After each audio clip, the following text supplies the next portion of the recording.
Obono gini kama chozunu Imana chukwa kosi womo Onyele miu Nyelu yumi What am I looking for? See my God, he don't bless me, yo. He give you me, give me you. Obun kife la chasha so, obun kife me chasha me. My baby, you know, say you go love for me. Hey, yeah. I do go, I could go. When I call your name, Shakara for me. Oh, Roma, I will be your Romeo. You go be my Julie.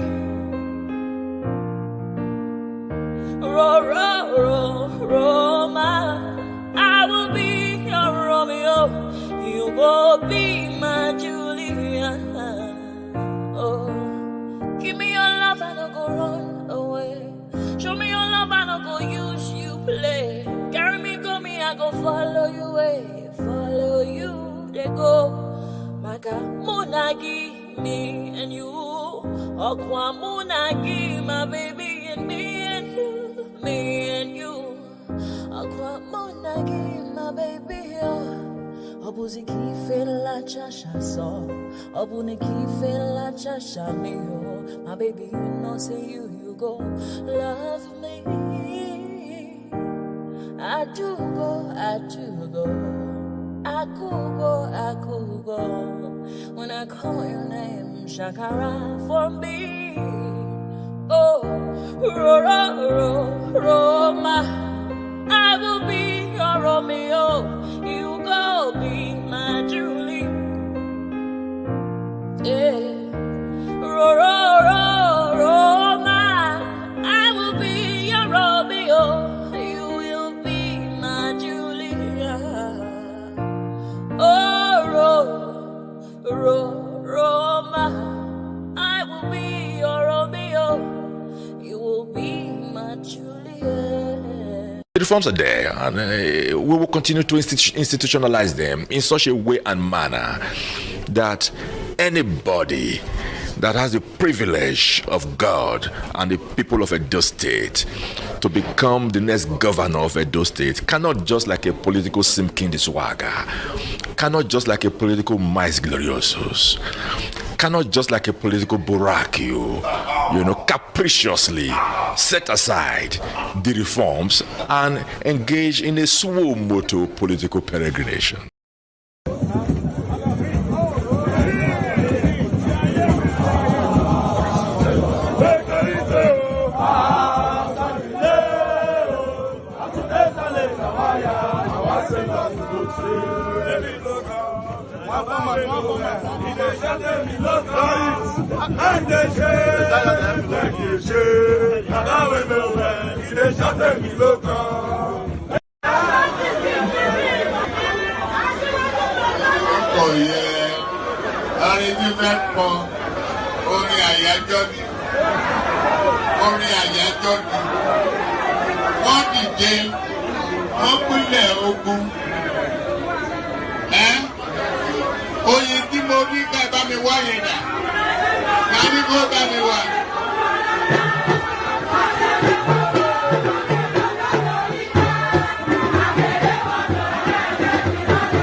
Good morning, Daddy.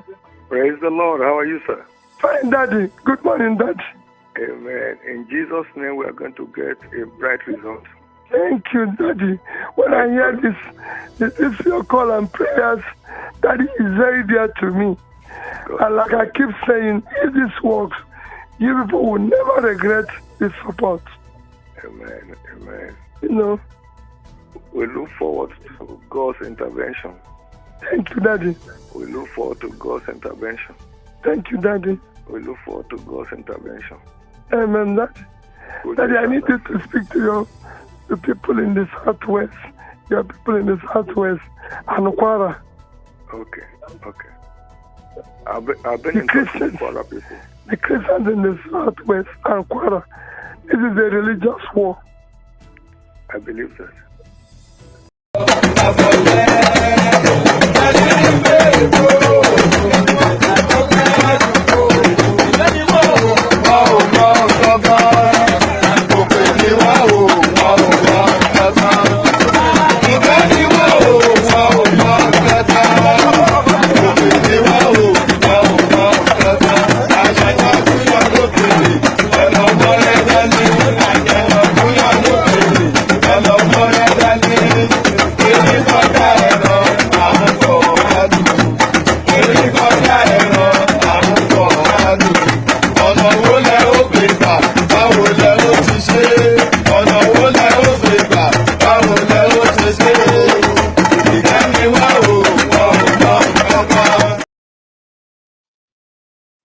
Ẹ̀jẹ̀ mi ni ẹ kí n gbọ́, àkànbí ewé ayò, ewé tún méje, ìtún ló ní ọ̀tún ẹ̀ ṣe, ìfà ló ní kan fà ẹ̀ mọ́ra, àìbínú gbogbo àtàrẹ, gbogbo méjì ọkà bàbà, gbogbo mẹ́ta ọkà wáṣẹ́, orí ló túmọ̀ ẹ̀dùn, gbogbo ọ̀nà ní túmọ̀ ẹsẹ̀. Akọni ìmọ̀ tú ìmọ̀ ọjọ́, ìmọ̀ èmi ni wọn kì í dálẹ̀. Bọ́bá lọ mẹ́lẹ́mọ́, wá fi jóye ẹlẹ́mọ́. Akọni wọ́n bá lọ gbé fèrè, wá fi jóye ẹlòkó. Bọ́wọ́ wọn bá tẹ̀ mí, wá fi jóye aláre. Àwọn mẹ́tẹ̀ẹ̀ta parapọ̀.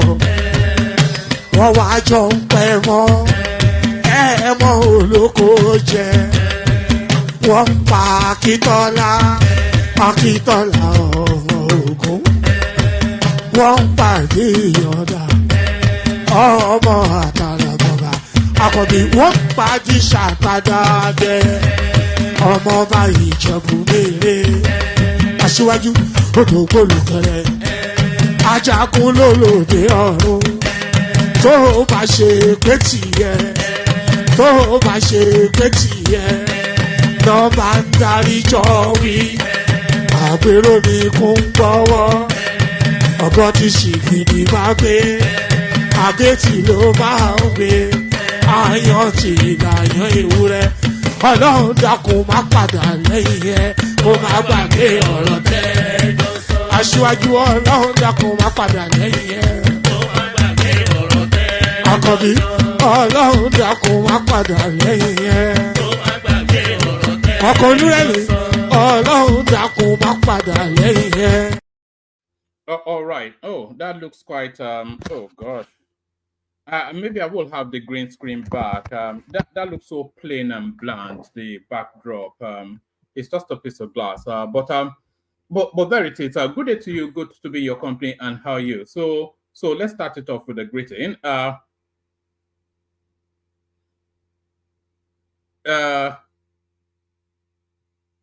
No, I wasn't instigating. So sorry, I've formed this bad habit now of paying too much attention to the comment section. But good day to you. Good to be in your company. And how are you? So let's start it off with that greeting.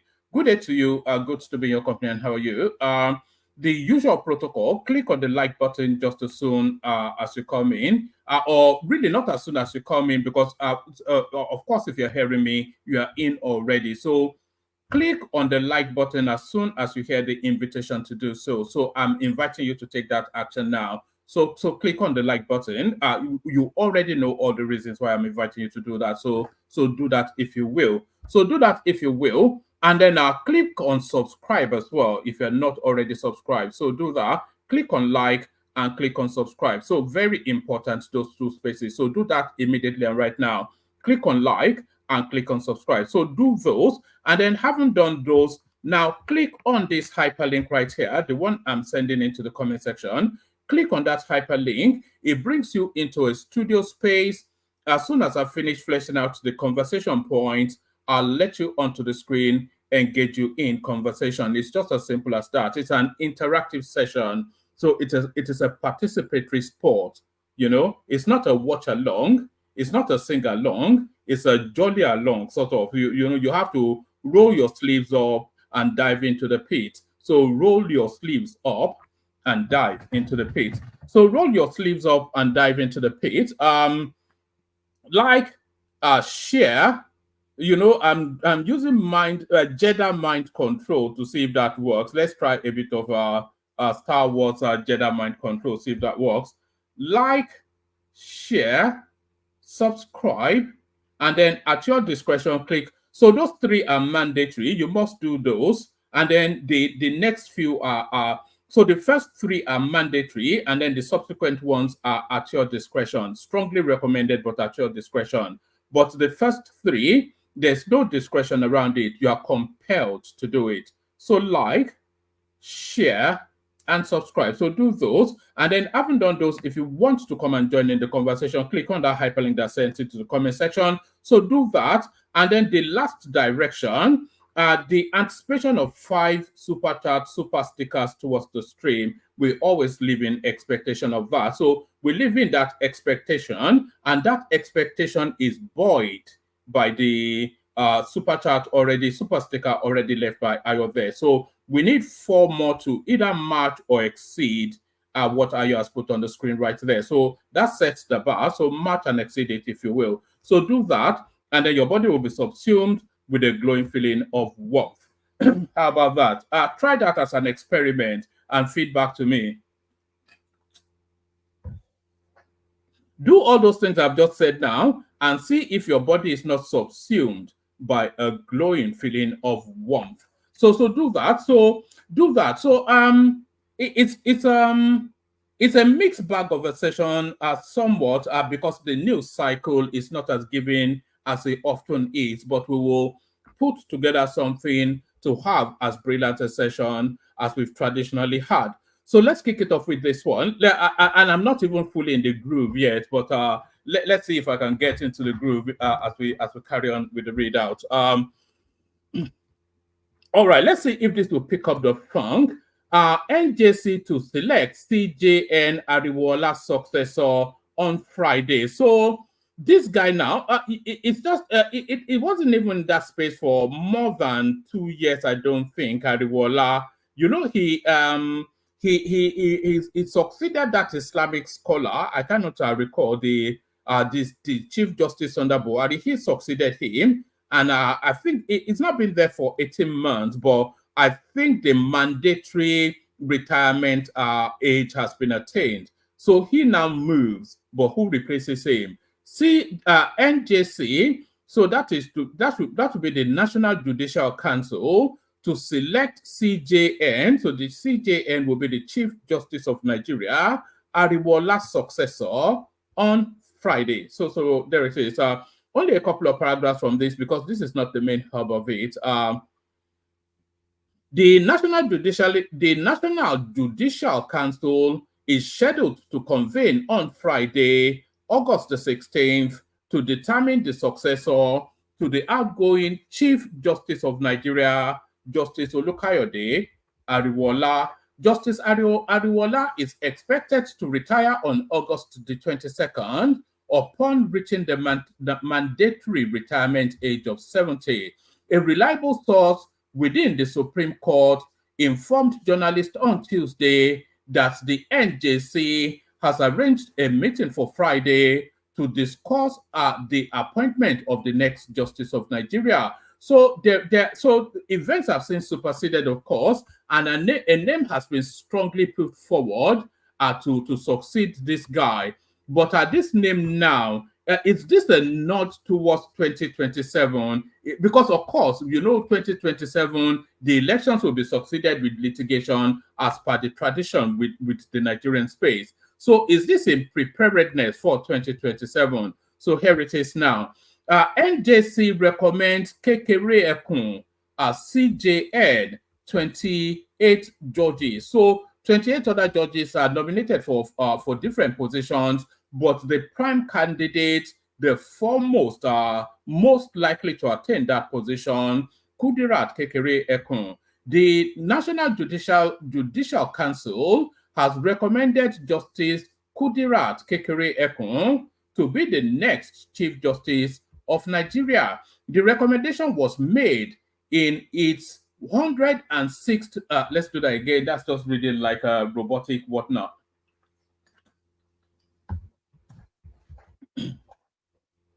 The National Judicial Council has recommended Justice Kudirat Kekere Ekun to be the next Chief Justice of Nigeria. The recommendation was made in its 106th meeting, which was presided over by the Chief Justice of Nigeria, Justice Olukayode Ariwola, who recommended Justice Kekere Ekun to President Bala Tinubu for appointment as the next CJN on Thursday in Abuja. So I wonder how old she is actually. This was contained in a statement by the NJC Director of Information, Soji Eyo. So it looks as though it's a Yoruba top to bottom, the judiciary space. The Chief Justice going is a Yoruba man. The one to succeed him is a Yoruba woman, and the person announcing the line of succession, a Yoruba man. So justice in Nigeria has an Amala inflection.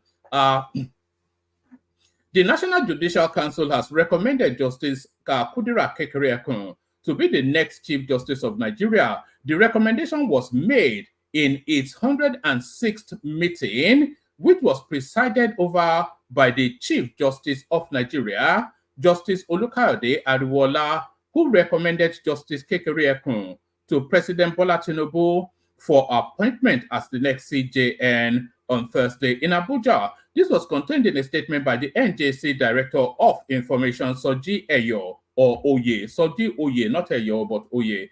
He said, this is imperative as Justice Olukayode Ariwola will formally bow out of office as the Honorable Chief Justice of Nigeria next week, August the 22nd, 2024.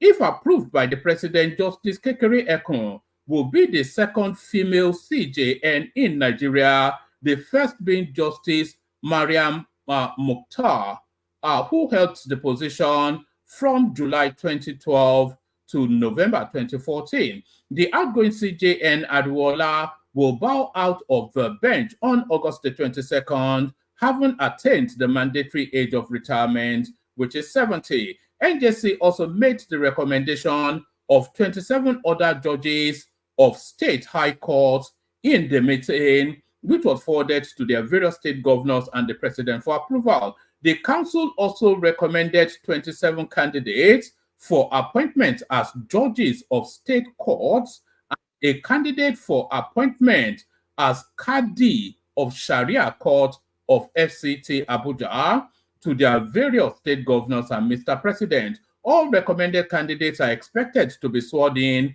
after the approval of the NJC recommendation to the president and the respective state governors. So there it is right there. And the only thing I want to know now is who the fatwa judge in Abuja is. That's Mohammed Lawal Minor or Munia. So they've put a Fulani man there or a Northerner there. So that's not quite a Yoruba man. So there it is right there. I see this somewhat as a nod towards 2027. I don't think you need too much thinking to know that that's an in-house appointment towards 2027. So back to an ongoing controversy. How much exactly are they being paid? Senate finally opens up on 21 million naira senators' earnings. So the remunerations committee told us that they were paid just over 1 million naira. A serving senator came out and told us that they were paid 21 million naira. This is the monthly take-home pay, and the disparity, of course, elicits controversy. The Nigerian Senate has denied the claim by one of its members, Senator Abdulrahman Kawu Sumaila from Kano, that the federal lawmakers take home nothing less than 21 million naira every month as salaries and allowances. Senator Adeyemi Adaramodu, the chairman of the Senate Committee on Media and Public Affairs, made the denial in a statement made available to journalists in Abuja on Thursday, August 15th.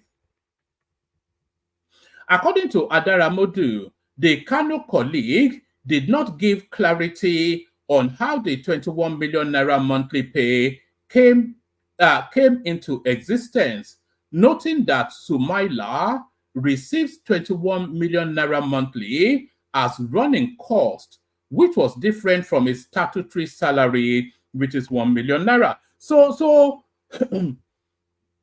the devil is always in the detail anyway. They are losing you in accounting numbers. But there was an interaction that Senator Shehu Sani had with Arise TV earlier on today. So he is insisting that during his time, they were paying them 13.5 million naira.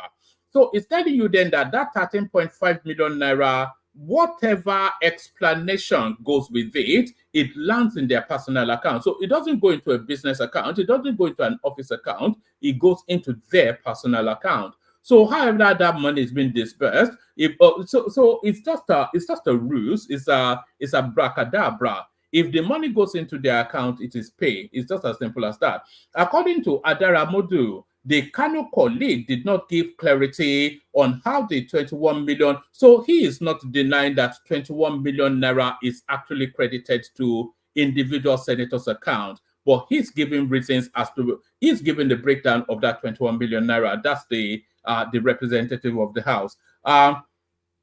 According to Adaramodu, the Kano colleague did not give clarity on how the 21 million naira monthly pay came into existence, noting that Sumaila receives 21 million naira monthly as running cost. Is there anything humanly possible more ambiguous than running cost? What does that even mean in English or German or Yoruba? Running cost. Is it Usain Bolt? Where is it running to? 20 from 1 million naira pay, an additional 20 million for running cost. What does that mean? According to Adaramodu, the Kano colleague did not give clarity on how the 21 million naira monthly pay came into existence, noting that Sumaila receives 21 million naira monthly as running cost, which was different from his statutory salary, which is 1 million naira. Senator Adaramodu explained that Senator Sumaila's 21 million naira is not a personal salary or allowance, but a running cost for official expenses. Adaramodu emphasized that the Revenue Mobilization, Allocation and Fiscal Commission stipulates lawmakers' salaries and allowances, which amounts to 1,060,000 naira per month. What is running cost? He further explained that the running cost is not unique to the National Assembly and is used to cover official expenses, including maintaining constituency offices and staff. Adaramodu denied allegation of wasteful spending by the parliament. So if we, it's very easy to launch at these people, but of course, I'm not sure, hold on.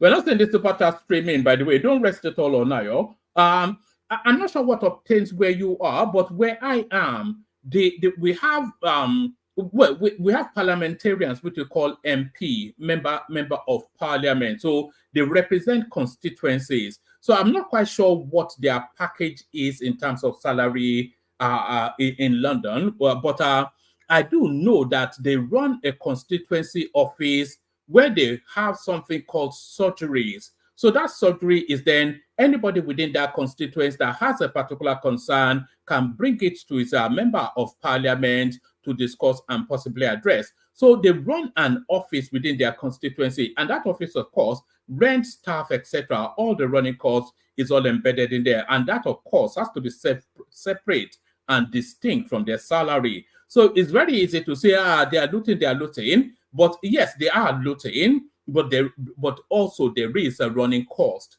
They have to have a constituency office. They have to be able to interact with their constituency at designated dates. The constituency office has to run in terms of staffing and all of the accoutrements of running a place, and all of that incurs cost. So who bears the burden of that cost? Certainly not them, not from the 1 million naira you're paying them, certainly not. So that's what is explaining here. Not that I'm on board that they are not looting. No, I'm still with you that they are looting, but there's mitigation in this instance. Is exactly what's being said. He further explained that the running cost is not unique to the National Assembly and is used to cover official expenses, including maintaining constituency offices and staff. Adaramodu denied allegations of wasteful spending by the parliament. Adaramodu described the Nigerian Senate as an assembly of accomplished professionals driven by patriotism rather than personal financial gain. He reiterated that the Senate is compelled to react to false allegations of excessive salaries and emoluments. So that's the word, emoluments. Yes. The chairman of the RMAFC, Mohammed Bello, had previously disclosed senators' monthly salaries and allowances, putting to rest the controversy surrounding their earnings. Adaramodu's explanation further clarifies the distinction between personal earnings and official expenses. So there it is right there. So I think that still doesn't justify the amount, but that gives an explanation as to why that is the case. So I think that gives an explanation, not a justification, but an explanation. So this one, a more light-hearted one, MBS, so that's the National Bureau of Statistics, reveals 3 cheapest states to live in Nigeria. So before we go to it, in the comment section, maybe you want to start getting, I'll leave this story, I'll go to another one and I'll come back to it. I want to see what you're getting in the comment section before we go back to it. So this is the question. Now, National Bureau of Statistics reveals 3 cheapest states to live in Nigeria. So that's the question. Let's see some interaction around that in the comment section. So as we're waiting to see what you guys think, let's go to another storyline. So this is one of the most trending stories, if not the #1 trending story, the Nigerian jet seized by the French court. Presidency speaks as French court orders seizure of 3 Nigerian presidential jets. I think this is actually coming out of Ogun State and hitting the Nigerian state. The presidency on Thursday said it is aware of the failed attempts by a Chinese company, Zhonggan, whatever Industry Investment Limited, to take over offshore assets of the federal government of Nigeria through subterfuge. It clarified that the federal government is not under any contractual obligation with the company, noting that the case in which the company tries to use every unorthodox means to strip the country's offshore assets is between the company and Ogun State. So this is the thing right there. So apparently Ogun State, and by the way, Peter Obi is running commentaries on this all over Twitter. He doesn't even understand the underbellies of it. But Ogun State is either owing or not this company, I think $30-something million. And this company now is running around the world trying to seize Nigerian assets off the back of that. So that is the thing now. You know, a lot of these loans that these states borrow is often instances underwritten, especially international loans or international cross-national agreements, is often instances underwritten by the Nigerian state. And as the guarantor of last recourse. If these people default, the thing reverts back to the Nigerian state, and that's what's playing out here. The presidency on Thursday said it is aware of the failed attempts by a Chinese company to take over offshore assets of the federal government of Nigeria through subterfuge. It clarified that the federal government is not under any contractual obligation with the company, noting that the case in which the company tries to use unorthodox means to strip the country's offshore assets is between the company and the Ogun State government. This was contained in a statement by Bayo Onanuga, Special Advisor to the President on Information and Strategy. The statement comes after a Chinese company had successfully petitioned for the seizure of 3 Nigerian presidential jets. According to reports, a French court authorized the seizure of the 3 presidential jets due to the ongoing dispute between the Chinese company and Ogun State government. Correspondents learned that this seizure is a result of the government's failure to honor a $74 million award granted to the company by an independent arbitral tribunal chaired by the former president of UK Supreme Court. The seized jets are said to be part of Nigeria's presidential fleet. However, responding to the development, Onanuga in the statement said the federal government is fully aware of efforts being made by the Ogun State government to reach an amicable resolution on the matter. Part of the statement reads, "This arm twisting tactic by the Chinese company is the last in a long list of failed moves to attach Nigerian government-owned assets in foreign jurisdictions. The material facts in the transaction between the Ogun State government and the Chinese company point to another P&ID case in which unscrupulous and questionable individuals falsely present themselves as investors with the sole objective of undercutting and scamming governments in Africa. Undoubtedly, the Chinese company withheld vital information and misled the judicial court in Paris into attaching the Nigerian government's presidential jet, which are on routine maintenance in France. The use and nature of the presidential jet as assets of a sovereign entity whose asset is protected by diplomatic immunity forbids any foreign court from issuing an order against it. We are convinced the Chinese company misled the judicial court of Paris regarding the use and nature of the asset it seeks to attach and did not fully disclose to the court as required by law. This same Chinese company has tried to enforce its questionable judgment in the UK and US but failed. Like the P&ID case, foreign companies are trying to defraud Nigeria with the collaboration of some bureaucrats. The Chinese company appeared to have sold the judgment they got to a venture capitalist seeking to make money by embarrassing the federal government and President Tinubu. So that last part, I'm happy actually that I read it all the way through. You see that last paragraph right there. If there is something outstanding, if there's a loan, a borrowing, something outstanding, if there's an owing that is outstanding, but the person that you owe, it doesn't have the confidence or the personnel or the logistics for the chase, they sell it off at a discounted rate. So let's say, for instance, I get a judgment against you for monies owed, and that judgment is, let's say, for £1,000, but I don't have the accoutrements to chase you down to enforce that judgment. So I would then sell it to a privateer, one of these sort of loan, they call them sharks.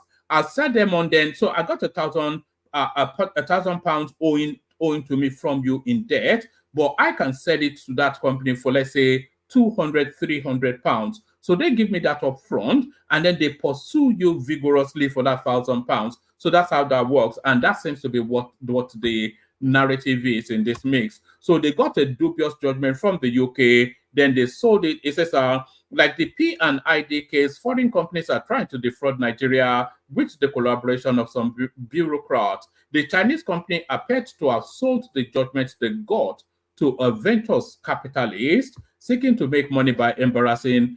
So that's what's in play there. We want to assure Nigerians that the federal government is working with the Ogun State government to discharge this frivolous order in Paris immediately. But that didn't stop Peter Obi, of course, to immediately leap upon it.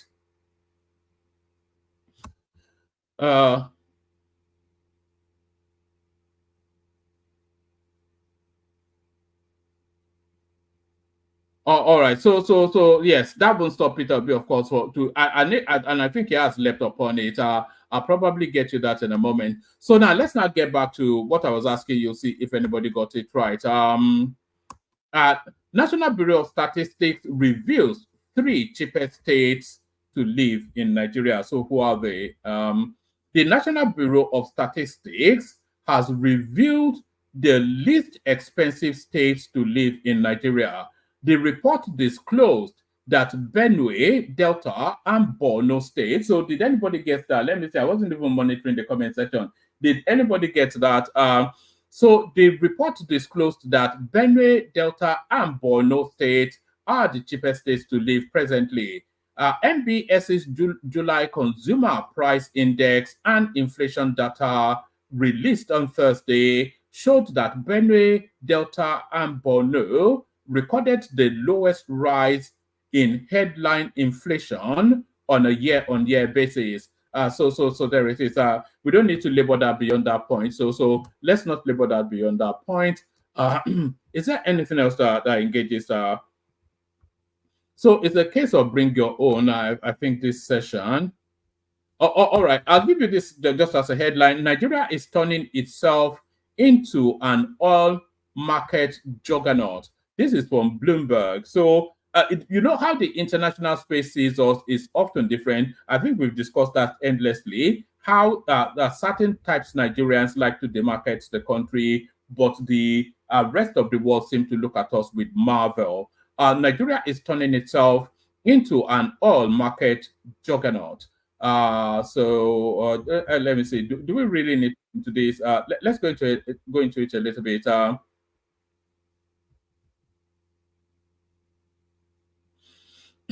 Right. In a finely balanced oil market, Nigeria has suddenly re-emerged as a key player.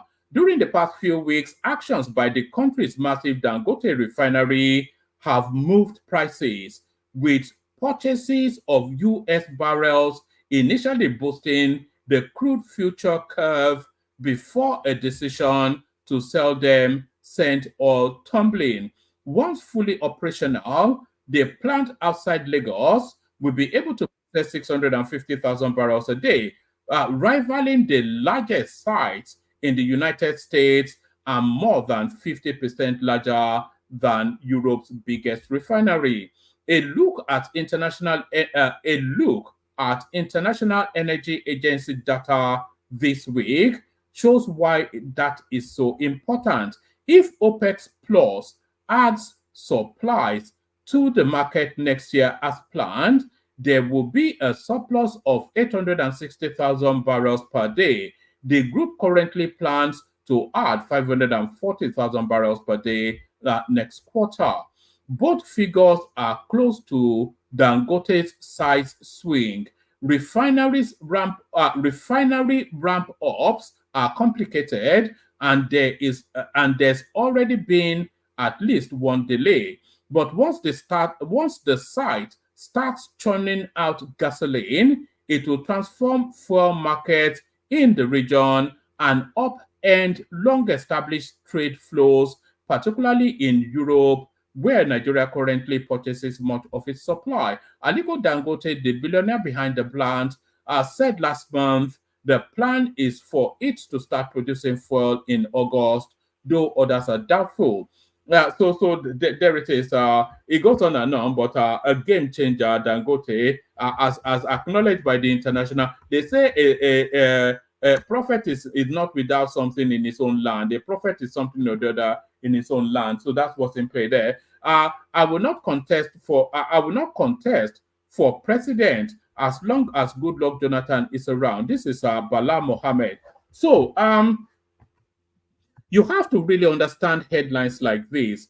So when this guy is saying he's not going to contest for as long as Jonathan is around, forget that. He is going to contest, of course. So he is going to contest. But what he's actually doing is he's putting his name out there for people to see him somewhat in the bracket of a possible presidential person. So it's a marketing ploy. That's what it is essentially telling you now is that he's going to contest. That just read that to understand that as that. So read that to understand that as that. So let me go on to this one. GDP growth projections for key economies 2024 to 2025. So for all of the doom and gloom that we rattle on in Nigeria, this is coming from Visual Capitalist. So this is coming from Visual Capitalist. Visualized GDP growth projection for key economies 2024 to 2025. So these are the growth projections for first the established economies. GDP growth projection as of July 2024, percentage change in real GDP. So for the advanced economies, the speculations are that the United States, you've seen the percentage there, plus 2.5, plus 2.6, plus 1.9. So that's 2023, 24, 25. So Germany starts as a deficit, recovers at 0.2, grows to so you don't see sharp movements in the big economies because they are already rested and established economies. So France makes significant moves. So the economy that they're actually looking at real growth in Europe is Spain for the next 3 years. So Japan, of course, there, and Canada right there. So there it is. So now this is now for the emerging market and developing economies. So I'm not quite sure why China is still an emerging market. A lot of people might argue that it's the biggest economy in the world, if not, sadly the second, if not the first. So they're still looking at China as an emerging economy. And by the way, within that Chinese bracket is where Nigeria falls as well. So imagine emerging markets and developing economies. So China, so of course, it straddles that space, but India is actually showing the greatest growth trajectory of all of the nations considered. 8%, 8.2% in 2023. They're almost doubling their GDP, really. And I think it's a bigger, pardon me. I think it's actually, is it not the third or fourth? Certainly, the top 5 biggest economies now, as we speak, India, bigger than the UK economy, by the way, even though the UK had an India prime minister once upon a time. But the fastest growing economy is India. 8.2% in 2023, 7% this year, 6.5% next year. So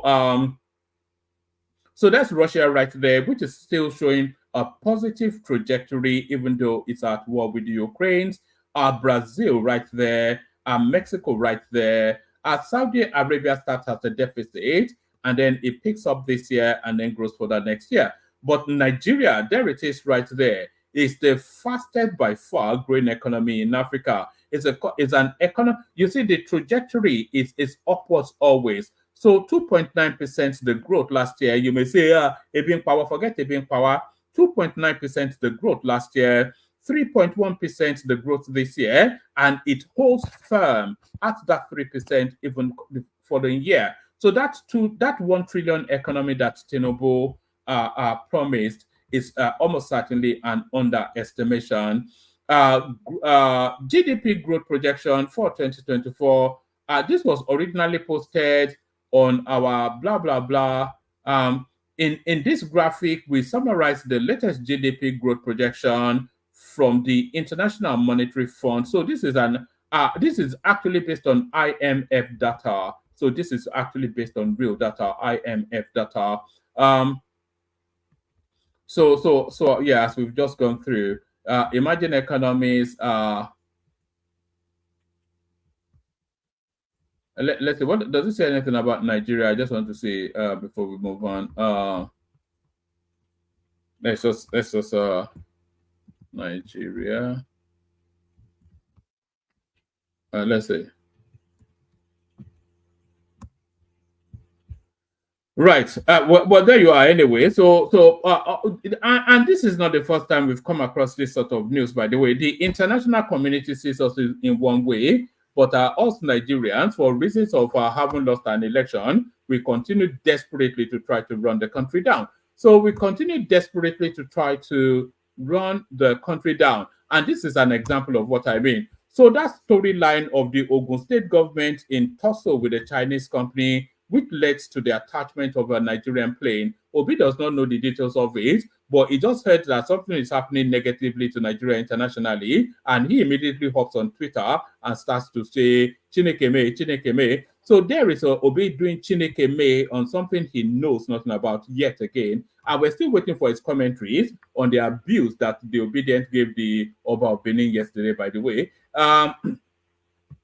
Obi knocks federal government over seizure of presidential jets. So, the former governor of Anambra State and 2023 presidential candidate Peter Obi has criticized the Nigerian government following the international seizure of 3 jets belonging to the presidential fleet. Describing the incident as an international embarrassment, Obi, in a statement via X on Thursday, condemned the federal government's handling of the situation, highlighting the broader implication of the event. The trending international news on the seizure of 3 jets belonging to Nigeria's presidential fleet is yet another of many embarrassing things exposing our failed leadership. What has Nigeria's failed leadership got to do with the trade disputes between Ogun State and a Chinese company? This is the thing. The guy, he has no concept of anything. Just rushes to Twitter and chants Chineke me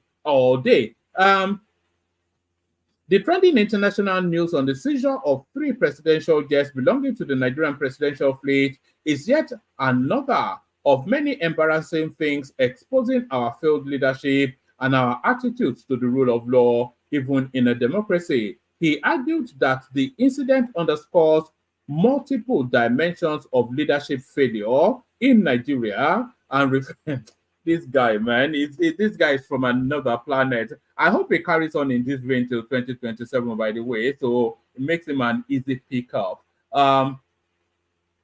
He argued that the incident underscores multiple dimensions of leadership failure in Nigeria and reflects a deep insensitivity to the economic hardships faced by Nigerians.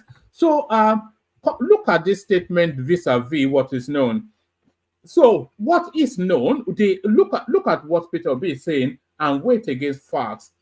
The facts are the Ogun State government is in dispute with the Chinese company. Whatever that dispute is, the Chinese company gets a judgment against the Ogun State, whatever, against Ogun State. And then they are now looking to enforce that judgment internationally.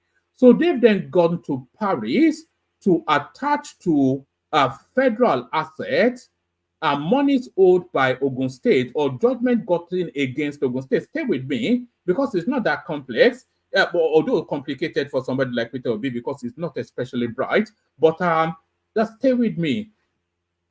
So a Chinese company is in a trade dispute with Ogun State. So that Chinese company goes to arbitration and gets somewhat of a judgment against Ogun State. So that's what we know. So that Chinese company then goes to Paris to look to enforce that judgment against Ogun State against assets belonging to the federal space. Do you understand? So the thing is not at the federal level, it's localized to a state level. But then that seizure that the Chinese attached to the presidential fleet off the back of owns by Ogun State, it's an illegality because the federal asset is protected by diplomatic immunity. So that's that. So hold that as a thought first. The federal assets, they are protected by diplomatic immunity. So what that Chinese company has done is not to give the Paris court system the full details of those assets. And the Nigerian legal team is on the way to Paris now to immediately reverse that, because you cannot attack, it has immunity, the presidential fleet, so you cannot attach it anyway. Even if the money is owed at the federal level, you still cannot attach it. So that is where the narrative is. But does Peter Obi understand any of this? Does he have the functionality to it's not even complex, but he just all the time, just like a praying mantra. He says that annoying little oik, describing the incident as an international embarrassment. It is an international embarrassment, but the egg is actually on the French face, not the Nigerian face. No, the egg is actually on the French face. Describing the incident as an international embarrassment, Obi, in a statement via X on Thursday, condemned the federal government's handling. It's not even a federal hand. It's a state. It's between. Oh, God, it's not a federal government anything now. So, did he even read it? I think he just saw a headline and then he went with Chinekeme. He just ran to Twitter. We're still waiting for him to run to Twitter about the assault and affront that the obedience vested on the Oba of Benin, by the way, but you can wait till the cows come home for that. Describing the incident as an international embarrassment, Obi, in a statement on Twitter on Thursday, condemned the federal government's handling of the situation, highlighting the broader implication of the event. The trending international news on the seizure of 3 jets belonging to Nigeria's presidential fleet is yet another of many embarrassing things exposing our failed leadership and our attitude to the rule of law, even in a democracy. So, anyway, forget it. He argued that the incident underscores multiple dimensions of leadership failures in Nigeria and reflects a deep insensitivity to the economic hardship. What does the seizure of just listen?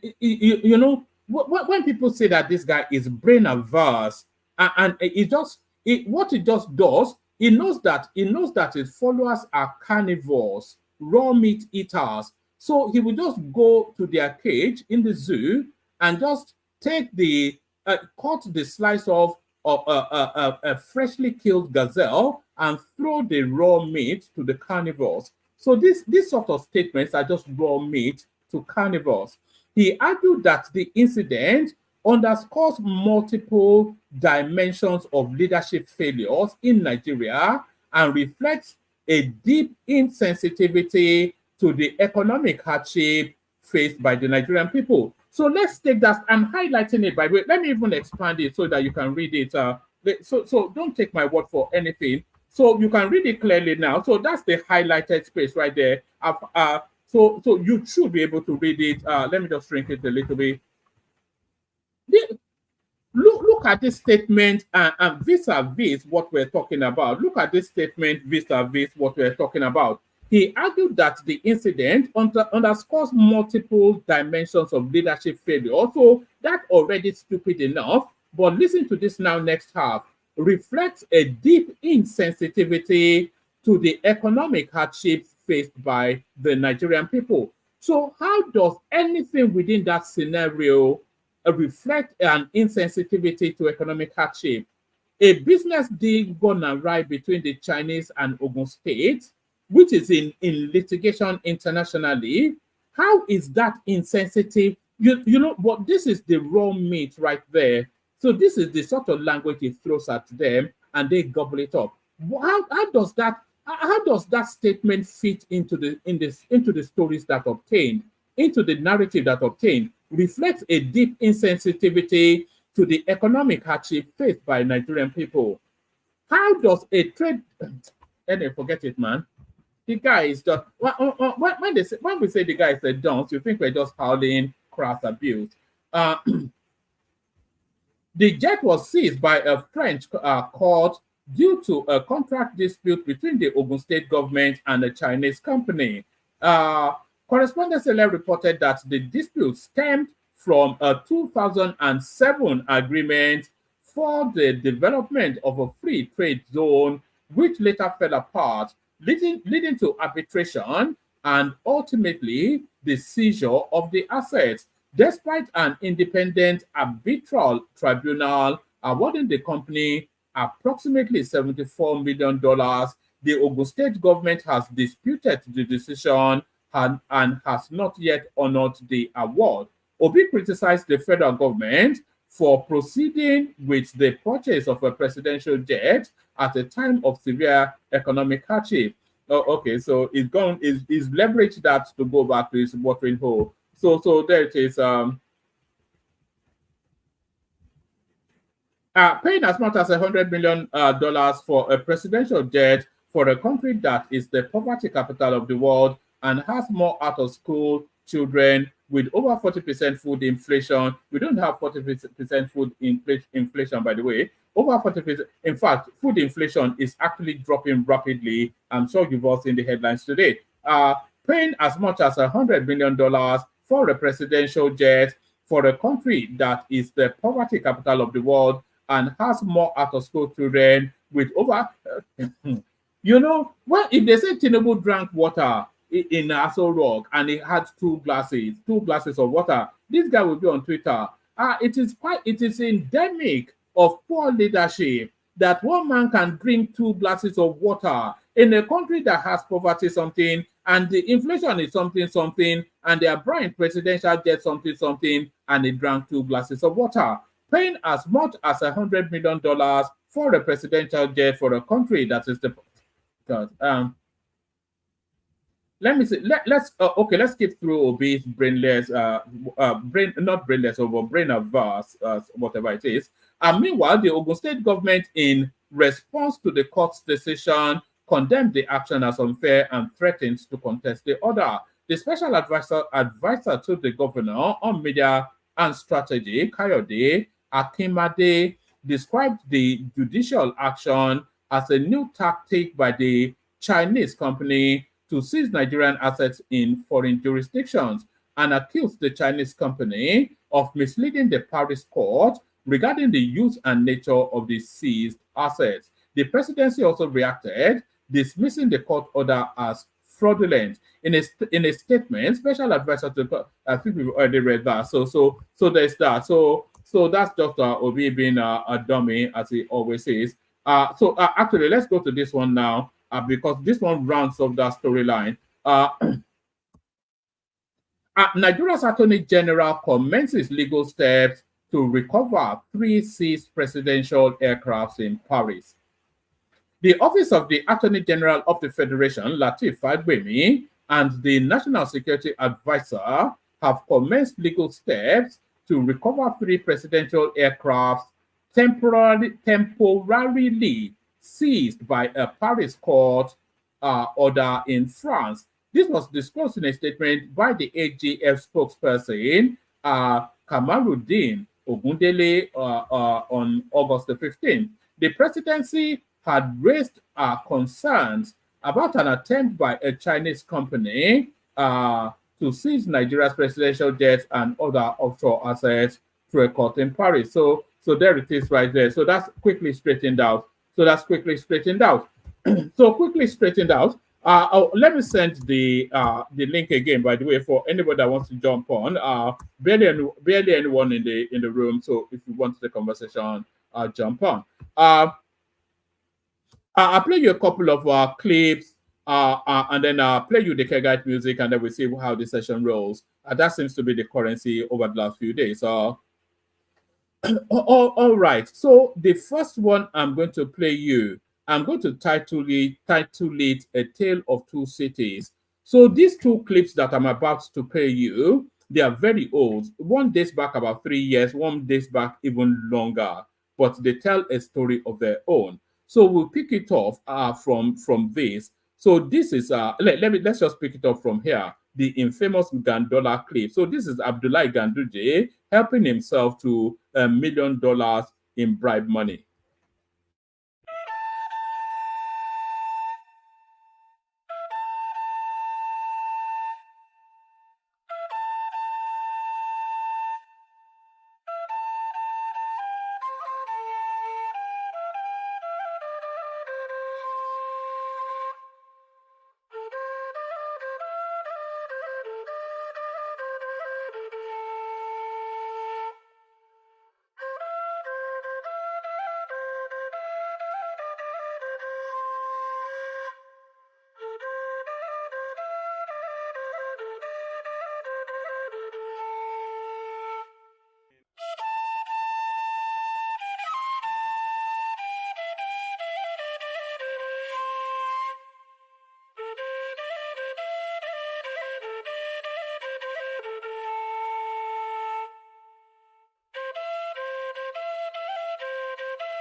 So you've all seen it severally, of course. So that's that Ganduje right there talking $1 million into his babariga, just another day for a Nigerian politician. So that was Ganduje, the infamous Gandola clip. But if Ganduje, if he were to face the sort of punishment that he recommended for this sort of crime, if he, Ganduje, were to face the sort of punishment that he recommended for this sort of crime, he certainly would not be the chairman of the APC. So this goes even further back than the Gandola clip, but listen to Ganduje as he recommends what fate should befall anybody that does what he subsequently did. Watch this. And the ICPC Acts allow offenses of corruption and financial crime to be bailable. This situation does not help the fight against corruption, Mr. Chairman. If a suspect standing trial for the offense of corruption is sure of his or her freedom or liberty when arraigned before a court of law, the fear of committing corruption is diminished. Moreover, an accused person standing trial for corrupt offense with his liberty and freedom can adopt every available means to frustrate prosecution of the case. In this respect, Mr. Chairman, I recommend that the offense of corruption and financial crime should be made non-bailable in our courts. The fear of remaining in prison custody during the period of trial in court can serve as deterrent to people that intend to commit offense of corruption. Also, Mr. Chairman, I recommend that high-level embezzlement of public funds and in financial institutions should attract death penalty, as obtained in countries like the People's Republic of China. Intervention number 2, Mr. Chairman. My second intervention is again on the report of the Anti-Corruption Reforms Committee. The committee recommended that you, Mr. Chairman, instead of asking them to pay you something, probably the government has to pay them for income. So there it is right there. If only the crime matched the punishment that he recommended. So that was Ganduje recommending earlier that crimes of high corruption, and high corruption doesn't get higher than taking $1 million in raw cash from a contractor. It should attract a death penalty. So maybe they should just match the two together, and then they look for another APC chairman. They bury them within the day that they die, don't they, in Islam? But let's go to the narrative of a guy in Jaws that is doing innovative things to create wealth for himself. Doing innovative things to create wealth for himself. In today's video, we're going to be meeting a young Nigerian man who manufactures tractors and agricultural equipment. Part of the agricultural activities is still done manually. And when we compare Nigeria and other countries, the system of agriculture is left behind. Today, we're in Jos, Nigeria to meet a true innovator in agricultural technology. Meet Jerry Malu, a visionary engineer changing farming with a homegrown solution. I grew up in a farming society. I was always on the farm. So I always thought about mechanized systems that could hasten the work I was doing. I kept thinking of a machine that would help me do it in 1 week. So just building on that from a child and coming up to seeing the need for the agricultural machineries was why we bettered Benny Agro. From concept to creation, he's empowering local farmers and transforming the agricultural landscape. Stay tuned as we uncover his journey, the challenges he's faced, and the future he's building for Nigerian agriculture.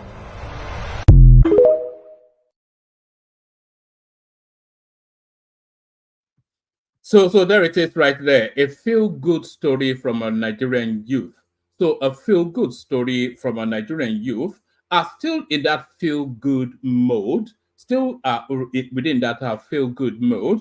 So now it's high tensions, especially between the Southwesterners and the Southeasterners at the moment. So it's real high tension, really at a knife's edge, the relationship between the Southwesterners and the Southeasterners. But it wasn't always like that. Watch this. So there you sorry, that's a black and white clip of a bunch of Yorubas learning the Igbo language in order then that they could have a closer relationship with their neighbors. So it wasn't always like this until Peter Obi came to dabaru the love between the Yorubas and the Igbos at the Kegites. Only water, where they see ma.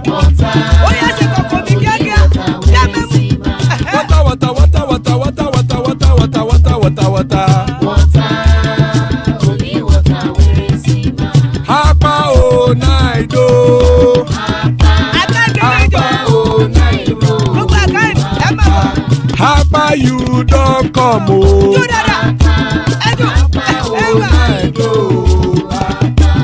Hapa oh night oh.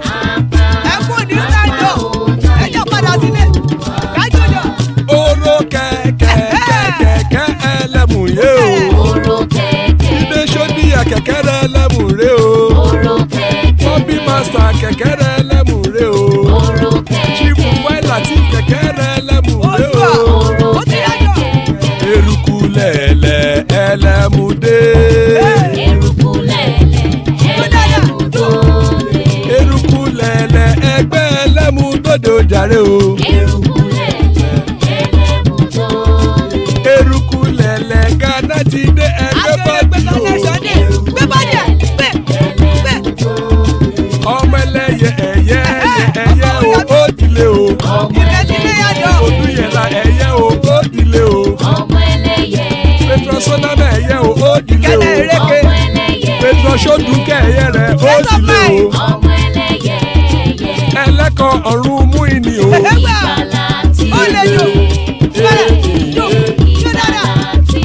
Àkùkọ ọ̀run mẹ́kọ̀.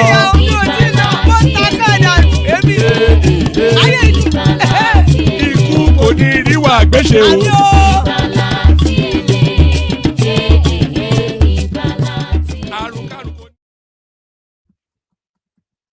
All right. So there it is right there. Ikuko Neriwa Agbeche, may that have nothing to do with us. So amen to that on behalf of myself and you, my friends. So joining us, Larry is in the house. Always a delight when Larry is here. The elegance that is Prince Daddy, of course, the mighty man himself, Maga. Not at all a Maga, father of the bride, Dan Lekoko, Ekene makes the lineup up. So Ekene makes the lineup up. Plenty of spaces. Anybody that still wants to join, please join. Let's kick it off then. Start it off with Larry, see if he's ready to go. Larry. Good evening, one man. Chairman. Baoni. All right. Good. And good evening to fellow panelists, and good evening to our audience. Oh, Larry, before you carry on, let me just make a quick correction. That last clip that I just played, apparently I've just been corrected now. It was sold to me by the person who sent it in as Yoruba people learning Igbo, but I've now been made to understand that it was actually Igbo people attempting to learn English. So that correction there. So back to you, Larry. Oh, okay, that's good. That's good to know. So what do we have? We have plenty. Let's kick it off with the new CJN that is coming up almost as early as September. So Kudirat Kekere Ekun to replace Olukayode Ariwola. So does the Nigerian entity end at the borders of Yoruba land? One man. You see, it's so unfortunate that a lot of people don't take their time to really understand things, right? So if you kind of like look at how the Supreme Court judge is actually, the Supreme Court, the CJN in this case, is actually appointed, recommendation and everything. So it's more of hierarchy than it just being political, right? So, and I think in terms of hierarchy in the Supreme Court today, Justice Kekere Ekun, it's actually the most senior. So, which means that, yeah, she will definitely really get it. But I've seen a lot of things in the media, right? A lot of, which is actually normal, right? But the problem is a lot of people don't really take their time to really understand things, right? It's always easy to quickly jump to Facebook, jump to everywhere and start saying all sort of things that are wrong, right? So for me, I was actually expecting it, right? Because at least she's still 66, and I think she still has like 4 years to go. So yeah, and to me, I think it's actually also a good thing, right? Particularly for the girl child, right? Because for them to have this opportunity to grow to this level, which is actually something that's phenomenal, right? I think she's going to be the second person, so which I think is really another thing that's really good for the country, right? So these are spaces that a lot of people know to be kind of like spaces that are basically for men. So when we have now see women growing to this level, so it's actually good, right? It's actually good. These are things that we want to tell our kids that are girls, right? That if you focus on what you're doing, and if So there are no Igbo women qualified. No, it's not like that. It's all about, okay, do you think it's basically, these are basically Supreme Court justice, right? And they have to pick one of them. So which Igbo woman is actually in the Supreme Court as presently a Supreme Court justice? Do you know any of them? I'm sure there will be one if I look at the bench. No, there is none. Right. So, and basically, she's the most senior. So do you think something that is more of a tradition, right? Probably because of what people will say, now they have to leave that tradition, right? That's something that it's what, the process. So they have to leave it because of probably what some people will say. It doesn't really work like that, right? It doesn't really work like that. We've seen instances where people from the north, they succeed themselves. So it's really not something that we'll need to argue on and all those things. It's our time, right? She's worked for it. But when Tanko Mohammed became the CJN, he wasn't next in line of succession. No, if you look at the issue of Tanko, right, there were one or two things, right? If you look at that issue of Tanko, now some people said he was not the next in the line. But if you look at it again, if you ask people that are really very familiar with the Supreme Court, right, they will tell you that it is his turn. But because some of us then, oh, wow, this normal thing, right? It's not our person. Oh, is this, is that? Or at the point, people were like, oh, probably Onoge, they deliberately look for a way to get Onoge out and all this. Yeah, I understand all those things. But I really don't want to dwell in some of all those things. Some of all those things are just mere conspiracies, right? So I believe in facts. And the facts as of today is that she's the most senior. The NJC, right, which doesn't just belong to Yoruba people, have a lot of people in it, right? And they know what is right. So, and they recommended her. So now it's not left for National Assembly and the president to ratify. What about the argument that this is essentially being lined up for the litigations to come in 2027, and of course, he's going to pick the successor for the INEC chairman as well, and almost certainly to put a Yoruba man there as well. Woman, you know me, I don't dwell on conspiracies, right? I deal with facts, right? So all those ones are, some other people can talk about things like that and probably believe in things like that. As far as I'm concerned, the fact as of today is that Justice Kekere Ekun, right, is being recommended for CJN. Is she qualified? Yes, she's qualified, right? Is it our turn? Yes, it's our turn. So those are things that I really want to discuss. I don't know what's going to happen in 2027, right? So I don't really want to discuss things like that, right? So people can come up with a lot of conspiracies, right? People can malign people's name and say all sorts of things. I don't even care, right? Because being a CJN, you won't even be on the bench to kind of like decide some of those cases. It's going to be decided by judges, and they look at facts and they deal with it. If the facts doesn't really align with what one or two people's what one or two people think of, right? That doesn't mean it's not right, So I really don't want to talk about that. As far as I'm concerned today, she's the next in line, and I'm really proud. She's put a lot of effort in the law profession, and it's a time, right, for her to be compensated with what she's worked for. So why will I decide? Why will I now start disturbing myself? Probably because Tinubu got there. Do you know when she's really been working for this? So because Tinubu got there now, right? So what she's been working for all her life. Did she have an appointment in Lagos State under Tinubu? No, I can't confirm. I don't know. I don't know. But I know she's at the point. I think at the point she was in court of appeal, for her to. So I don't know. So all those ones are, Tinubu or no Tinubu. She's worked for it. She's been in that profession for a long time, right? So I really all right. I think Prince wants to come in. Prince, did you want to come in? Yeah, I was gonna say, you make it sound like the judges or the president, when they choose justices, they don't do it for a purpose. Like it's just the right thing to do to choose the most senior person. I don't believe that. I think, I'm not sure there's a law backing it. I think Tinubu is able to bypass the most senior person and choose somebody less senior. And I can almost guarantee also, just like one man was alluding, that there are other people of the same seniority from different tribes that can equally qualify. So, and of course, I'm not faulting Tinubu for picking a Yoruba person. If he didn't, that would make him stupid, especially if he needs to plan for the future. Let's get something right. Tinubu has not picked her. She's only been recommended by NJC, so don't mix it up.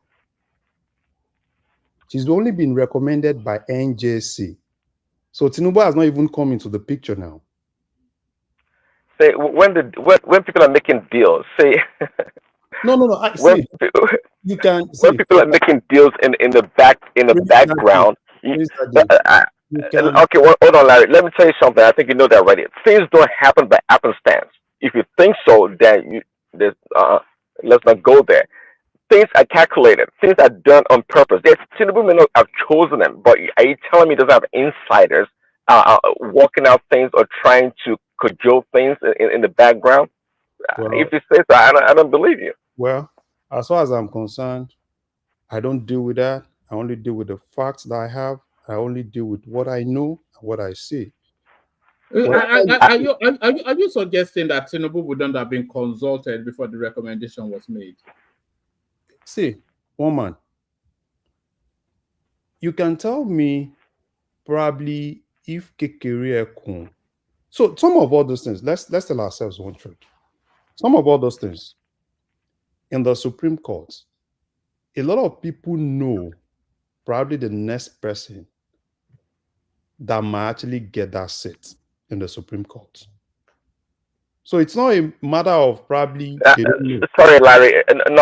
I don't think so. They may know because they may know by numbers, but to know categorically that this person would be the person chosen is not true, because the person chosen I think they have a right to exercise some discretion about their decision. Absolutely, they do.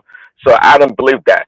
Okay. If it's an Igbo person or I was a person, if Fulani was in charge of the president right now, trust me, they would find a person from that tribe that's well qualified to be chosen for that position.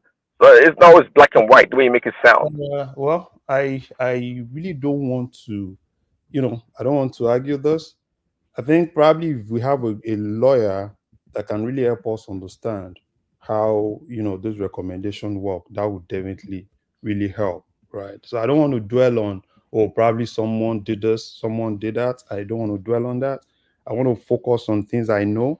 I want to focus on things that are clear to me, and those are things I want to focus on.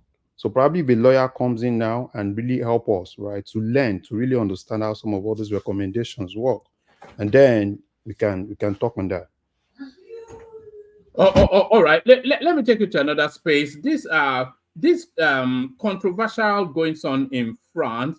Three presidential jets are seized. off the back of a judgment being pursued by a Chinese company. So are you following that space, and what are your thoughts on it? Yeah. I'm following that space. So the thing is this, I've been following this case since 2020, I think 2022. I've been following this case since. Is your home state, isn't it? And that's your No. There was this case. It's actually there was this case in the US. I think there was something in the US regarding this. So the thing is this, and investment treaties. There is a clause in that investment treaty, which is kind of like international, that kind of like hold subnational. They hold a country as a state. So everything that subnationals also do, right? They tend to, hold it more like probably it's the state that actually does it. And which for me, I think it's wrong. So what most of all those guys do is basically they won't sue in Nigeria. They basically just go outside Nigeria and kind of like look for one or two, they get judgment outside Nigeria. Which for me, I still think, a lot of debate still has to go into some of all those judgments. And now, what exactly is the major thing? These guys, they sign an agreement with Ogun State, there's going to be free trade zone. They got the license for it. 60%, I think 60% to them, 40% to Ogun State. And these guys, they didn't do anything on that land. With basically what they just did a little bit of fencing, and they left. So after some years, probably Ogun State looked into it and more like, what exactly are you guys doing? You guys are not really investing, And I don't know what happened at that point. The contract was terminated. And what, they kind of like, some of their workers, they left, wanting. So the next thing they did was to basically, I think they ran to the US, look for judgments, and, basically the government was more like, this is not something that they've really done. But, how some of all these international judgments work. And so now, I think they got the judgment sometime in 2022. I think it was around $70 million or $71 million. So, and then, for them to kind of like now, rush to France. I think they said they wanted to do the same thing with the US. They couldn't get it to do in the US. They went to UK. And France happens to be the place that they could actually quickly get that. And they got it. So for me, I think what the government just need to do, right, is just the Ministry of Justice, right? Go all out to France and, kind of like, just sort it out. So, and for Ogun State. If we had Ogbeni here, you probably could talk us through this. Because what is coming out is that, one, sovereign assets have diplomatic immunity. So they cannot legally attach those jets. That's the first thing. And then the second thing is that the Chinese company would have misled the Paris court. So that seems to be what the Nigerian space is saying. Yeah, I understand. Right, I understand. So that's why I think they need to, we have professional, in Nigeria, right, that probably the Ministry of Justice can actually use. They just need to go there, understand it, and probably look for a way to vacate whatsoever order. Because I don't know how a judge can actually just say, oh, yeah, hold on to all those assets and all those things. So some of all those things, for me, most of all these advanced countries, because I don't see a situation where a country it sounds like a third world sort of a judgment, not a judgment that they often find against third world countries. Exactly. Just take their things, use them and abuse them. And the French are notorious for that, by the way. Yeah, exactly. That's what they know how to do, right? You can quickly get some of those judgments there. Because the bottom line is, can you look at a situation where probably you have one or two things, right? Probably with the US government, and you rush to probably France, and they gave a judgment that the US, some of the US assets should definitely be. Imagine if the French court seized the US presidential jet. Those, they will blow up France in 10 seconds. No, so it's so unfortunate, right? And particularly some of all these countries, and even our leaders too.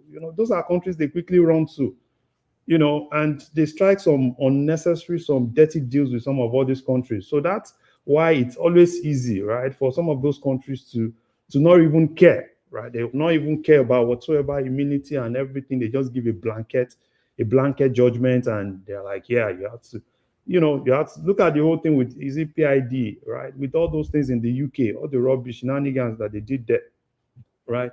And that's, and don't be surprised that you still see some Nigerians that are part of all those things, right? Because, if they do their proper investigation to see the whole thing, some Nigerians will still be behind it, right? Working with some of those Chinese guys, because, it's always easy, because some of our leaders are kind of like reckless, right? So it's always easy. But for me, it's not really a big deal. I think the Ministry of Justice is trying to see what they can actually do.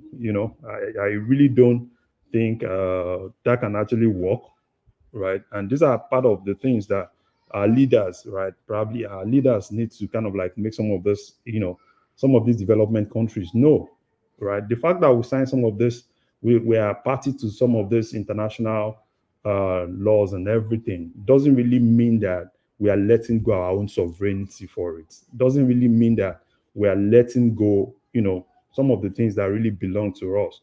You see a lot of politics, even in UN, right? You see a lot of politics, that you now ask yourself that what exactly is happening, right? So, but whatsoever, I think they can actually handle it. I'm very sure they will definitely be on their way to France to kind of like see what's actually happening and see how they can actually vacate it. And I think another thing, I saw when you were talking about Peter Obi, coming out and say federal government and this. Does it show any understanding of what's going on in that space? And it's saying and it's bringing hardship into it and people not being able to afford food. What has that got to do with this narrative? When I saw that, the first thing I thought was probably someone hacked his Twitter account and tweeted that. No, I don't think he has a full grasp. The mistake I see him make often is that he just goes off the back of headlines. It doesn't because the news cycle churns so quickly. He'll see a negative headline that he feels hits against the government, and then it will tweet out his usual standardized, we cannot continue like this, and then wait for the next negative headline. No research, no understanding of the narrative space. It's just banal, chanting.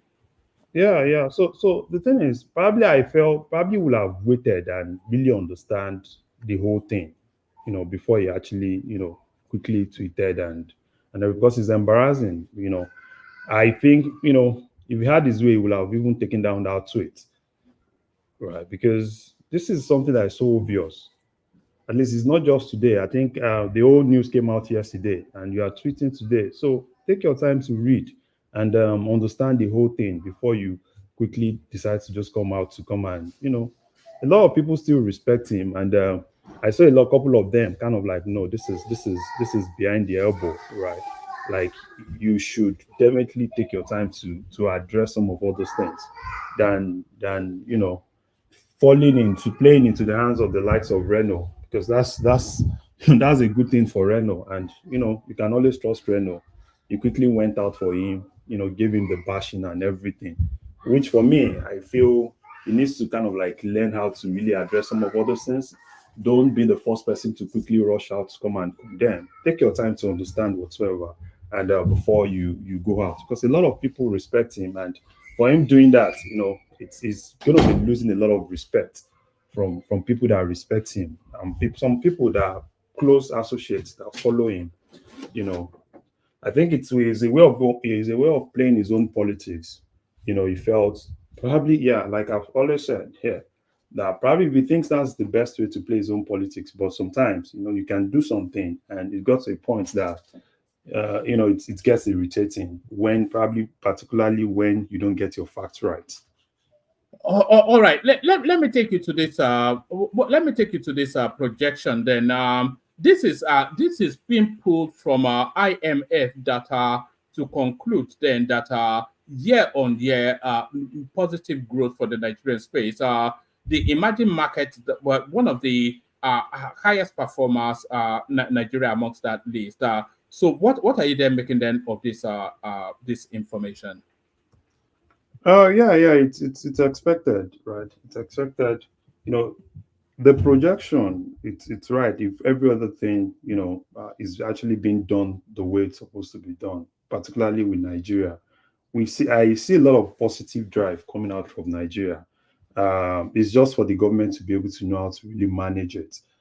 It might actually be tough now, but with time, things are really, if they can actually focus more on the implementation of some of the policies and utilize, some of the advantage they have with Dangote and the rest of them, utilize it very well. So with time, I can actually see that growth even more than this projection for Nigeria. It's just left for them to be able to harness, take advantage of those situations and know how to really put it into some positives. Yeah, so it's a normal thing, right?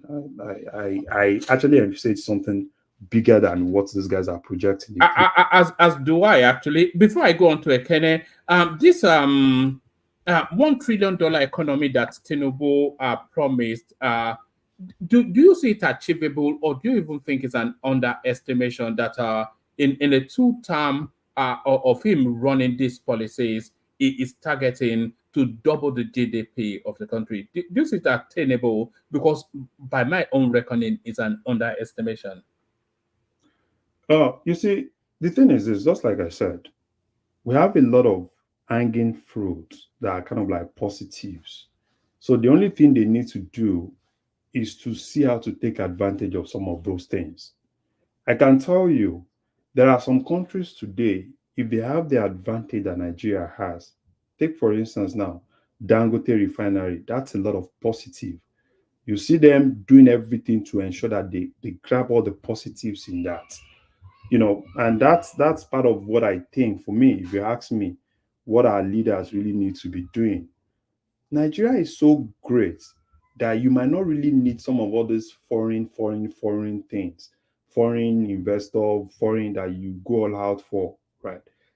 If you are able to greatly utilize what you have in Nigeria, you will definitely get Nigeria to wherever you want to get Nigeria to. Why is it that most of all those guys, most of all these investments you see outside, go and look deep, you see a lot of Nigerians there. So it's just left for the government to know how to really play well with some of all those guys in the private sector and look at how to really harness some of those, some of those positives. One of the key problems that Nigeria has, it's in terms of, policy implementation. If you ask most investors today, one of those that are outside Nigeria, one of the problems they will tell you is all about policies. They bring a lot of policies. When it comes to implementation, they don't follow up with some of those things. And as a foreign investor, even when you want to go into that kind of a place, that means if you're trying to like gauge your risk, the risk is going to be higher. And that's part of the problem that we have. So for me, Nigeria can grow to any level you want Nigeria to grow to. All you just need to know is just to harness some of those positives and know how to really work well with the private sector. The private sector guys, let them get what they need. And, you can always, to increase GDP in Nigeria is really, really easy. Look at the exchange rate. This exchange rate, if Nigeria know how to really utilize the positives, right, of this, those exchange rate, we will definitely get the best benefit from it. We just need to know what we can do, to kind of like change our economy, 360, kind of like have a 360 on our economy. It's anything is possible as far as I'm concerned with Nigeria. It's just more people that are leading us, taking advantage of all the positives that they have. All right, brilliant, excellent. So that's the majestic. We should always start with you, Larry. Anytime we do start, you set the bar so high. So So that's the erudite Larry right there. So thank you, Larry. Larry. Look, I'm coming to Ekene in a moment, but look what the cat dragged in. Oliver, are you back from holiday? Oli. Hey, one man. You don't return? Yes, sir. Yesterday. Where did you go?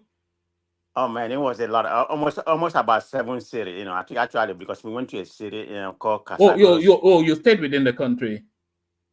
What do you mean?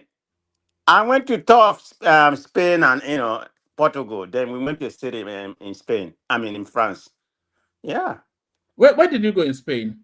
Okay, we started from Barcelona. From Barcelona, we went to Valencia. From Valencia, we went to Cordoba. From there, we went to Zaragoza, Sevilla, Granada. Then from there, we went to Madrid. After did you go to La Ramblas in Barcelona? La Ramblas. What did they do there? We went to a lot of places. It's a major walkthrough where you see all these human statues and eat paella. Oh, okay. Are you talking within the city? Yes. I think it's called La Rambla. Yeah. We explored those things. I mean, went to the front beach. I went to the stadium. The famous Barcelona stadium. We went to the locals, explored some of the local city. We visited a lot of places. Of course, it's a lot of places to visit. It's a tour. Because I left here on the 21st. I think I was on your show in the morning, early in the morning. Then we left. We left early. I think we through Lufthansa. That particularly on the 21st. So while I was on the plane, I received an alert from my phone that Biden has dropped out. But anyway, that's not the subject. So, but like I say, we went to Sevilla, Granada. From there, we went to Madrid before we went to Porto and Lisbon. We even visited a city in France. That was one day trip. I think it's part of Spanish city. It's called Carcassonne or something like that. I think that's what we call. But it was a very exciting trip. So. But anyway, the reason why I come here, to I didn't mean to take other people's place. I have a lot to say, but it's not going to be today because I'm still getting more information about what transpired while I'm gone. Because I've been having a playback of your platform and some other platforms. So try to get more information before I can come here tomorrow and talk about that. But the main thing I come back, I want to debate Prince Daddy, please inform him if he can allocate any time, 10 minutes or 15 minutes each. I wouldn't like to debate Babati. Babati is a very rational mega. So, he's a very rational mega. So I would like to debate him. To me, he's kind of, I don't know. It won't be a very hot debate. And I wouldn't like to debate what Jue doesn't know anything but some cultural, social issue, So the person I would like, if you don't mind, let him praise that. I don't know if he's here today, that I would like to debate him, Please, if you don't mind. All right, Prince, the gauntlet has been thrown to the ground. Are you picking it up, Prince? All right, he's run away. He's there. Yeah, just let him know whenever he comes. I think he actually dropped. He was there just a moment ago. So is it? One man, 1 second. Hey, man of prestige. Hey, yes, sir. When you are ready, I'll be on the start line sharing you up. Thank you very much. I just wanted to inform him, so we can get our data, not coming here and making up things. It's not going to be today. Let him prepare and bring out his data. Wherever we say something here, we have to put our source. So give him more time. If you want a week or 2 days or whatever, tell him I'm ready. I'm getting ready. So is it MAGA versus progressive? Progressives. Yes. So do you feel re-energized by very much. You think she's the right choice? Well, that wouldn't have been my first choice, but the space of American policies has changed, and I will be at the convention on Monday. So I will be leaving there on Tuesday because I have to send my daughter to school. So, but anyway, I will be at the convention on Monday. Do you think she has the beating of Biden? Do you think she can beat Trump, rather? Do you think she has the beating of Trump? Well, one man, I don't have to tell you. Look at the political landscape right now. I have shifted. So I'm not someone who's going to come here and be giving you what the post said or what the post said. But the political landscape has changed right now. It's pretty much a tie battle right now.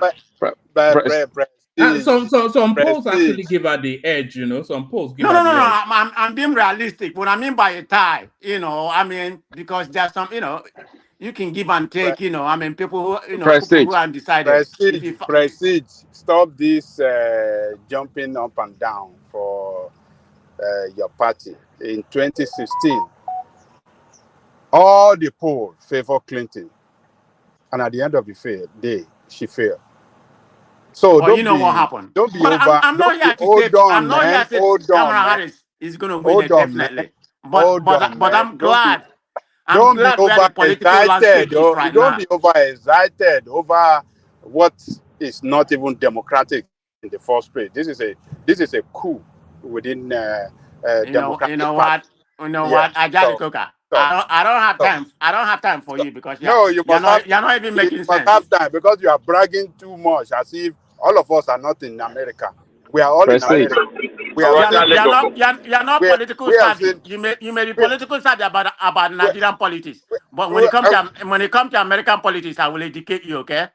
Prestige. Stop that. Prestige. Stop that. You can't educate me on anything. Look, let me tell you this.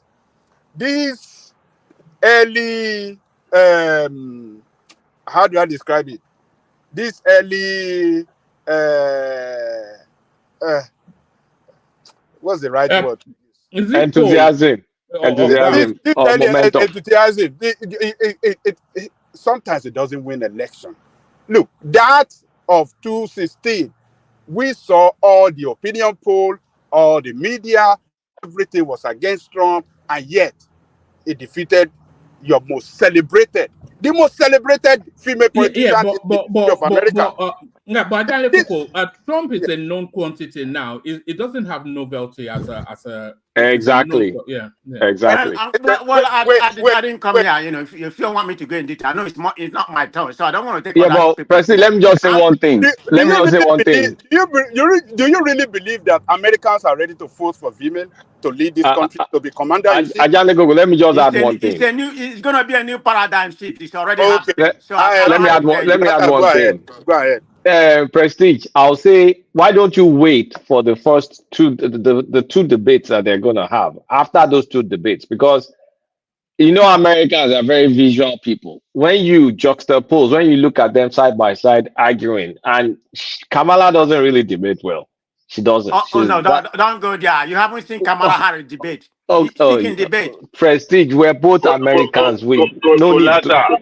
Let me land now. Let me just land. I said, he's going to prosecute Trump. Trump is a felon. Trump is going to be sentenced on the 18th. Or 19. Hold on. I hear you. What I'm saying is, after you see both of them side by side visually, because right now there's just the hype that okay, Biden dropped out. People have a sigh of relief. Like, I'm glad that guy left because many people were not enthusiastic. But after that dies down, then we can start getting a true flavor of the numbers. Because right now, Kamala is actually leading 4 of the battleground states. So if we want to base it on poll today, she was going to beat Trump. But this is, it's American politics. It's too early. So after both of them go side by side twice, and then we now look at, okay, does the enthusiasm continue? Are we getting net new voters? Because I can tell you, there are many silent voters in America that will not vote for a black woman. But it's not to tell me like, okay, I think some people regretted what they did versus Hillary Clinton. And of course, Trump is no longer novelty. There's no longer novelty factor. But don't underestimate those silent majority people. Don't underestimate them. Okay, can I speak right now? Sorry, Prestige. Another consideration as well, and then you can come in and disagree with me now, Prestige. Another consideration as well, what I find with Trump is that it's a one-trick pony. He does just the same thing in every debate.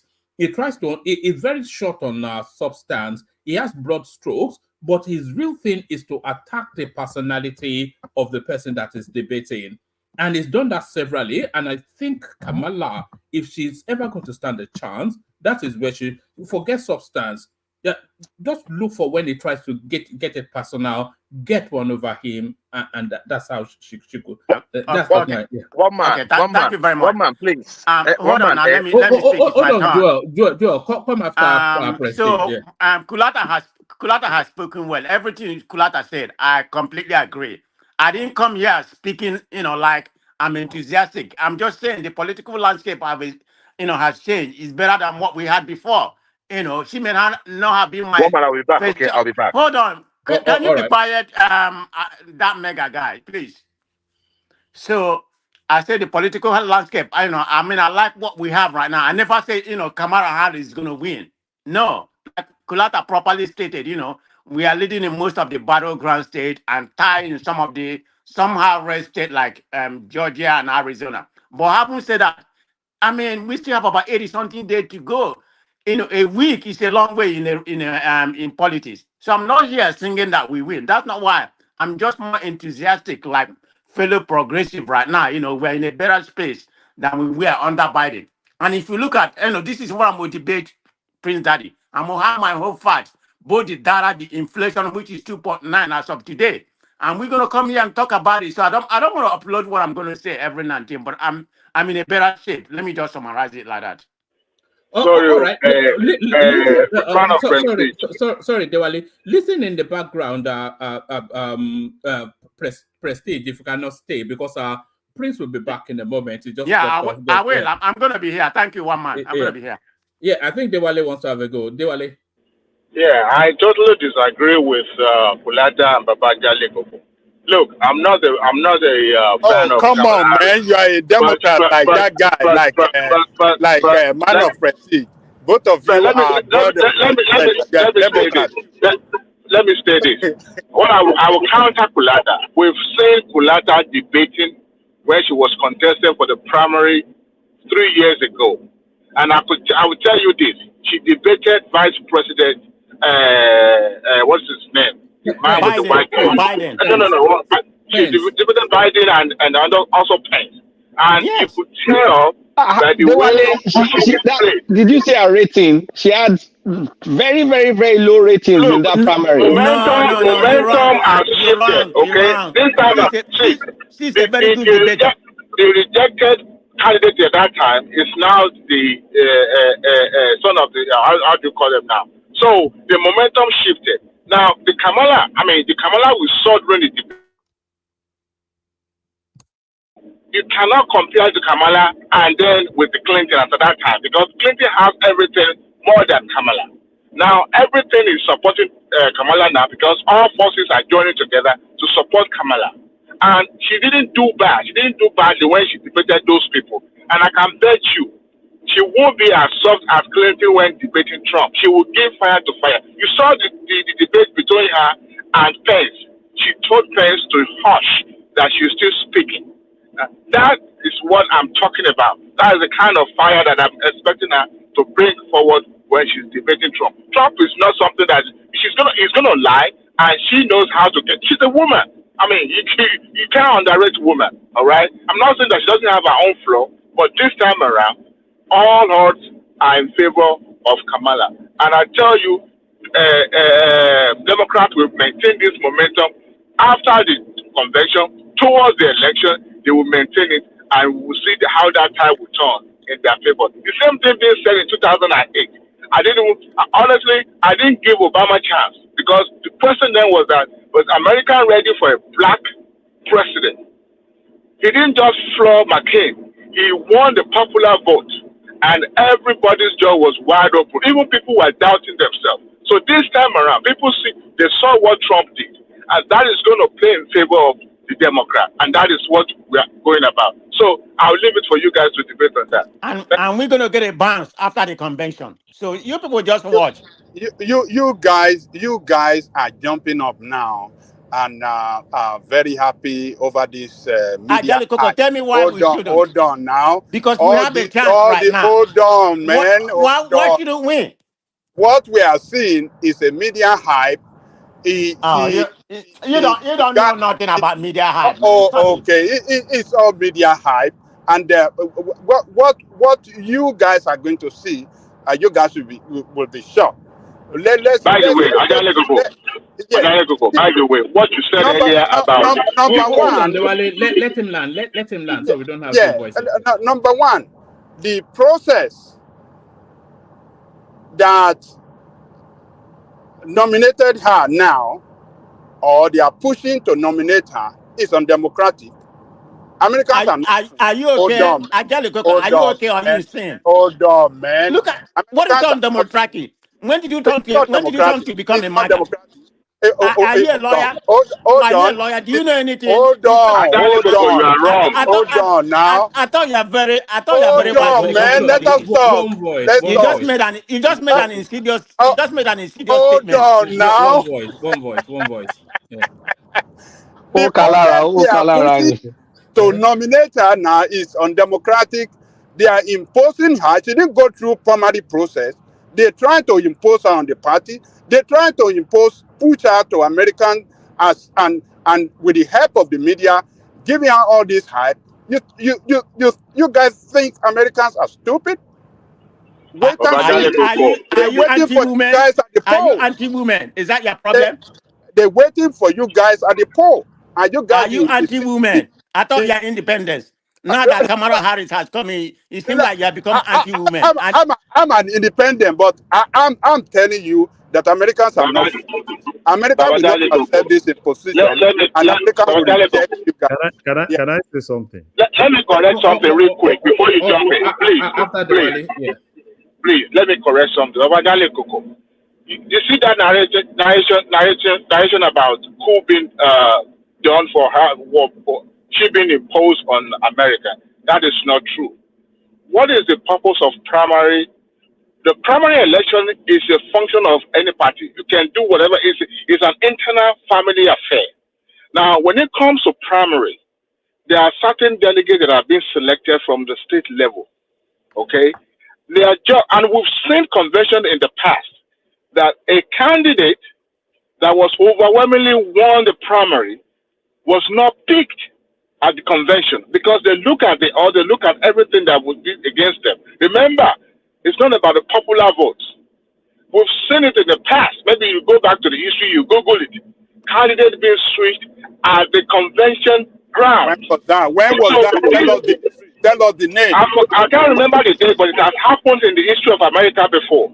That's why I said it's not a coup. And a party presents the candidate. Okay? The purpose of convention is to have a unanimous front to present candidates. And each delegate will now vote. Some of the time they've already done the voting before.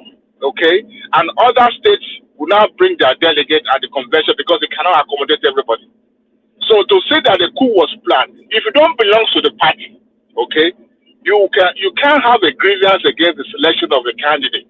So this time around, the party decided unanimously, they voted.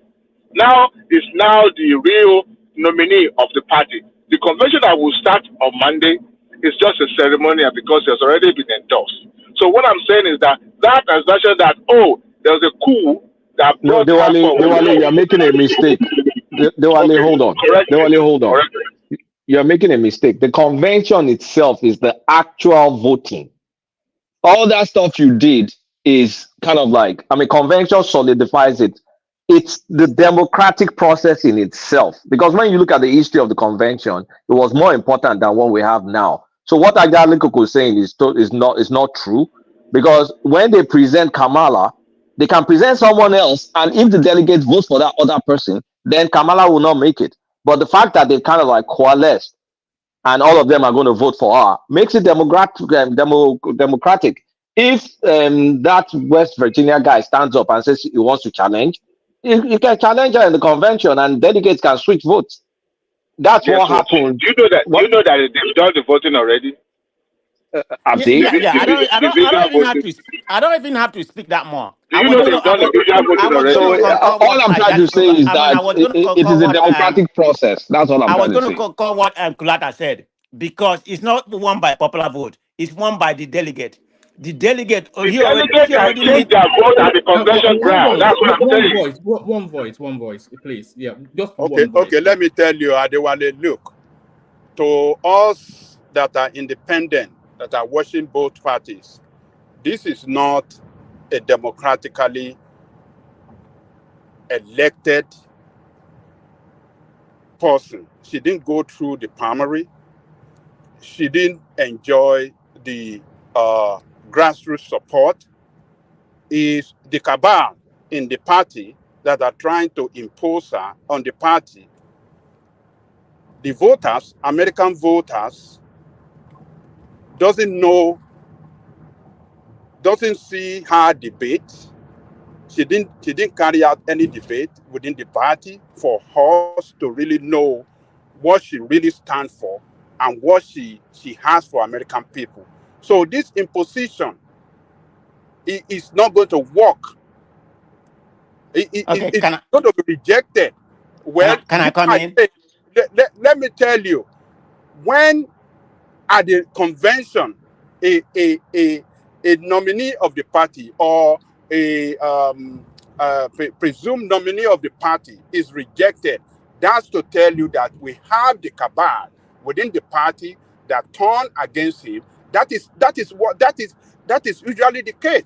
It is not the grassroots. The grassroots people that voted for him, giving him the mandate to represent the party, then you cut short the interest of the real voter.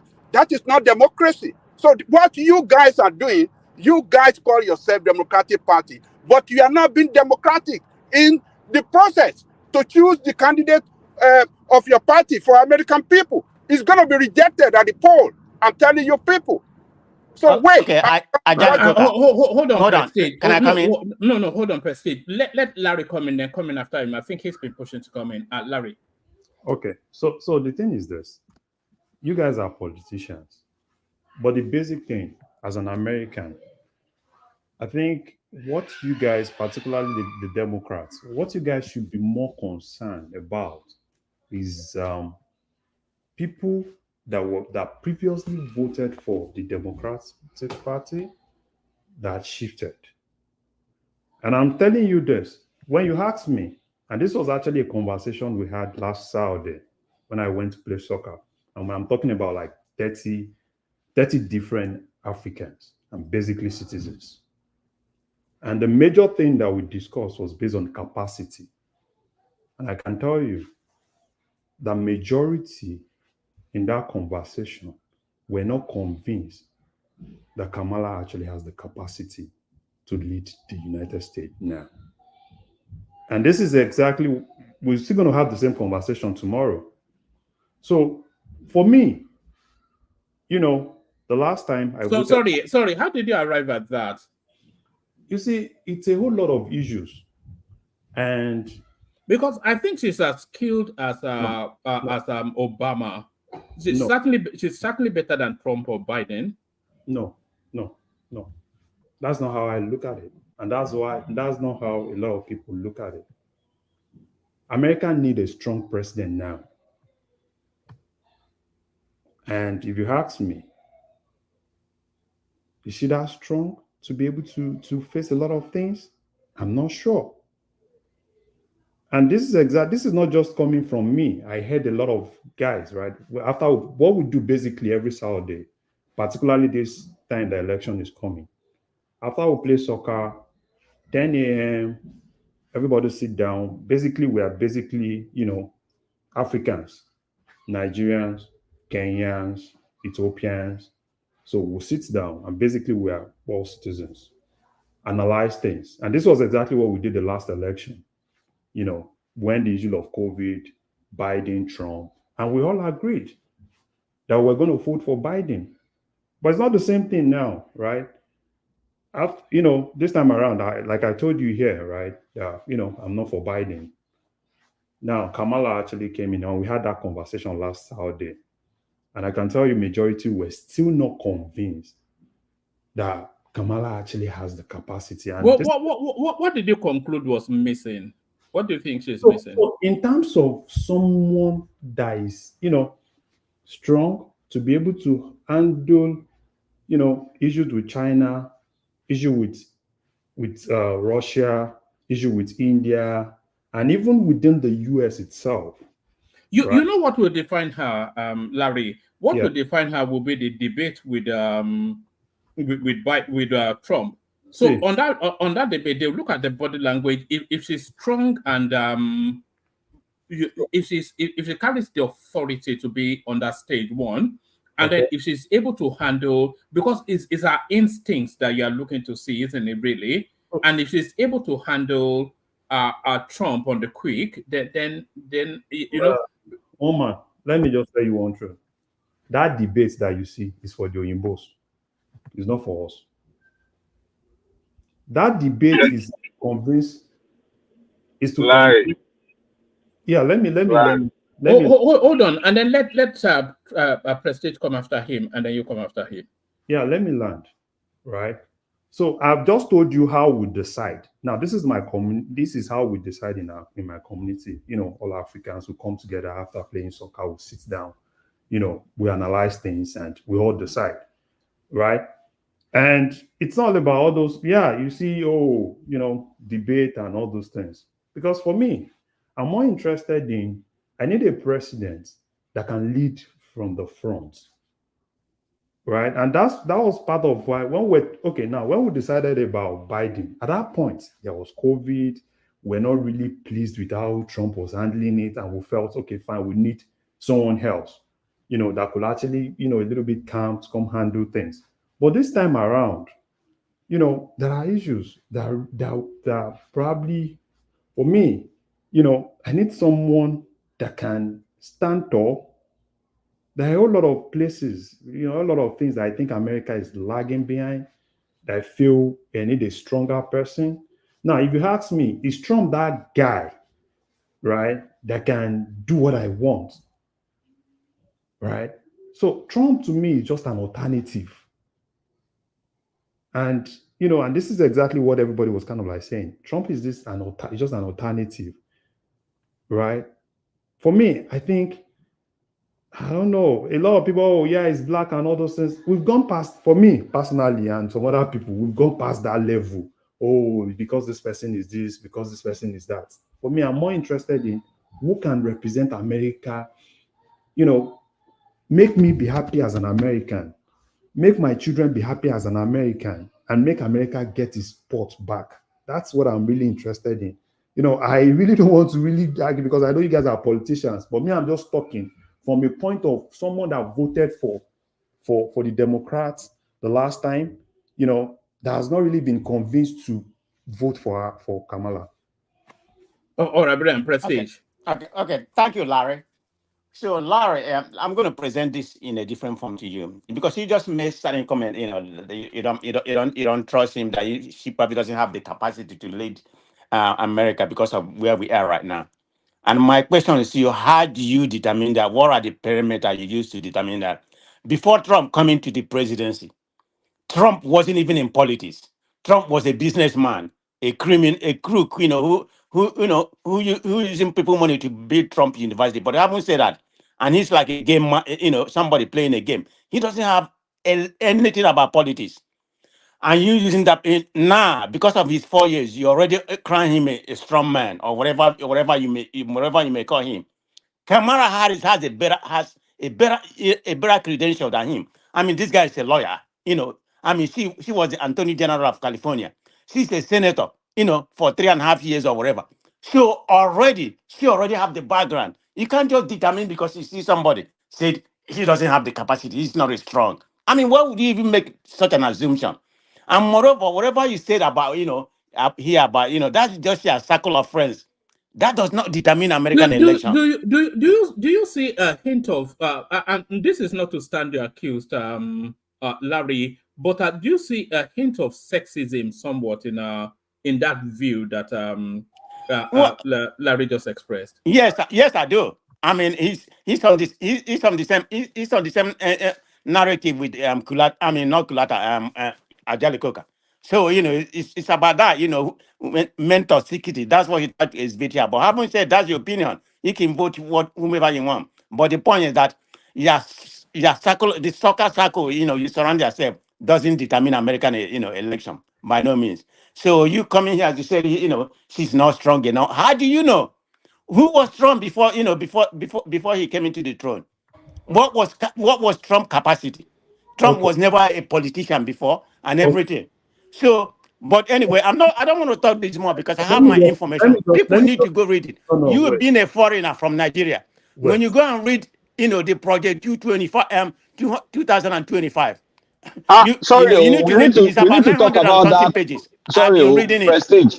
We need to talk about that project No, I 225. don't want to talk about it. I want to debate. No, I it's don't want to not go I into know, talk details. yeah, about it. debates, That talk will about it, shape the whatever, yes. opinion of some people. But if I would just chip in real quick, it is true. I could detect some kind of sexism in some people's Yes. assessment when it comes to this candidate. But So I'll say this: I'm even yeah. surprised that Anjani Koko is not even supporting this candidate because some of our programs, some of our, she has not released her manifesto yet, but some of the things that she stood for, even when she was as a district attorney in California, are more of a socialist in nature. And I'm quite surprised because this woman believes that.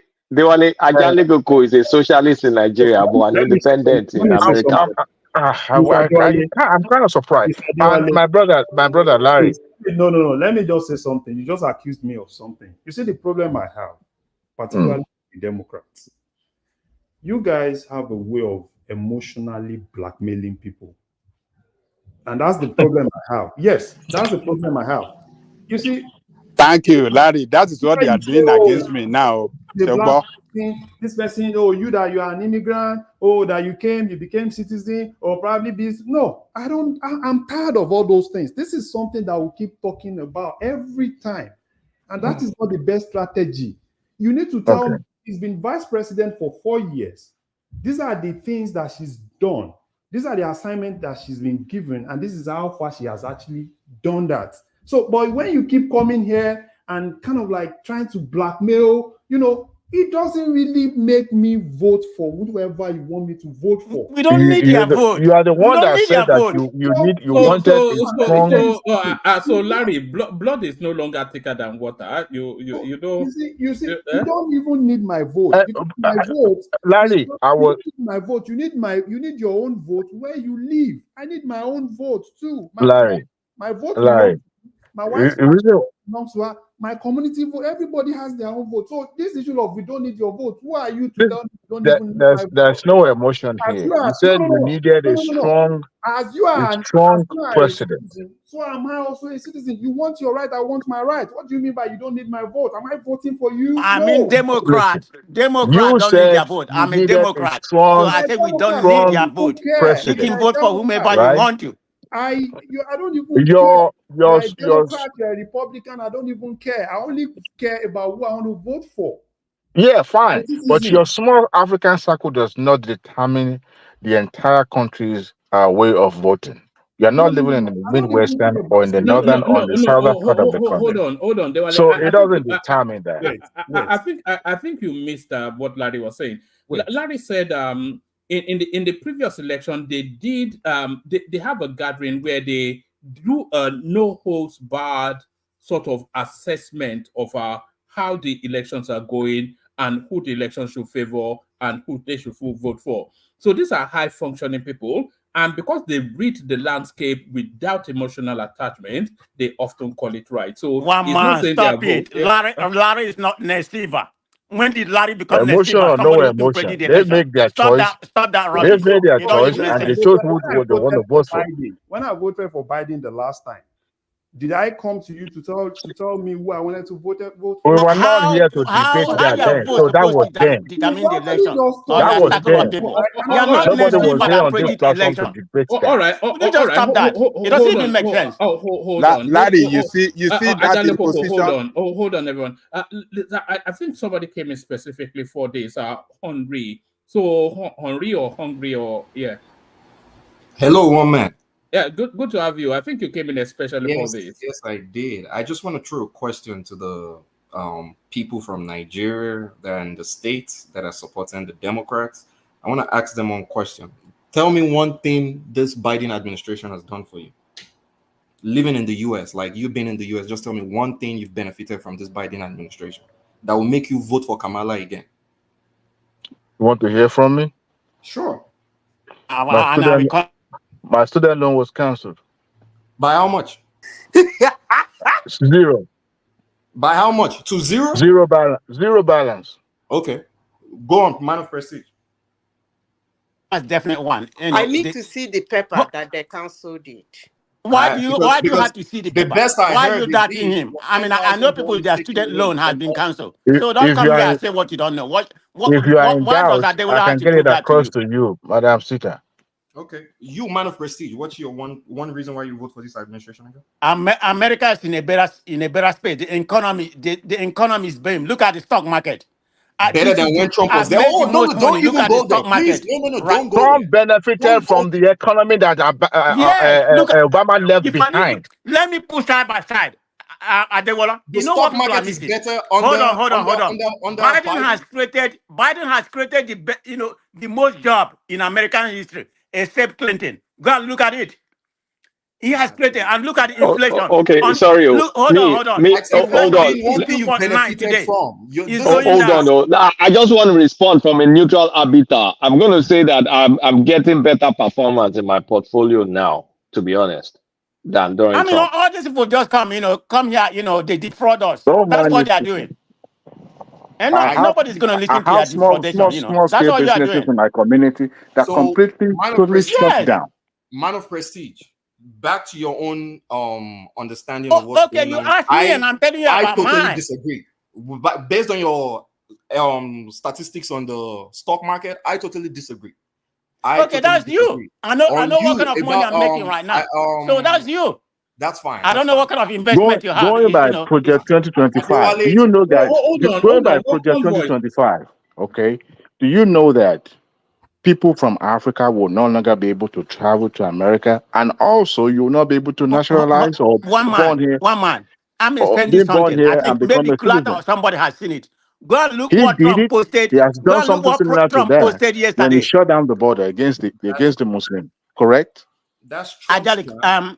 That's Trump's plan. That's an American thinking for Americans, right? He's an American. He's not a Nigerian. Did you see what Trump posted 2 days ago? So how is he meant to think? Is he not meant to secure America first? Hold on for that conversation. Let them have it. Yeah. Like if Trump is saying I would do everything right for Americans first, who's he meant to look after? Nigerians in America or Americans in America? Like what are you talking about? Like he's doing this, he's doing that. He's not going to look after his people first. Who are his people? You realize he was once an immigrant. His father was once an immigrant. You know that? My brother. So when you're talking about defining American, who is American? Who is American? When his own father, his own grandfather, deported back from Germany back to America. So tell me who is American? Define American for me. What you telling me to define America? And I'm telling you what does Trump see himself as? Does he see himself as a Nigerian or as an American? He sees himself as an American. Whether you want to tell him whether it's easier to overlook the history after we've already fed and we already benefited. It's easier to overlook. What do you lean with? That's what I'm asking you here. You're telling me Trump's great grandfather is an Nobody American. Whether he's not an American, in that's today's not the whole world. point here. Trump Nobody governs in isolation. Can we make it conversational? There's just a lot of yelling. Like, what is this guy saying, man? Can you guys just talk, not yell, please? We can't leave it. Okay, thank you very much. Can I come in? Can I come in now? All right, Henri, let Prestige come in. But thank you very much. Hold on. As you come in, let's just have one voice at a time. If a voice wants to push in, you can either give the space or not. But let's not have Okay. So I wanted to present something to this people. I should have sent it to you. Did you all see what Trump posted? I think I saw it. It was posted 2 days ago about what America will look under him. And if you look at that picture, that he posted 2 days ago, it's about American flag, beautiful building and everything. And the next one is what America is going to look under Harris. Did you know the people that he depicted in that picture about immigrants? He never depicted the Mexicans or people. He depicted Africans, black people, looking like people who are dying of starvation. Go and look at that picture. I'm not making it up. It was 2 days ago. So when these Africans come here and supporting, complaining about their country, and you're here to support a criminal, a felon with 30-something count, and that doesn't even bother you. And this is a man who has always been, who has always been a crook right from business.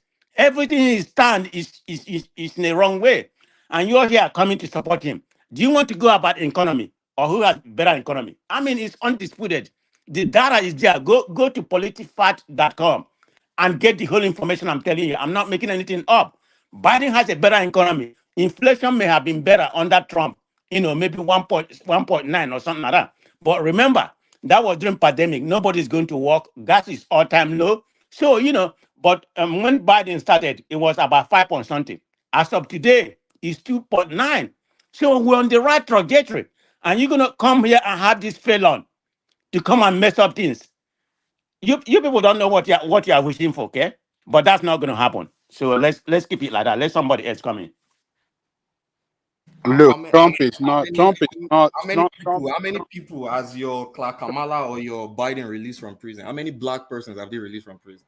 Because the same Trump that you're calling a felon did better than those two that you're talking about. The fact is that he's a felon. When she was He's a felon. He's a felon. Why he's a felon? He's a felon. You keep saying.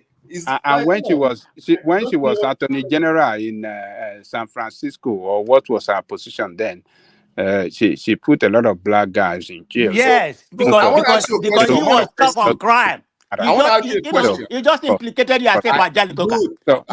This is somebody tough on crime, black or white. If you do wrong thing, go to jail. What we're saying, she put them over for a long period of It doesn't time. matter. She followed the law. She followed the law. It matters. Look, she followed the law. No, she didn't follow the law. She abused. She abused. How come the federal government? How come the federal government didn't sue her? You act like you don't know how American politics work. Prestige. If you are going to debate Prince Daddy, is this how it's going to be? You won't let him talk? No. I'm sorry. I'm going to let him talk. No. I'm not going to be like this. She abused her power of. Hey, how are you? This is good. So she abused her power of office by putting black male in jail for long period of time for a little offense that did not warrant long period of time of imprisonment. The records are there for what she did in San Francisco. They're gonna bring everything up against her. It's a matter of time. But the issue is that these women that you guys are presenting before American, nobody knows her capacity when it comes to, being the leader of the commander-in-chief of the armed forces. We don't know the level of her capacity to lead the greatest nation on earth, the greatest military on earth. In this challenging world, when we have war in the first year. They know her capacity, Ajani Koko. Okay, go ahead, my sister. Can I come in? Go ahead. Go. I want to say something. Hold on. Come after Zeta. I want to throw a question, but please, she's gonna say I just want to throw a question to Prestige. Prestige, are you in California? No. If he answers it, then it takes the conversation in a different direction. Let Zeta come in, and then Zeta. Baba Johnny Coco, una well done, no. One man, you self. It be like say you just wake up as they talk. Yeah. Making Yanos, make me hear. Okay. Baba Johnny Coco, they know her capacity. Okay. Yes, there is nothing about Kamala Harris that Americans don't know. Let me tell you why I said they know her capacity. 2, 3, 4 months ago, the mainstream media that support Democrats, they labeled her the worst vice president ever. All she said is still on tape. All her positions in terms of governance and leadership is still on tape. The vote she casted that she vetoed, because it was 50-50, she came as the vice president to veto it. That crashed the economy is still on tape. Is that same mainstream media after Joe Biden dropped off, started giving her crown and wearing her dress. They know her capacity. Nobody is telling you they don't know her capacity. She is who she is. Okay? 3 months ago, they were calling her no good. And she didn't do not anything to deserve being good. So I don't know which one is they don't know her capacity. They do. But what you would have said is that they are covering her capabilities and capacities, which is zero. They're trying to cover it now to push her forward, but they know her now. I hope you live in the United States. That's what I said there. What This is were just they saying media about hype. Kamala Harris 3 months ago? The same people. Media hype. Okay, so what were they saying about her 3 months? These same people. What were they saying about her 2-3 months, even before, just few weeks before Joe Biden dropped her? What were they saying about her 40 days ago? And the same people, without her doing anything, just because she picked this man drop and he fell on her.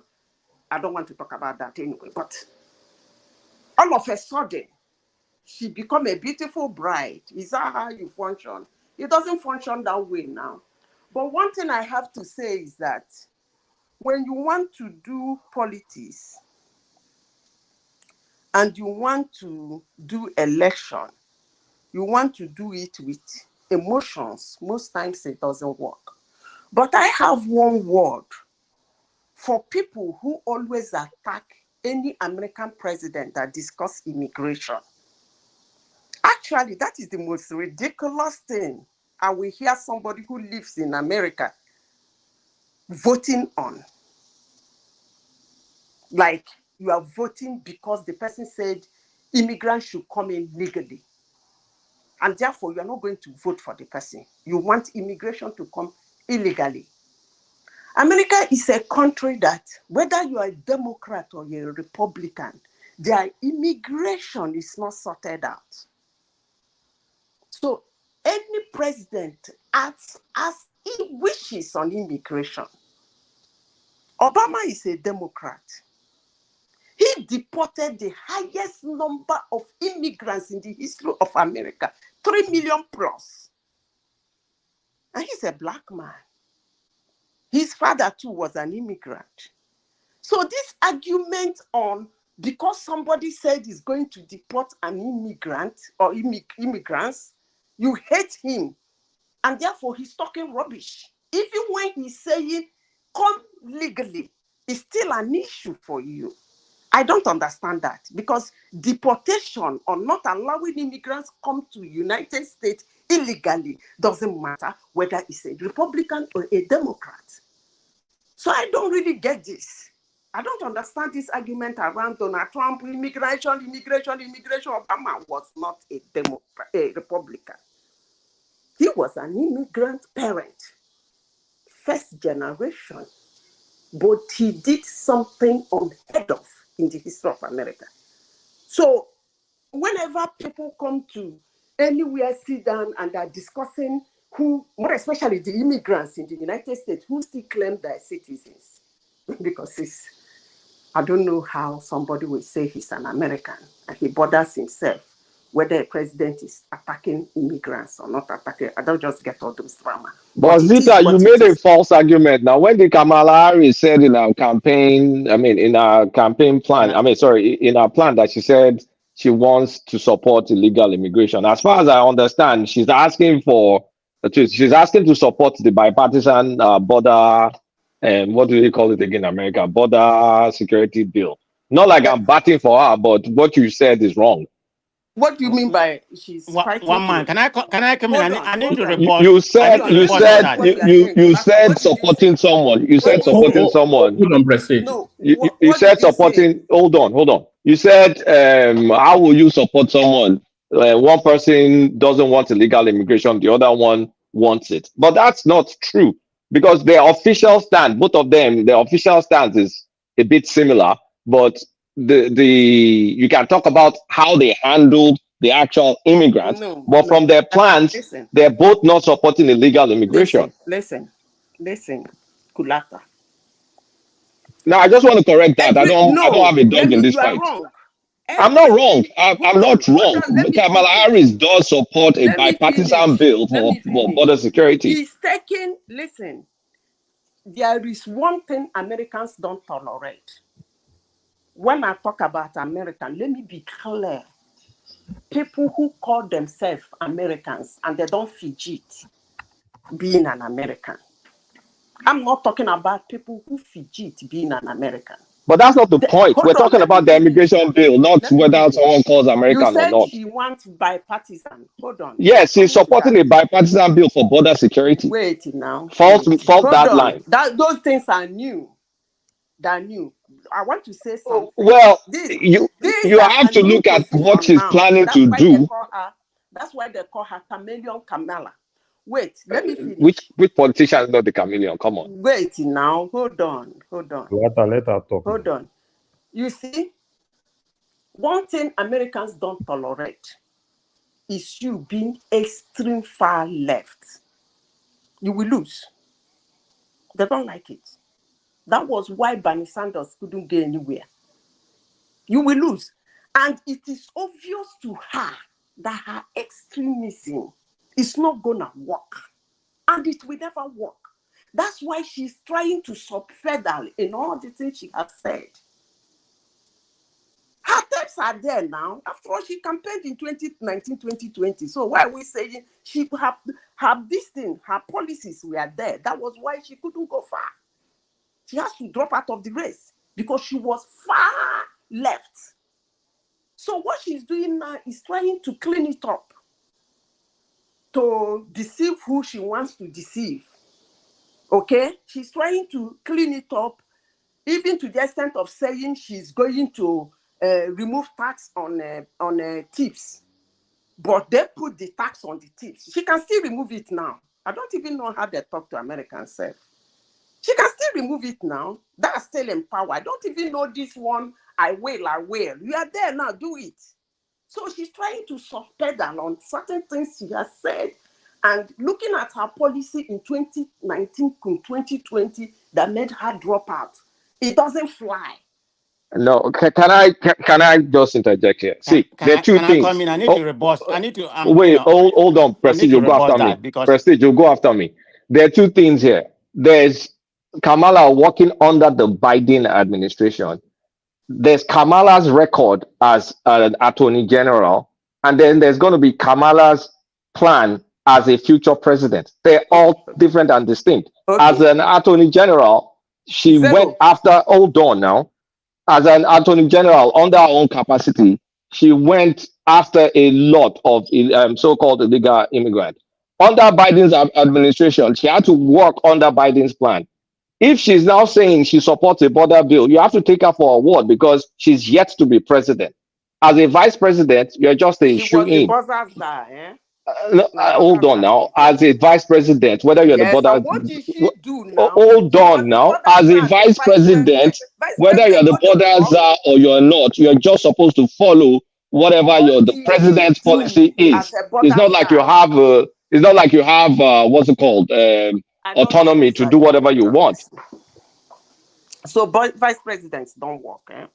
Vice presidents don't have a mind of their own. They follow what the boss says they should do. Let it be that it wasn't taken into effect.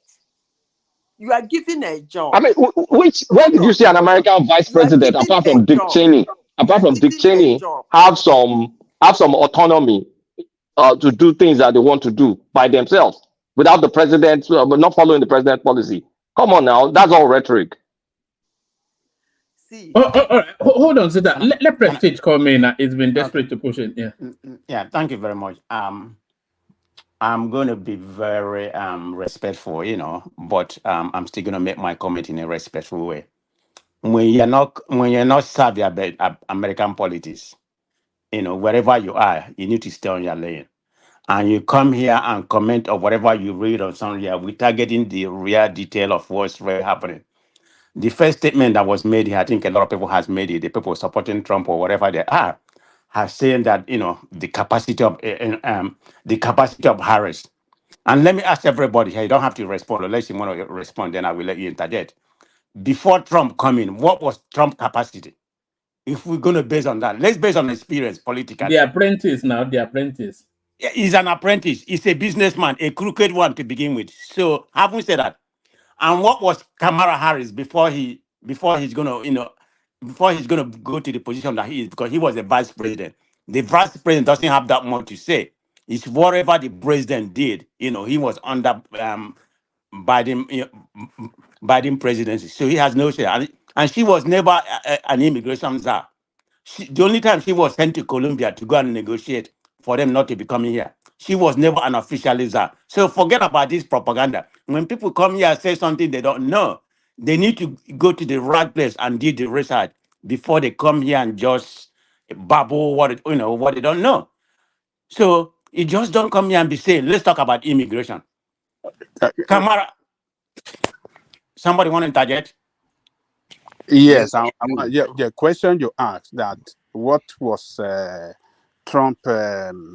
What did you?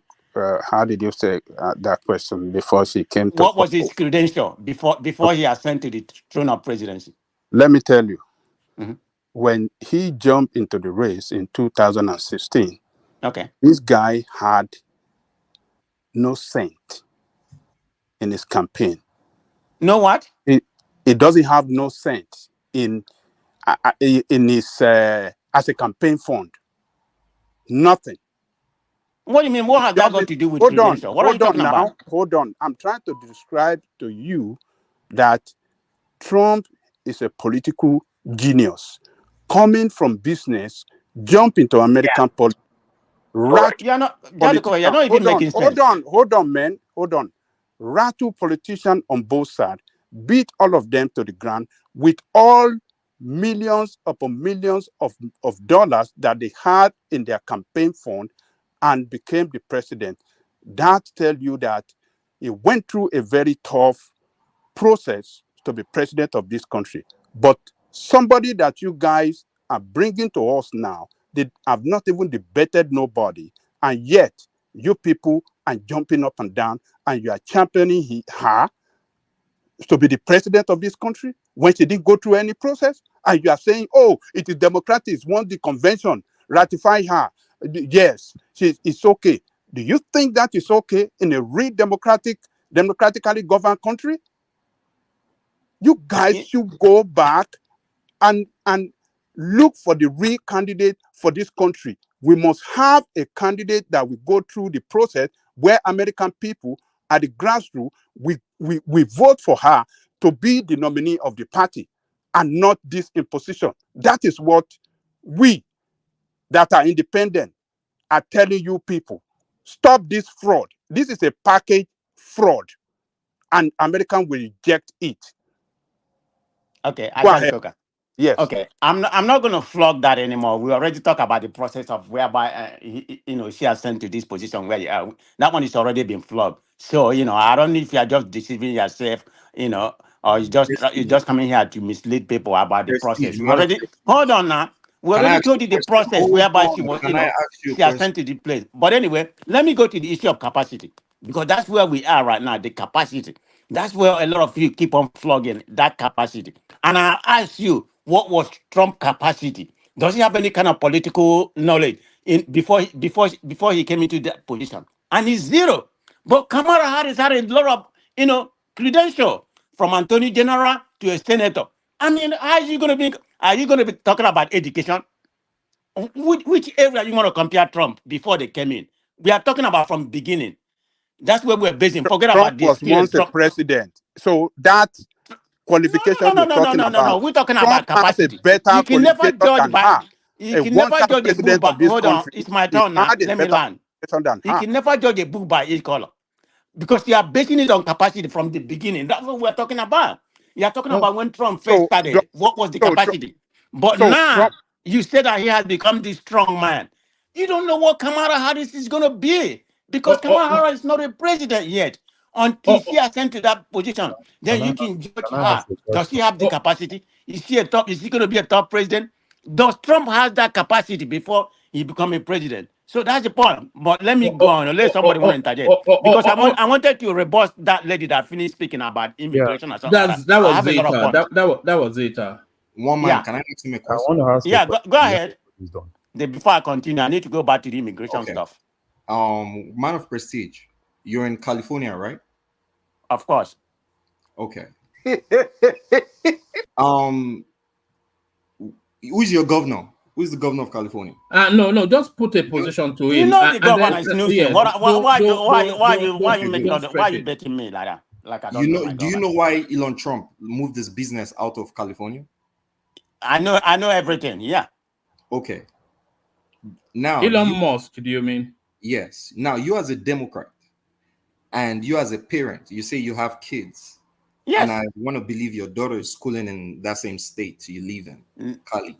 Well, now, I'm not going to go in detail whether it's believing your daughter that's not the point.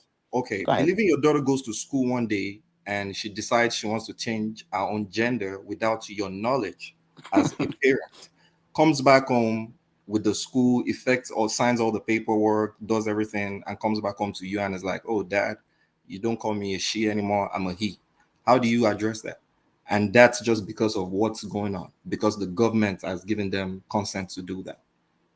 And you are saying you're standing here right there supporting the Democrats that what? Or you don't know this is their policy? You don't know this is that your main problem with the Democrats? All right. Hold on, Prestige. Yeah, it's part of a moral problem. No, I think we get that. Just hold on, Henry. Hold on, Prestige. Take a position from Larry as well. Then wrap it up. Then we'll hear from Prince Daddy, and then Zita can wrap up that space, and then we'll go back to Nigerian politics. Well, man, you know, if you do them like that now because you know go balance. If Prince Daddy goes and Zita goes, that's kind of like the same. I mean, people want to push back against both of them. Where is Adewale? You can push Where's back. Adewale? You can push back because I don't belong to any of them. Yes, you belong to going by a narrative. So you're already coming to the battle. So you need to stick there. Don't say you don't belong to anyone. All right. Hold on, Zita. Let Larry. I think Larry wanted to add on to what Henry said. You can push back when I'm speaking. Don't have problem with that. No problem. All right, Larry. Do you want us to stay in this space or get back quickly to Nigerian politics? No, it depends on what people want. I just want to ask a simple question. Let's stay here, one man. It's getting more interesting. Let's trash it out with all this Democrat jingoes. Actually, Coco, you're just walking juxtaposition. But the one thing, Ajale Coco, you cannot claim to be on the fence anymore because you are a MAGA. He's a MAGA. He's a MAGA. MAGA in America. No, I'm not a MAGA. I just don't like the way this. No, I'm not a MAGA. I just don't like the way man of prestige is the way the man of prestige is just jumping up, trying to show as if, oh, yes, everything has turned against Trump, that, oh, they have won the election. No, we have not seen anything about this. We don't know. I didn't say that. Don't put word in my mouth, please. Hold on. Take a position from Larry so that we can structure it in some sort of way. Yeah, Larry. Okay. So the thing is this. We talked about capacity and all those things. And for me, I think, you know, if you ask me, okay, what exactly has Harris done? I don't even know. Now, Kolata said we should forget about when we should. Okay, Baba, you want to say something? No, carry on. I was the one laughing. Somebody just chuckled at what you said. Carry on. So Kolata said we should forget about when she was vice president, right? Now, for somebody like me, I don't even know Harris when she was Attorney General. I can't even pinpoint what she did when she was a senator.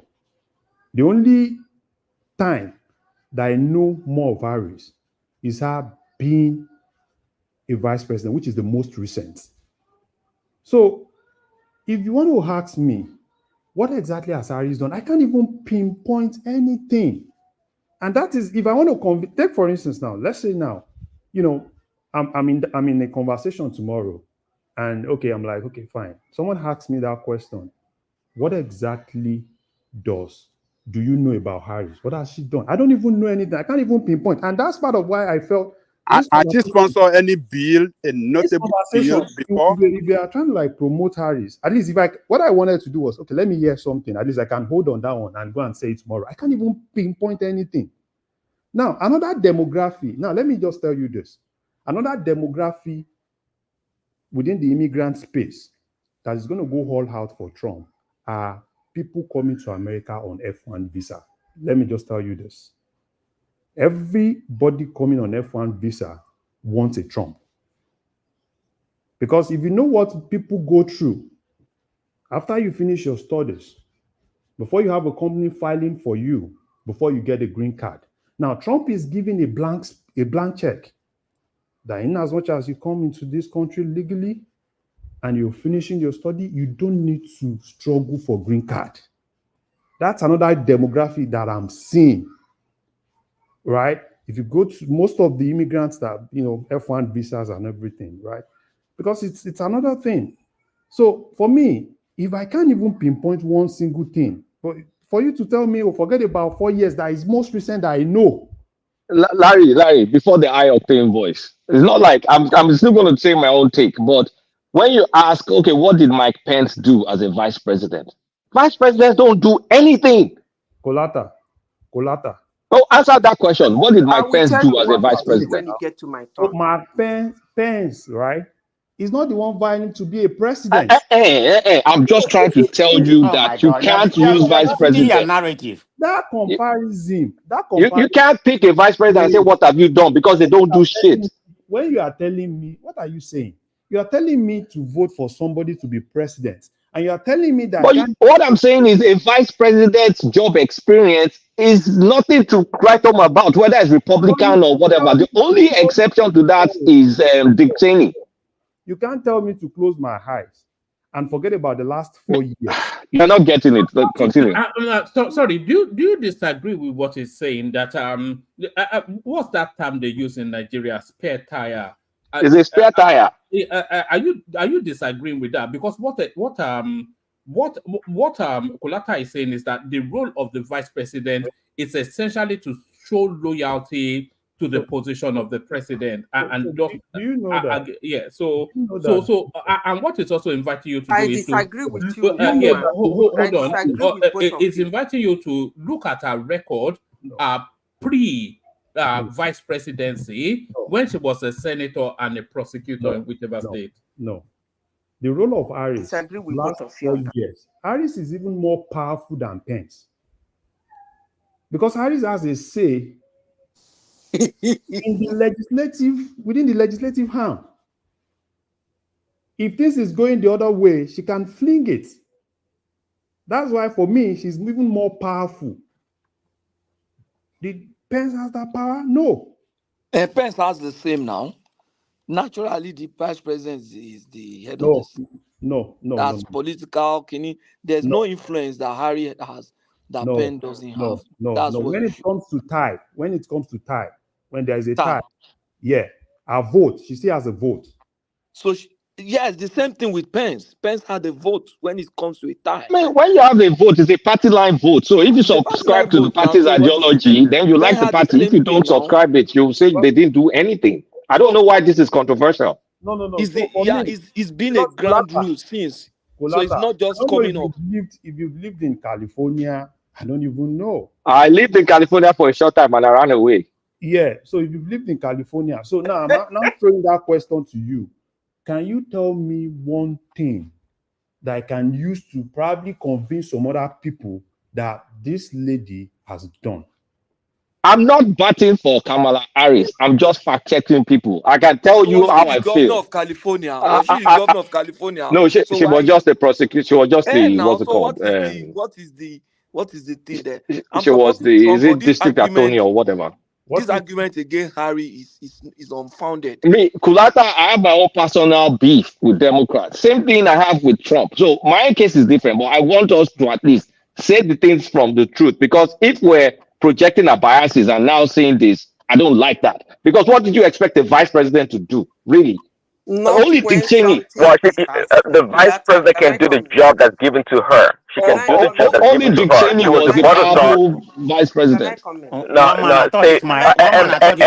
And by the way, what was Kamala's record for illegal immigration in California? Because you cannot throw that in there, but she has nothing to back it up. She prosecuted a bunch of illegal immigrants. Go and check. Right. No, yeah, right. All she did was throw black men, African American in jail for smoking marijuana. That's what she did. That's a fallacious argument. I mean, we're talking about illegal immigrants. Then you're saying she threw black men. You pretend like, you're against. No. Stop attacking the person. Talk about the facts. You're just throwing random stuff in there.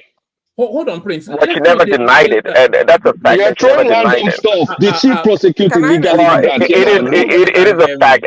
And by the way, we have a maker in the house. You're doing. Hold on. Everybody, hold on. Let's do it this way. Prestige, take 2 minutes to round off what you're saying. Prince, take 2 minutes to introduce yourself to the conversation. Zita coming, then Kulata. Okay, thank you very much. Before I proceed, this is to Prince Daddy. Are you taking my offer for debate, please? Yes or no? Or are you going to think about it? One man is going to portion us some time, maybe in the future. So you need to get your file, the data, and everything for us to debate. I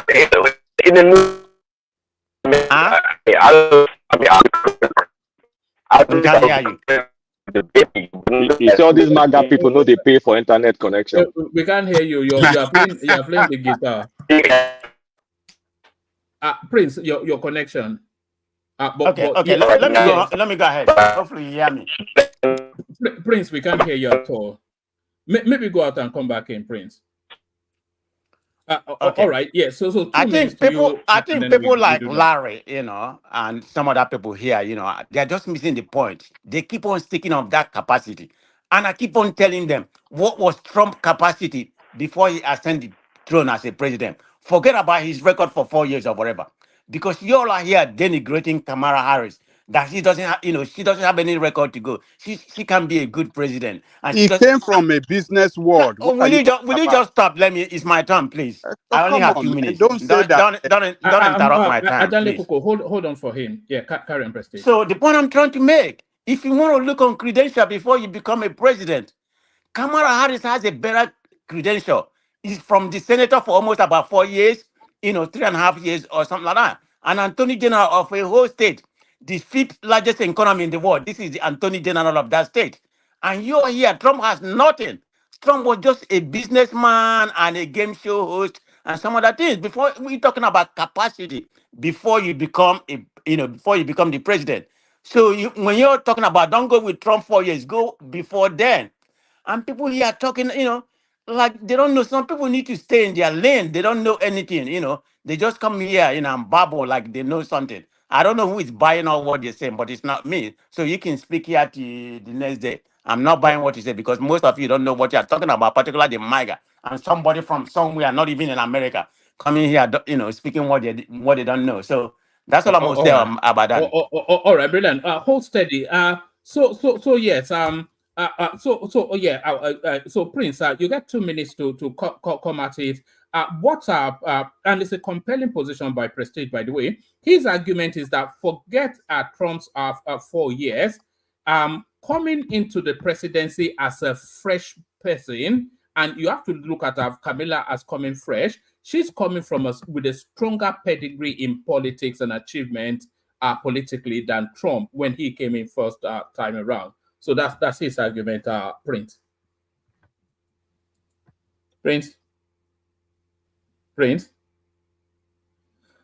All right, let's go with Zeta. We go with Zeta and then we go on to Kulata. Zeta. Woman, it's actually funny because the mainstream media called that woman nobody. I didn't call her nobody. They rated her the worst vice president in the history of America. An unknown woman. But let me talk about capacity.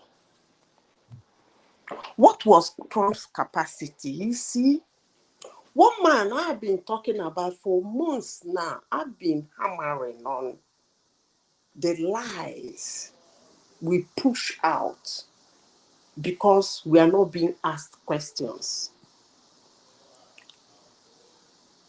Trump is ridiculous for somebody to say Trump had no capacity. or it's ridiculous too for anybody to say Kamala Harris has no capacity or credential. That's wrong. That's not where the argument should go. Because Trump had a lot of capacity before he had the guts. There's one thing Igbo people used to say, Akunesio Bike. If you look at a man who negotiated to pull down one of the iconic buildings in New York to put his own iconic building, and you say that that man doesn't have capacity, I don't know who would.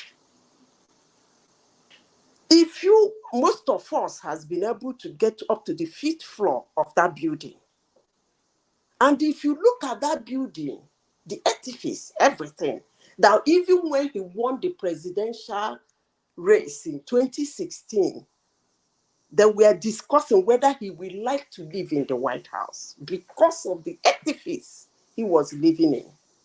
And you look at that man and you say, what was his capacity? Oh, wolves. Talking about his Trump towers in Chicago, the one in New Jersey, and all the one in, what's that country? And you look at such man who has been negotiating, bulldozing his way. According to some people, he's a crook. Yeah, business people are crooks. Bulldozing his way, getting things done on his own. Somebody who is being heated hard by the mainstream media and he's still forging ahead. You ask that kind of person, what was his capacity? That shouldn't be the line of discussion. Then back to Kamala Harris, for you to see somebody who has been an attorney general of a state before, did all her shenanigans, forged ahead, came out of it, contested for senator, won, and you ask her capacity. That's a ridiculous question to ask too. Nobody should be discussing that. They have credentials before they enter the race. If they don't have, they wouldn't have anyway in the first place. They have. And it's that credential that gave them the guts to venture to be in the #1 house in the world. Is that their credential? So the question of what credential should have come in. But the question should be, what have they done with their credentials? That their capacity, what did they do with it? That is what everybody should be discussing, not their capacity, because they got it. Okay. So progress that. So go to that space that you've opened up. So yes, go in there. Okay. Somebody said they should look at Kamala Harris' record when he was Attorney General. What did he do? He jailed black people for smoking Indian hemp, and then let loose a murderer. Is that fair? Some black people are actually angry with her. Then there is something presidents usually do to their vice president. That's why if you look at the race all over the world in presidential race, whenever a president is leaving or is taken out, it's a little bit too difficult for the vice to win that election. Why? Most of them are cunning. I'll give you an example. When during the time of Donald Trump, what did he give this guy, Mike Pence? He gave him a chaotic work to handle. They usually announce a job for their vice. I don't know why they do that, but they do it anyway. To me, I see it as trying to rubbish the guy or trying to give the guy an opportunity to showcase his capability to the world or to the country. He gave him COVID-19. That was what Mike Pence handled, and it was disastrous. That was what he was given to handle. It wasn't good. That was why when he came out to contest for presidency, no matter what he says, people are, this guy. And the same thing with Kamala Harris. Biden came out and announced her as the border czar. She's in charge of the border. It's on camera. And she didn't do anything. She laughed over it. She actually went there just once. And she didn't go to the chaotic way. Some people are holding it against her today. So that's what we are talking about. When the Senate tie on a bill that actually is going to cause inflation, the Democrats voted. The massive spending, the Republicans refused. It was in her position to say the final say. She voted. And that was what is crashing their economy today. So that's what we'll be asking. What did you do with your capability and capacity? But whether they have capacity to contest for the president of America, well, sure, yeah. They do have. But what did they do? All right, brilliant. So compelling arguments there by Zeta Kulata. Well, I mean, compelling according to our own viewpoint. Here's my own stance. I mean, to share my own stance. The characters involved don't mean much in terms of who becomes the president. Is the policies of their parties that is the main thing. Because whether you put a goat and a peacock there representing Republican and Democrat, it's going to be, they'll be pushing policies designed by their fellow lobbyists. If you start picking like who is spending the most, both parties spend they both overspend, they both support the military, there are many things. But what worries me from the Democratic side is we're heading too far left, and Kamala Harris is a leftist. She's very liberal, and I worry that we won't have sufficient guardrails to kind of like dial some of those policies back. I'm not worried about like economy or anything like that. It's not like she's the one running the economy. They have a team. For Trump, I can't stand the character of Trump. And people saying he has before he entered, it was something. How many, doesn't he have the record of personal bankruptcies before we even, of anybody? Didn't we see his tax returns? Didn't we see through all the shenanigans? Isn't he going to be, isn't he going to be probably sentenced next month? Isn't he like, look, the man is a vile human being, very, very vile. But I also think about which one is better for my own country, where my heart is. I think the Democrats are going to be terrible for Nigeria because a lot of what we're suffering today came under Obama's government. Who told them to go and bomb Libya without planning for the aftermath? At least I know Trump will give 0 Fs about whatever happens in Nigeria. And if we need to buy anything from him, as long as the transaction, they'll sell. So from a policy standpoint, I don't think I can stand the Democrats at this point in time. From a policy standpoint, I'm okay with what the Republicans can call me, regardless of their hypocrisy, their massive hypocrisy. So as I stand right now, when Biden was on the ticket, I wasn't going to vote for any of both of them. I wasn't just going to vote.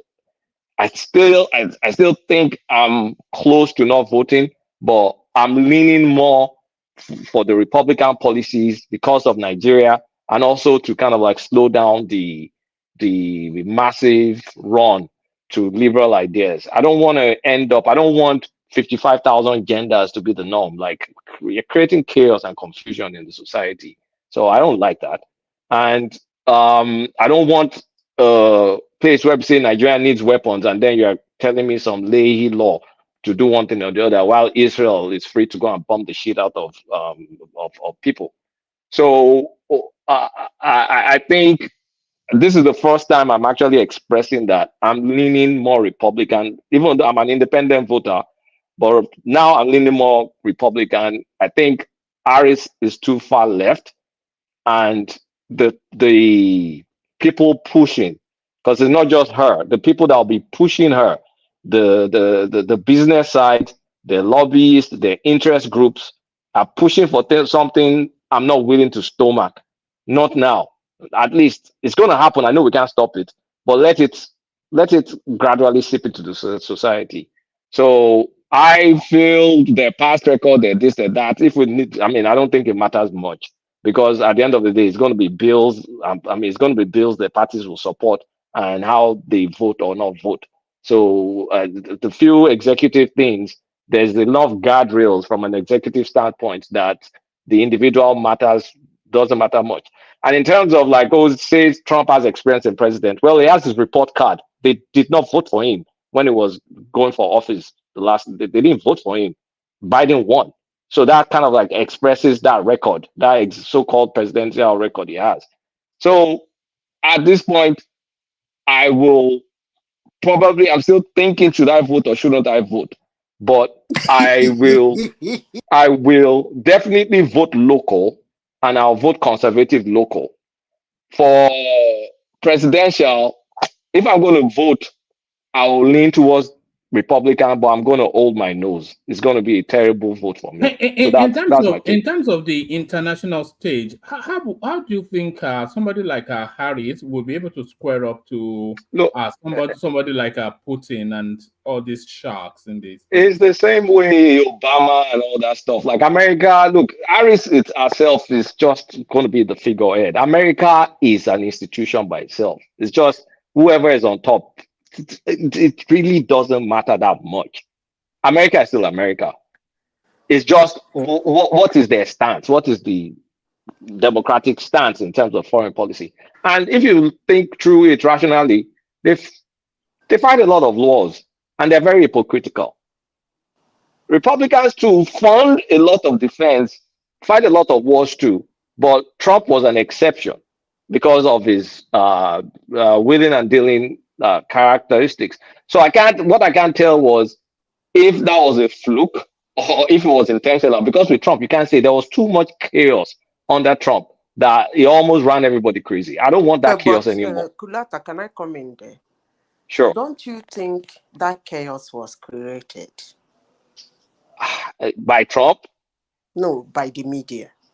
No, the media was feeding through. Trump was performing, and the video was feeding. They were feeding from it. Let me give you an example. You see, please let me take your time. Do you think Joe Biden's administration that enough chaos did not happen? Let me put it this way. His mental capacity was sat on. His son's shenanigans was sat on. Everything that was going on in that administration, the media kept on. Zita, I'm going to share my own personal experience. No need to. Have decided to let me put it this way, because I've lived through both. Under Trump, I was in perpetual anxiety from the first day they announced that I was in Colorado that day. When they announced he was president, I was in a meeting. Everybody's mouth dropped. It was anxiety for 4 years. Hold on, sir. It was anxiety for 4 years. Since Biden came in, I was able to tune out of everything. I did not watch. I think I just turned on CNN maybe once or twice recently. I didn't have to watch anything. I just did not care. Sorry, Kulata. The best form of president, the best president is the one that you don't even know what they are doing. I don't know what they do. I stopped following everything. Yeah.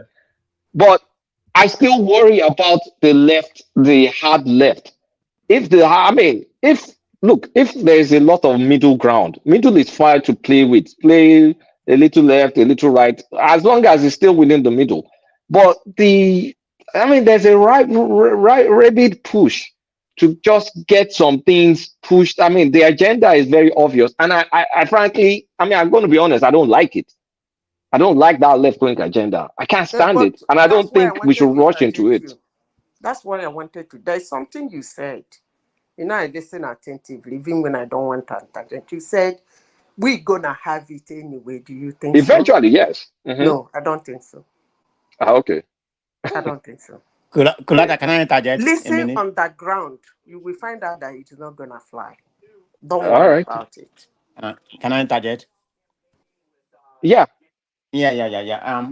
I heard what you said, and I agree with some of the points you made. You said who you're leaning towards. It doesn't really matter, okay? Because in a politics, there's a subtraction, there's an addition. So you leaning because of what you think Democrat are or something like that. There's other people that's gonna see it differently. It might be some social conscious people or whatever Trump is. That we come to. They will come towards higher. So it doesn't really matter. Who you vote for. But the final day will determine who is winning. So we can stay here and babble all we want today. I live in Georgia. Be careful what you say. Oh. You live in where? Georgia. We're Okay, kind of like so what does that 50-50. mean? What are you trying to say? That my vote is more important than yours. Okay, okay. You can argue that till tomorrow. My vote is more important than your vote. It's a battleground state. I'm not in a battleground state, so Yes. mine is a given, and yours is pretty much a battleground state because as of today it's Exactly. tied according to the poll. Yeah, you might make it different, but having said that, what I mean is going to be subtraction and addition, like the way you feel. Some people in Georgia, in Atlanta, because I spoke to somebody. Yes, I spoke to a lady today that was against. That's why I made that point. That was for Trump. He never liked anything about Democrat, but when this lady came in, the person. And today when I spoke to her, he can go and play back. Now she's supporting Harris. So that's what I mean. There's going to be an addition and subtraction. So I'm kind of like stuck. I can't support no, it's Trump okay. as a You can vote person, for whomever you want. but That's not I even don't my want point. I I'm just don't making want the the point. liberal policies in my life right now. I don't want it. I mean, do I agree with the whole liberal policy when you come to social conscience wise? No, I don't. But what the mega bring to this country is worse than what I will stay in my lane. I don't have any interaction. Stay with your stay with your whatever you call yourself, and if you want to be a woman or a man, that's your own problem. It doesn't affect me. No, it's not that. Look, I don't care. Personally, I don't care, but don't force But a lot of people be all of making us. that like it's a cause that kind of, I mean, you made a very good point. All these people from Nigeria, even people from Nigeria marching. I saw some women in Onitsha long time ago marching for Trump. There's something wrong with them. Concentrate on your country. That is not on your Yeah, but supporting another thing, Trump. I don't think Democrats are good for Nigeria. That's your They're opinion. not. It's American not our policy. opinion. I'm I'm basing not it going on to come here and fact. debate. Yeah, that's your opinion. But I'm basing it on fact. They didn't differ with sell us you. weapons that we needed. They created the chaos I in don't care. I Libya don't that care we're about currently that. suffering. I only care for America where I And am. then That's they where my want to interest mess lie. with a lot of That's our okay, food Chulata. That's your supply. own interest. I only care for America. That's where my interest is. I don't No, I benefit care for anything from Nigeria too. Nigeria. I I care don't for benefit Nigeria. anything from Nigeria. Let But me for let you, me let me let me say this. You see, as far as I'm concerned, I'm not going to vote for any one of them. And as a matter of fact, in the last election, I didn't even vote for any one of them because both Trump and Biden did not represent the kind of president that I would really vote for. So, but the truth must be told at all times. During the time of Trump was able to handle the geopolitics better than any president in the recent time. So, now you have a record. Is my line still bad? It's still bad. Go and pay your tax bills. Hold on. No, I'm not MAGA. It's not bad. I'm an We can hear independent. you. So he was. It's not MAGA. It's MAGA leaning. MAGA leaning. Look, Angelico, you're contradicting yourself, Angelico. You've seen Trump's performance, what he did in his first term, right? Now you have something to as a point of reference. For you to now say that you're not going to vote for neither of the candidate, it's disingenuous. Just come out. You're a MAGA and just be MAGA. There's nothing wrong with that. I'm not a MAGA. One man, can you present my question to Prince Daddy, please? Before I leave. Yeah, let Ajale Koko land. It's already said yes, but let Ajale Koko land. Yeah. So, like I was saying, he handled the geopolitics very well than any president in the recent time.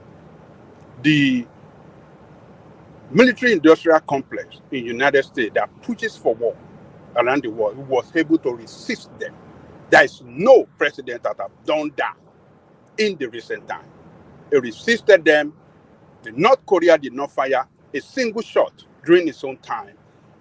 Putin, he was able to try to see how we can have a good understanding with Russia in order to maintain, a stable world when it comes to armed race. So he handled that very well than any president in the recent time. So, and as of today, what I'm more worried about is that geopolitics. The way Yeah, that because Biden World War has III is around the handled it, corner. the way that, man, if we are not careful, particularly the war that is going on in Ukraine, it could push us into Third World War. And we know what is going to result. I mean, what's going to happen when we have Third World War? It's going to be a nuclear war. We all be gone. So people Can I ask you a question? Democratic Party that are pushing for this senseless war that they are fighting in Ukraine, I think something must happen to stop it. Can I ask Yeah, you a question, and Ajadi? Yes. one second, Zita, and that's one thing Before I Collector does not forget. get. When Trump was in power, the administrative state was not running the show, and that's why, just like Angelica said, we didn't have any war. So I think you're stuck in the rut. You don't know how things work. Why would everyone wants to oppose one man? Why you haven't thought about that? The reason why they're so against Trump, because Prince when Trump was Daddy, in I'm power, not sold. I'm not sold on your man. Can I Can I ask a ask you a question? question, Ajadi because Koko? not the Before you bureaucratic come in, state. before you come in, Aro, let Zita ask that question, and then you come in after that question and answer. Ajani Koko, do you think Trump was able to hold down that war because of his policy or his personality? Which war are you talking about? Like hold down the war, the outside war. Like these people could not shoot, these ones could not fight, these people could not. Policy. I think it's okay. I It's think it's policy. more of his personality. Okay, well, Ajanigo, his both. personality is not policy. Let's say I think it's let's say both. personality because Let's say both. you don't know what to expect if you try him. I think it's more of personality. Because do you know why I said that? You remember when he became president in Russia, they said when any president of America, they have psychologists that study his antecedent, but they couldn't get a report on his own personality. That means he has manic depression. You do anyhow, you feel see anyhow. You do anyhow, you feel no see anyhow. I think it's more of his personality than policy. Because some man rumi nu lójoojúmọ́ ni. Aláìmọ̀lẹ̀ tó jẹ́ kí n pẹ́rù mi kí n máa lọ Nàìjà. Má kẹ́rù ẹ̀ òjò nísòro I don't know, but má kẹ́rù ẹ̀ kó máa lọ Nàìjà ẹ fún ní nǹkan mi jẹ má bínú ẹjọ́ ẹ má jẹ́ kó lọ Nàìjà. Ogunde o. Má lọ Nàìjà o. One man. Can I put a position forward then now? No, hold on. I think Zita, have you landed that point? Zita. All right, come in, Aro. Yes, have you landed where you were going? Yeah, I said, I think it's Kulata, or is it Ajadi Koko that says his personality? It was Ajadi Koko, yes.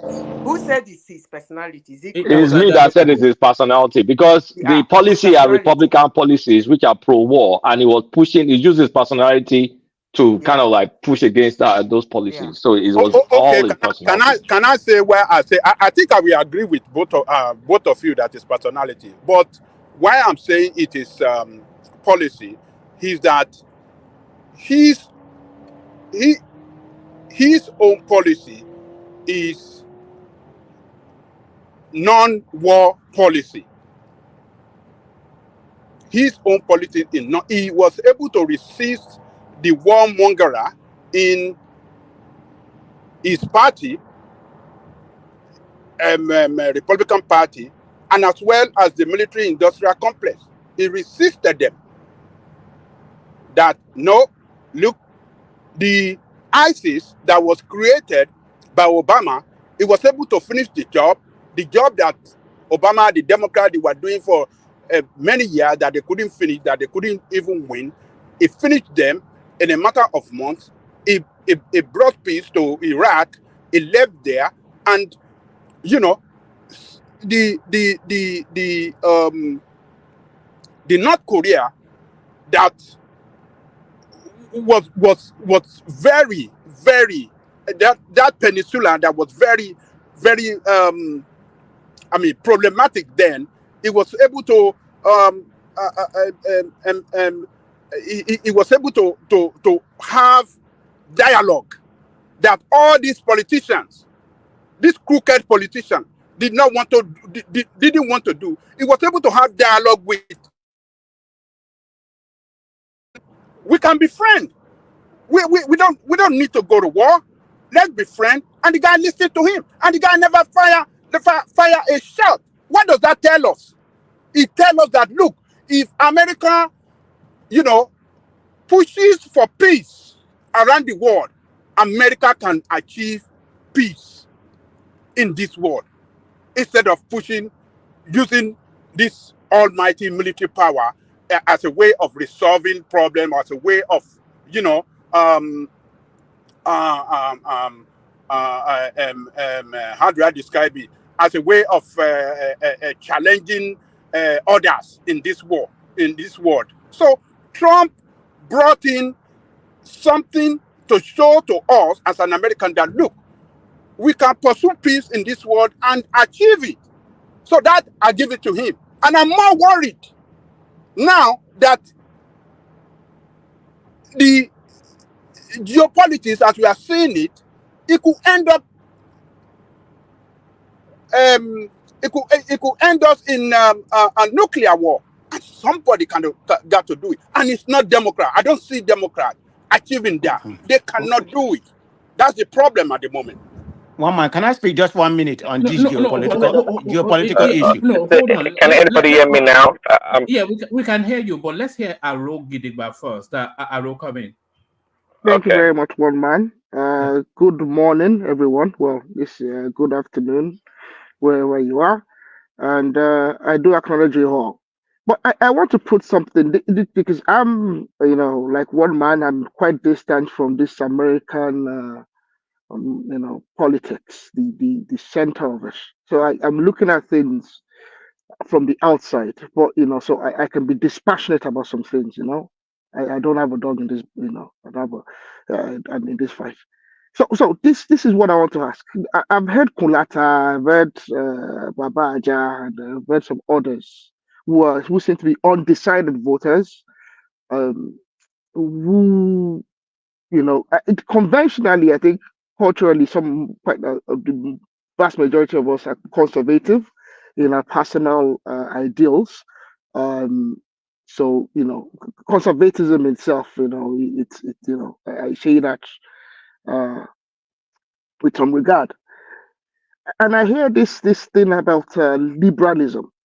So I would like Kunlata to define what these liberal ideals are that are of great concern to him, so that we can understand this. What is this great danger that voting for Donald Trump would forestall? Can you help me with that, Stephen? Yeah, I can.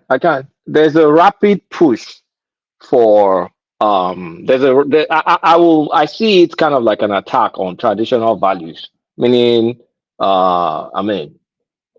making it normal, and also redefining norms of the society, changing speech, attacking speech, stifling free thinking, because there's a lot of, I know I've been using this word lately, but there's a lot of groupthink that they can allow you to think outside that box. And the way I see a Trump kind of like slowing it down, because I don't think it's going to happen. I've told Madam Zita that I don't think anything's going to stop it, is when it comes to appointment of judges, I would rather have judges that will question a lot of the cases in front of them to give it a more conservative interpretation, as opposed to holistic. As opposed to, judging cases based on how people feel nowadays. I want a more rigid interpretation of laws to at least put some sanity in the environment, dial some things back, because we're rushing towards a space And then when I look at civilizations, like in the history, anytime the civilization goes very, very liberal, that's the beginning of the end, if not the end of the civilization. We saw it in Rome. We saw it in Greece. We saw it in Egypt. We saw it. It's constant. Once you start like doing all this CC, I mean, Even I don't recently want in to. France. I don't want to get in trouble for work or whatever. But when you start seeing the society go one way, you know it's the end. But sometimes the end is inevitable. But can you slow it down so at least I live my life until I'm 90 something and my kids, you know? Yeah, I would like that. But this rapid rush to redefine things, change things, I mean, they're telling you, they're giving you a global diet for fuck's sake. Vegan. What is your pronoun, Kulata? How would you like to be referred God to? knows whatever. Like right now, just call me. I mean, I want to. You guys don't get me in trouble at work. Let's not go there. So that's day. I'm not doing. I'll be guy man. So I to the extent that I can stop it or slow it down, then I will support any policy to stop it or slow it down. What does it cost me? Because I'm even thinking, what does it really cost me? I'll probably get reduced taxes. That doesn't cost me anything. Can I interject it? Let me just finish my thought process. Let me finish my thought process. I'll probably get reduced taxes. I know, I mean, most likely there won't be any intentional moves to try and influence my own home country to adopt some policies that are attached to a loan. I mean, to attach to a loan. Why will I want that for my country? And I know nobody will be making some careless stuff to go bomb my neighbors and then get spillover. So I'm looking at what does it cost me? The only thing it cost me is my own personal disdain for Donald Trump. But when I look at it, like at the end of the day, it's just a tool. So I'm getting to the point like, what do I care? So that's where I came from. That's where I'm coming from. Okay, just a minute. All right, hold on. Just a minute. Hold on. There's a better answer to the question. Excellent answer by Kulata, by the way. But there's a better answer to that question than what Kulata just gave us. And this clip, it tells you all you need to know about what Kulata is saying. A transgender cop car. Look at that.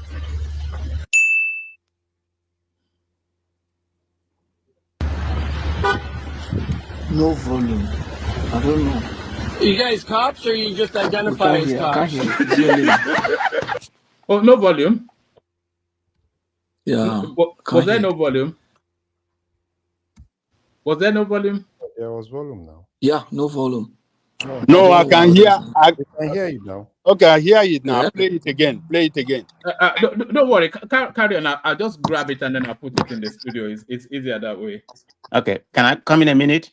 Yeah, go on. By the way, before can I just say that I'm greatly unsatisfied with Kulata's statement, his explanations, but I would like to really grill him. But I think if I do, we might go into some fundamentals, and I really don't. Maybe after hours sometime. It'll go on for a while. No. See, I'm not. And I don't like all this the definitions. I think it does a great disservice to the general conversation. So I don't think it's necessary to be going back and forth. I see the merits in everything, but I think we should. Let me put it this way: because of also what I'm talking about, there's a limit to what I can publicly express. If you know what I'm saying. I understand. Yes. Yeah. We're all professionals. Likewise, but I have a personal question for you. Just personal question. I heard you saying something, and I think you may be related to my friends. If you don't want to talk, does your last name? Of course, every last name is Ade, but your last name does it start with Ade? Yes. Okay, I think I know. Okay, we can talk. Okay. Let me make my point. Hold on. Just to explain fully what Kulata was saying, this is what Kulata was actually struggling to say for reasons of not wanting to get himself into trouble. Look at this. A transgender cop car. Look at that.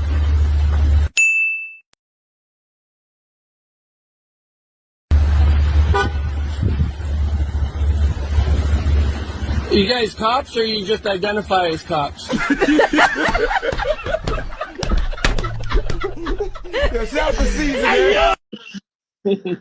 So that is where we're headed to. It is laughable. Let me give you one Okay, joke. okay, One okay. Let joke. me let, There's let me a come in a boss. minute, please. Let me come in a I have minute. a boss on my street. Hold, It's hold supposed to on, be like a city. Polaski. Let me Somebody, make a point. someone said, "Okay, go ahead." All this bastardizing of liberalism, I think it's very unfair because the Democratic Party is a progressive party, and the liberalism is is the left wing part of it, which is an extreme, and you have the conservative, which is Republican, and you have the mega, the right wing part of it. So you're like tagging all Democrat to be liberal, but that's not the point you're making. You're talking about the conservative and conservative. Nigeria is known for that. Where has that gotten Nigeria with their conservatism? You're going to just come here and just put everything you want, try to, try to demean the word liberal. Yeah, I'm a progressive, and that's what Democrats stand, which is in the middle and to the left. And the conservative is, is left, all the way to the right and the middle. That's what conservative is. They have their own, they have their own part of, mega part, which is the right wing, the white racism and all that kind of things. Nobody's complaining about that. You're just coming here, just try to make it sound like anything about liberal is so bad. Yeah, do I like some of their view? No, I don't.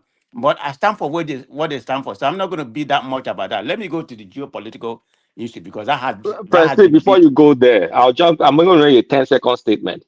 This is not a JFK party. It is not even a Bill Clinton presidency party. The people that are Do you know what pushing, Kamala Harris wait, let is? me How are just you going to 10 come here and say seconds she's a now. liberal? Give me She's a 10 progressive. seconds. I asked for Don't be 10 tagging seconds. her what she's not. Wait, That's my problem hold on. with you. I only have No, 10 seconds. yeah, take the position and The then. people pushing the most, the people with the most influence, the party has been hijacked by left wingers. Extreme left has hijacked the party, and that's what's driving the policy. While they're pushing that policy, of course, the billionaires and all, that is a red herring. They get to do whatever they need to do. But if the party is influenced by the extreme side of the party, I want no part of that.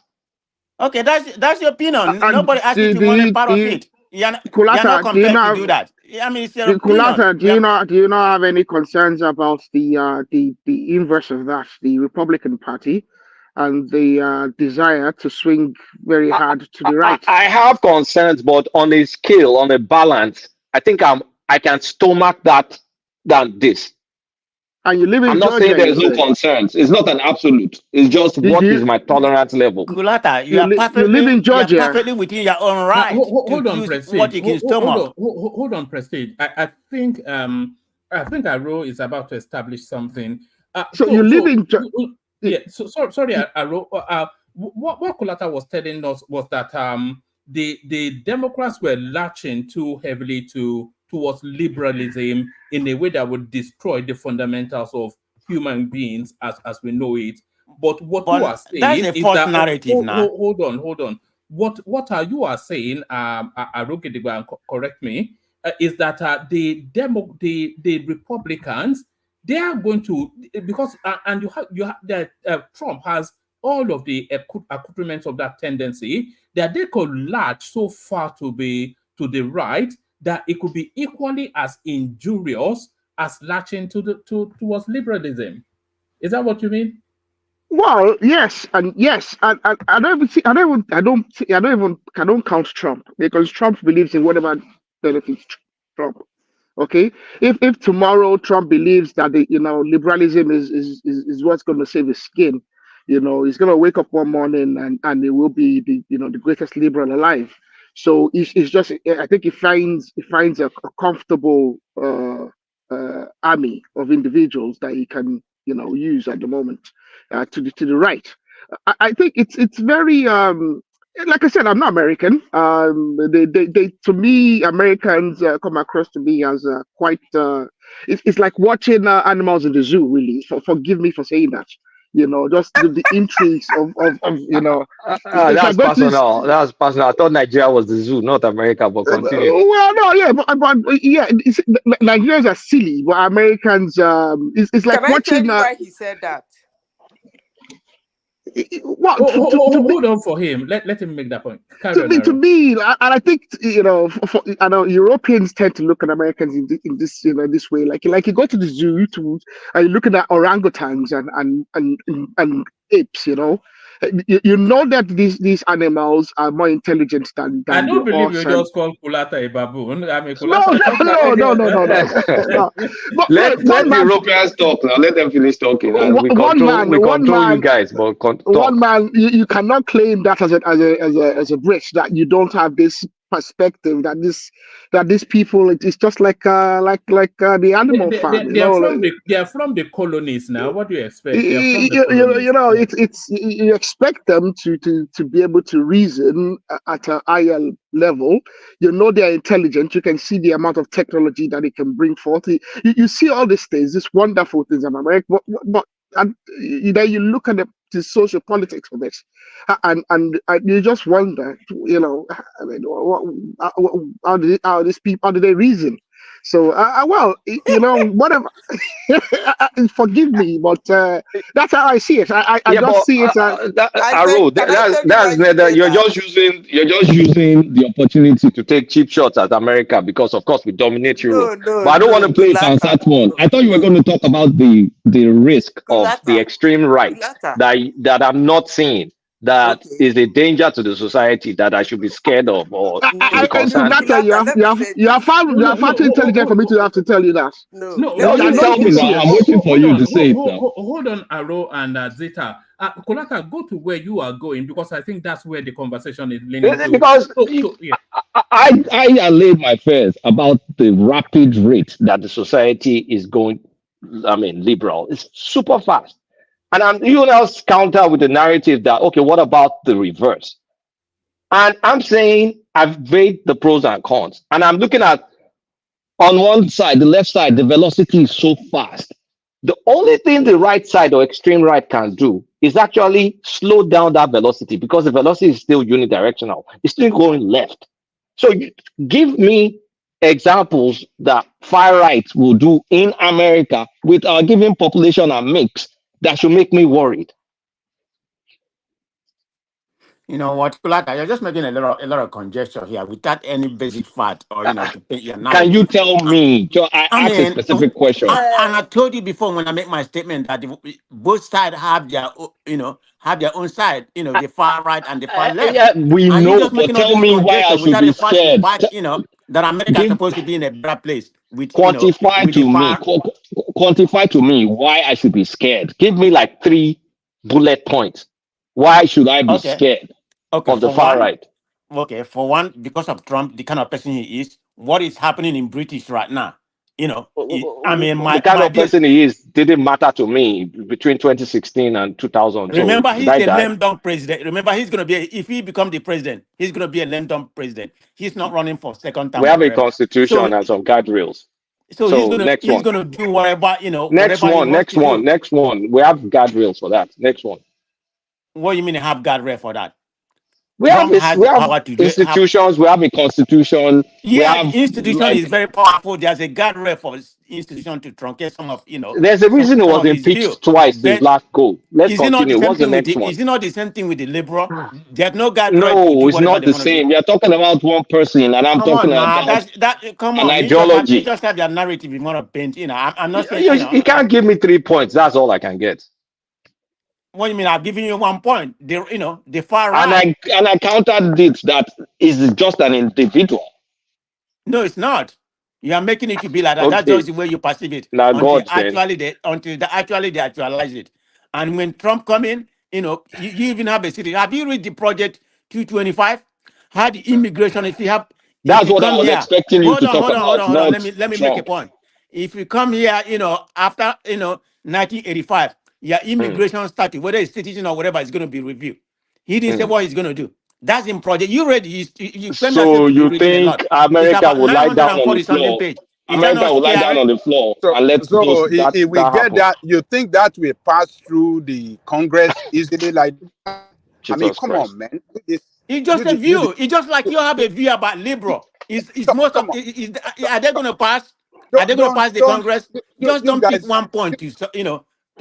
Just don't pick one point in order to add to your narrative. It doesn't work that way. You have to balance. You have to balance it. Say there's far right, there's far left. I mean, you gave me something to America is worry an about. institution. Ajali There's Kuku no answered way. you. I mean, why are you guys trying to how do I say, carry out this propaganda? Just Okay, to you can call it what you want. I'm a hold on. progressive to the core. I will Hold on. die with progressive. So Hold on. you can play your own On. narrative. That's on you. Hold on. This fear mongering campaign, you guys should stop it. You You guys should can't tell stop us it. what to We do. know. Hold on. We know that this country is a country of immigrants. We know how immigration works in this country. We know that all those cannot even pass through the parliament. I mean, the Congress. There's no way it's going to pass through. What are you talking about? Let me. I'm glad you made a point. Somebody came here and made a statement that the reason why he's leaning towards Trump that is going to better for immigrants or something like that. That you come here with a student visa, you automatically be granted a citizen. Are you telling me do you know American law? How is Trump going to do that? He never That's said not possible. automatic citizen. It didn't say No, he automatic can do citizen. that. He said, what did you say, Kulata? I said Larry didn't say automatic citizen. I didn't hear him say that. That's what he said. Let him repeat what he said. That's exactly what Trump Larry is said. still here. He He can said repeat it. once you are here, after you finish school, maybe I Larry didn't doesn't know say what Trump that, was saying. right? I didn't He say that. said, wait a No. minute, Trump said once you here after school and graduate, you're going to get citizenship automatically. Prestige. Hold on, everybody. Prestige. In preparation for your debate with Prince Daddy, you have to bring the volume down. I'm not. I'm done. I'm not going to talk anymore. I don't want to bring up my points. I'm done with that. I'm done with the debate. Thank you. On. All right, let Zita come in. I think Zita has been pushing to come in. Zita. Yeah, Kulata, you speak like somebody who have little kids. They're not so little, but I have kids, yeah. Yeah, you see, one man has been, let me say why that guy said animals in a zoo. You see, when people who are outside of the United States who listen, and then mainstream media is calling somebody a no good, a do nothing, the worst, and all of a sudden, somebody stepped down from contesting a president, the election, and she takes the position. Immediately she took the position without doing anything. The same mainstream started shouting, she's the best, she's so good. We that are, according to some people that say we don't live in the United States, we that are living outside of United States, that don't have any business in the United States, we be wondering, whom are they talking to? Do they actually treat these people like animals in the zoo? Because it's only animal you come today, you dangle one color in front of them. You come again, that same color, you are dangling it in front of them and you are calling it another color. That's exactly what they're doing. That's why the guy is saying what he's saying. Then back to what you are pushing. Actually, one man, you remember, you've been agitating for United States hegemony. Don't you think you're going to get it now? One man. How do you mean? How have I been agitating for United States hegemony? I remember when they were doing BRICS now, you said you want the hegemony to go, like you want it killed. So that So I wasn't agitating for it to continue. I was agitating for it to end. And to end now, that's what I'm saying. So don't you think you will have it now? But based on what Kulata is saying, actually want it to go. But the problem I really do have is that this country called United States is holding a lot of things. If it collapses, so many countries are going to collapse. That's my only fear. Otherwise, what the heck now? Honestly, sincerely speaking, what the heck?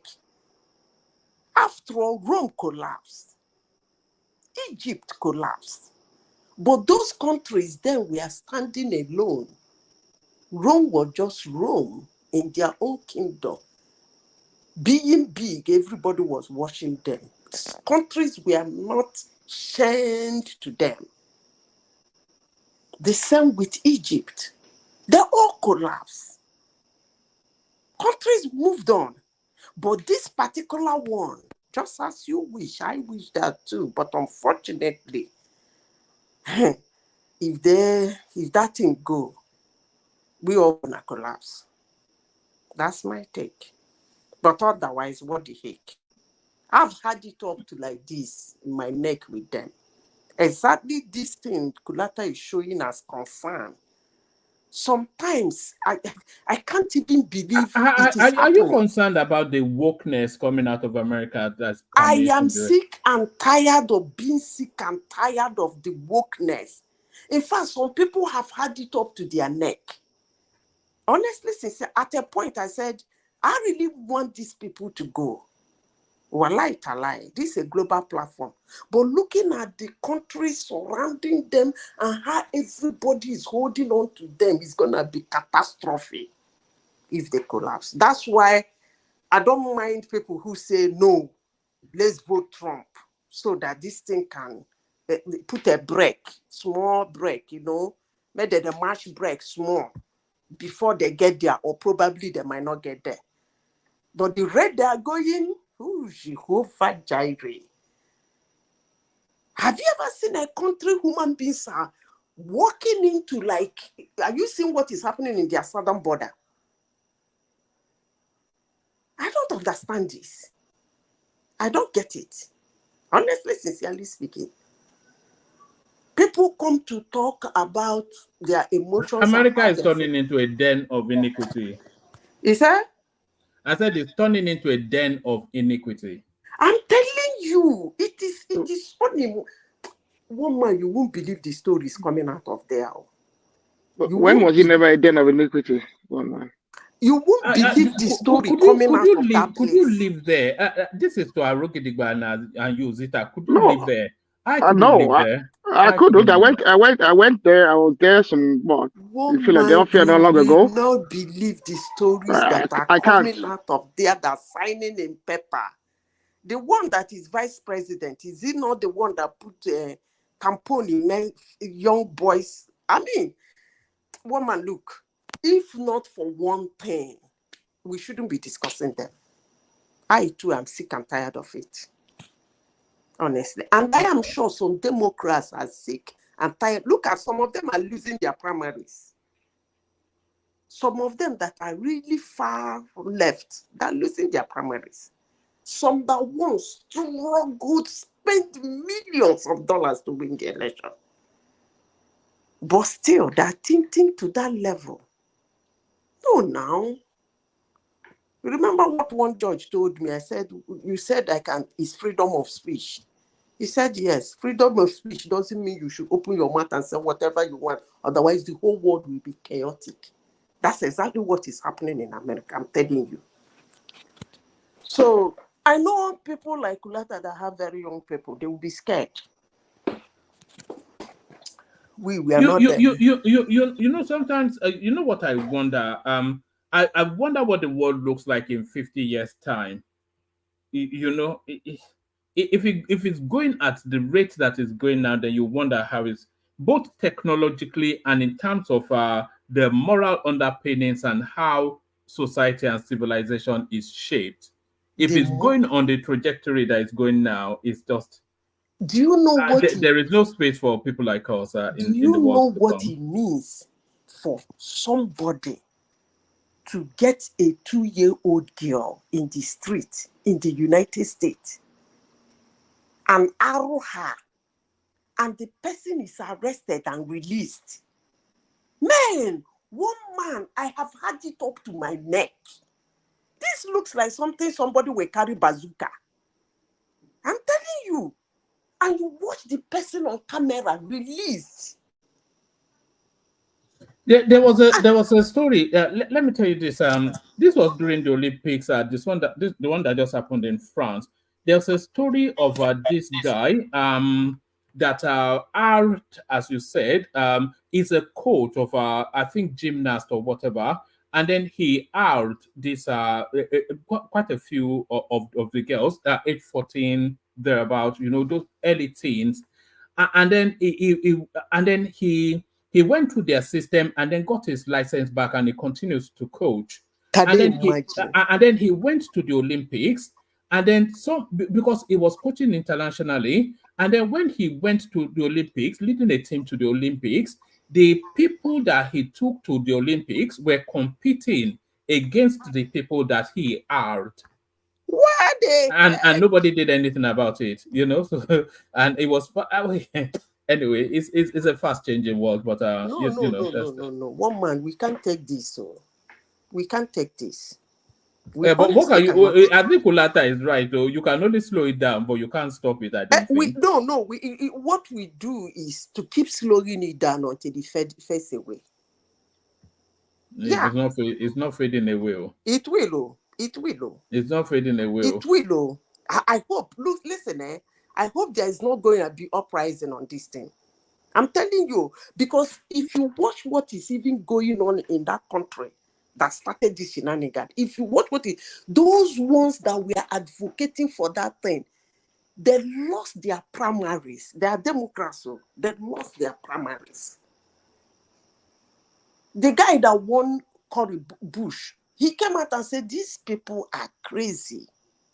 When he was taking his speech, he said, these people are crazy. He is a Democrat too. This is madness now. What kind of a world are we going into? Look, woman, if you allow this thing, some people, you go to waka for road, somebody go arrow you as a man, and they tell you, for broad daylight. If you think we can't slow this thing out, it will get to that point. Do you mind that one? Well, I think I will object to it. I think I may object to it. I'm a very liberal-minded person, but my liberalism it doesn't extend that far. My liberalism doesn't extend that far. There was a time I was working in the civil service in the UK, and the one thing you find in the offices, you have to be somewhat, I won't say effeminate, but you have to tone down your masculinity, because there was such an abundance of same gender preferences within the landscape, and they used to do it was an open plan sort of office system, so you have to tone down your masculinity in order not to do you know what I mean, in order to settle in order not to, because they start accusing you of being a homophobe, and my goodness, it's a strange space we're in, man.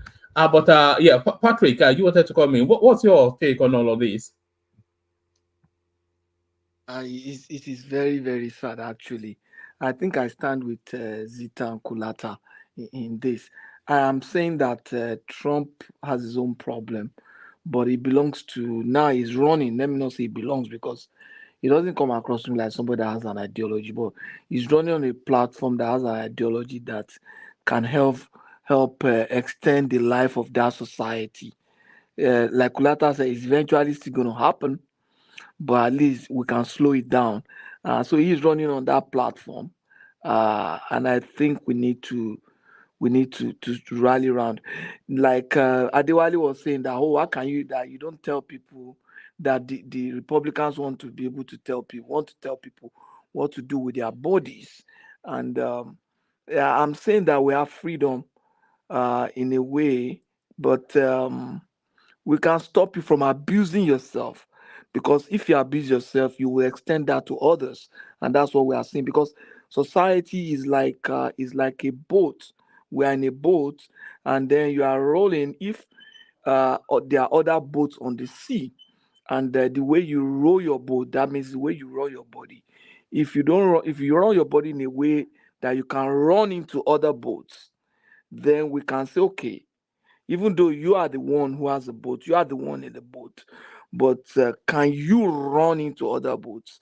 You can sexually abuse yourself, do something to yourself, but can it get to a point where, because of what you have done to yourself, you can run into other people, and then in that case we need to start thinking, reviewing those policies.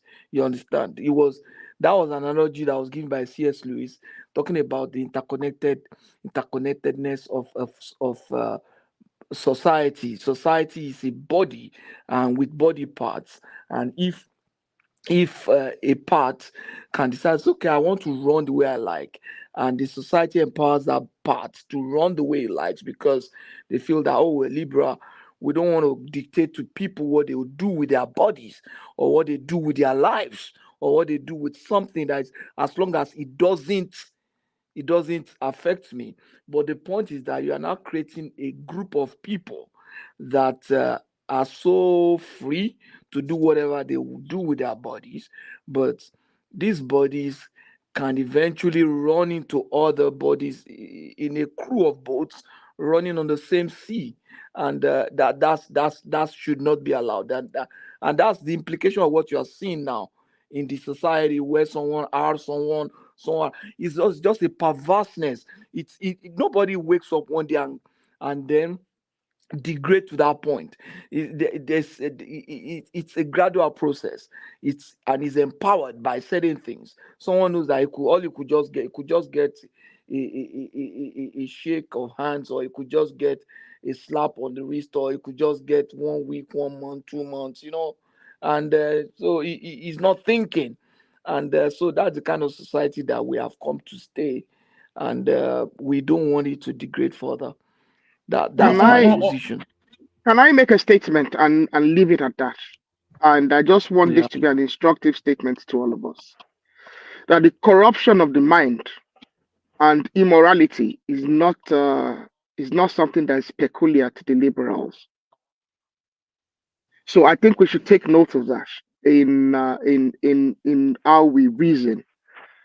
Immorality, grand immorality, and the corruption of the soul is not something that's peculiar to the liberals.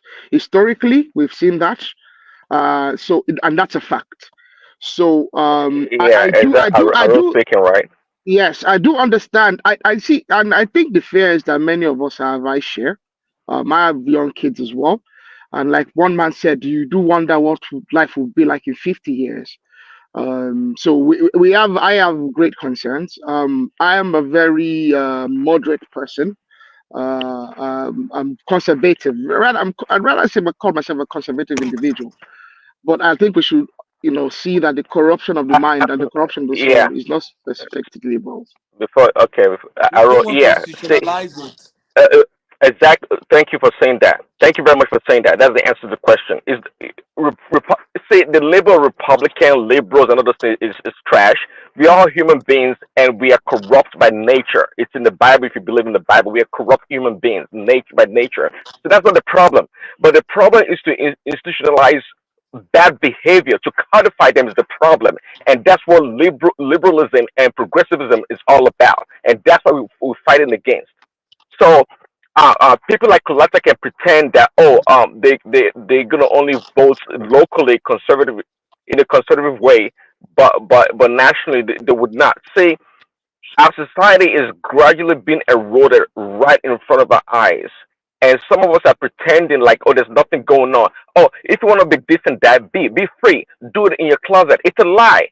In America here, 20, 30 years ago, if in the army, you guys heard the term, don't ask, don't tell.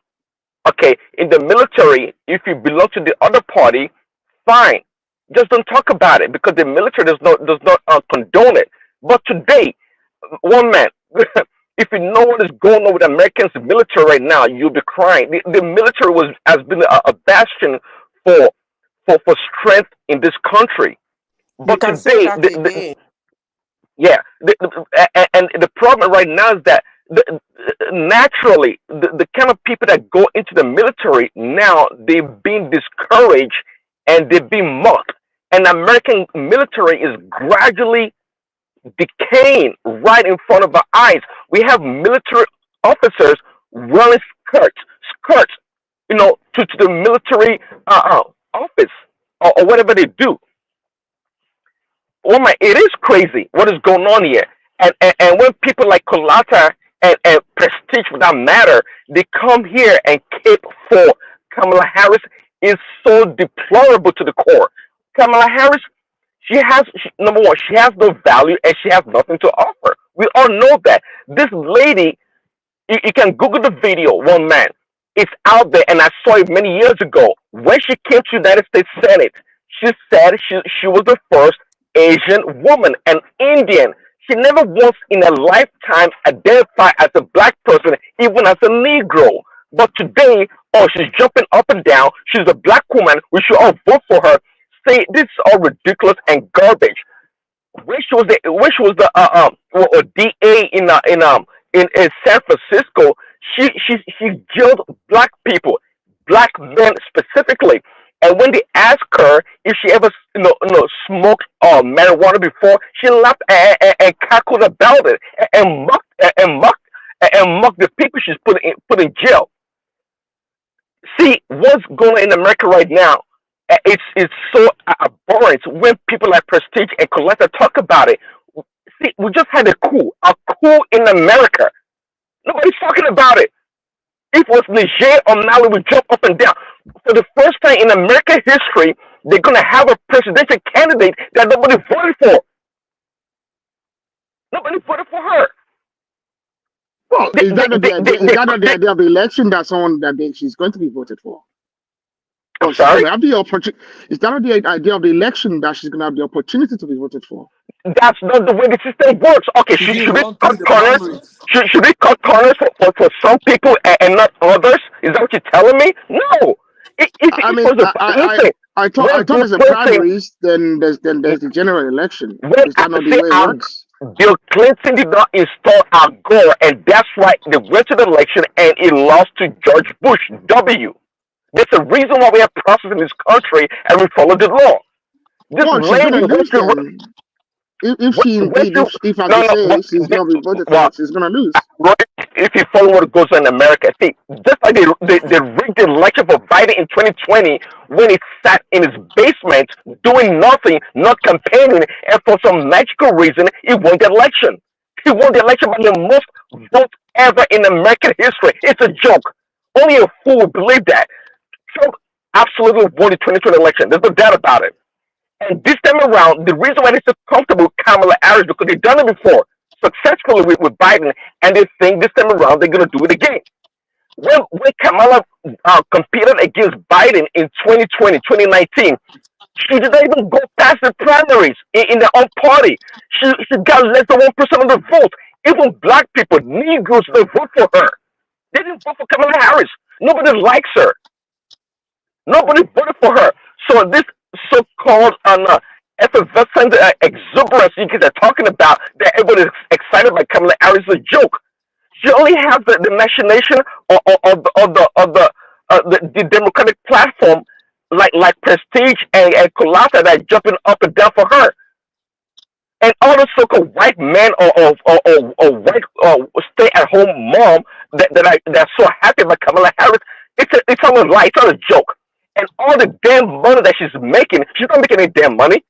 See, the only reason why all this money are trickling, are like pumping in rather, is because those donors, they held the money from Biden. They held the money. If Biden had remained, trust me, one man, Biden will be getting the same amount of money that Kamala is getting. They just withheld the money. Now they have a different candidate. They release the valve, and all the money is pumping in. But that's not the problem. Even if they raise $1 billion, it wouldn't matter. One thing I can guarantee you is that MAGA Republicans, we have enough money. Money will never be our problem to compete. They can raise 10 times as much as we do, but we're not going to have that problem. Money's not a problem. We have Elon Musk. We have Anderson Horowitz. We have many others. These are billionaires and successful people. Money's not a problem. Kamala Harris, the first time in American history that you have a candidate after being so-called crowned or chosen to be the presidential candidate of a major party, the Democratic Party. She hasn't taken the time to sit down to conduct an interview. with anyone, even with the liberal media machine. She's not doing it. Why is that? Oh, I can tell you why. She's dumb. That's what she is. She's not smart. She's not a smart lady. And everybody knows that. Well, I mean, purportedly, she's an attorney, a lawyer. Shouldn't she be comfortable and eager to be out there talking about policies and trying to shut the other side down? How come she's not doing it? And all of a sudden, we're supposed to believe that, oh, Kamala Harris, she's the best thing since sliced bread, and she's supposed to come and save America. She was assigned the border czar, and today they're all denying it. She was supposed to take care of the border. There comes Kulata and says, "Oh, if you're vice president, you don't have any value." It's a lie. If the president gives you a task to do, you go do it.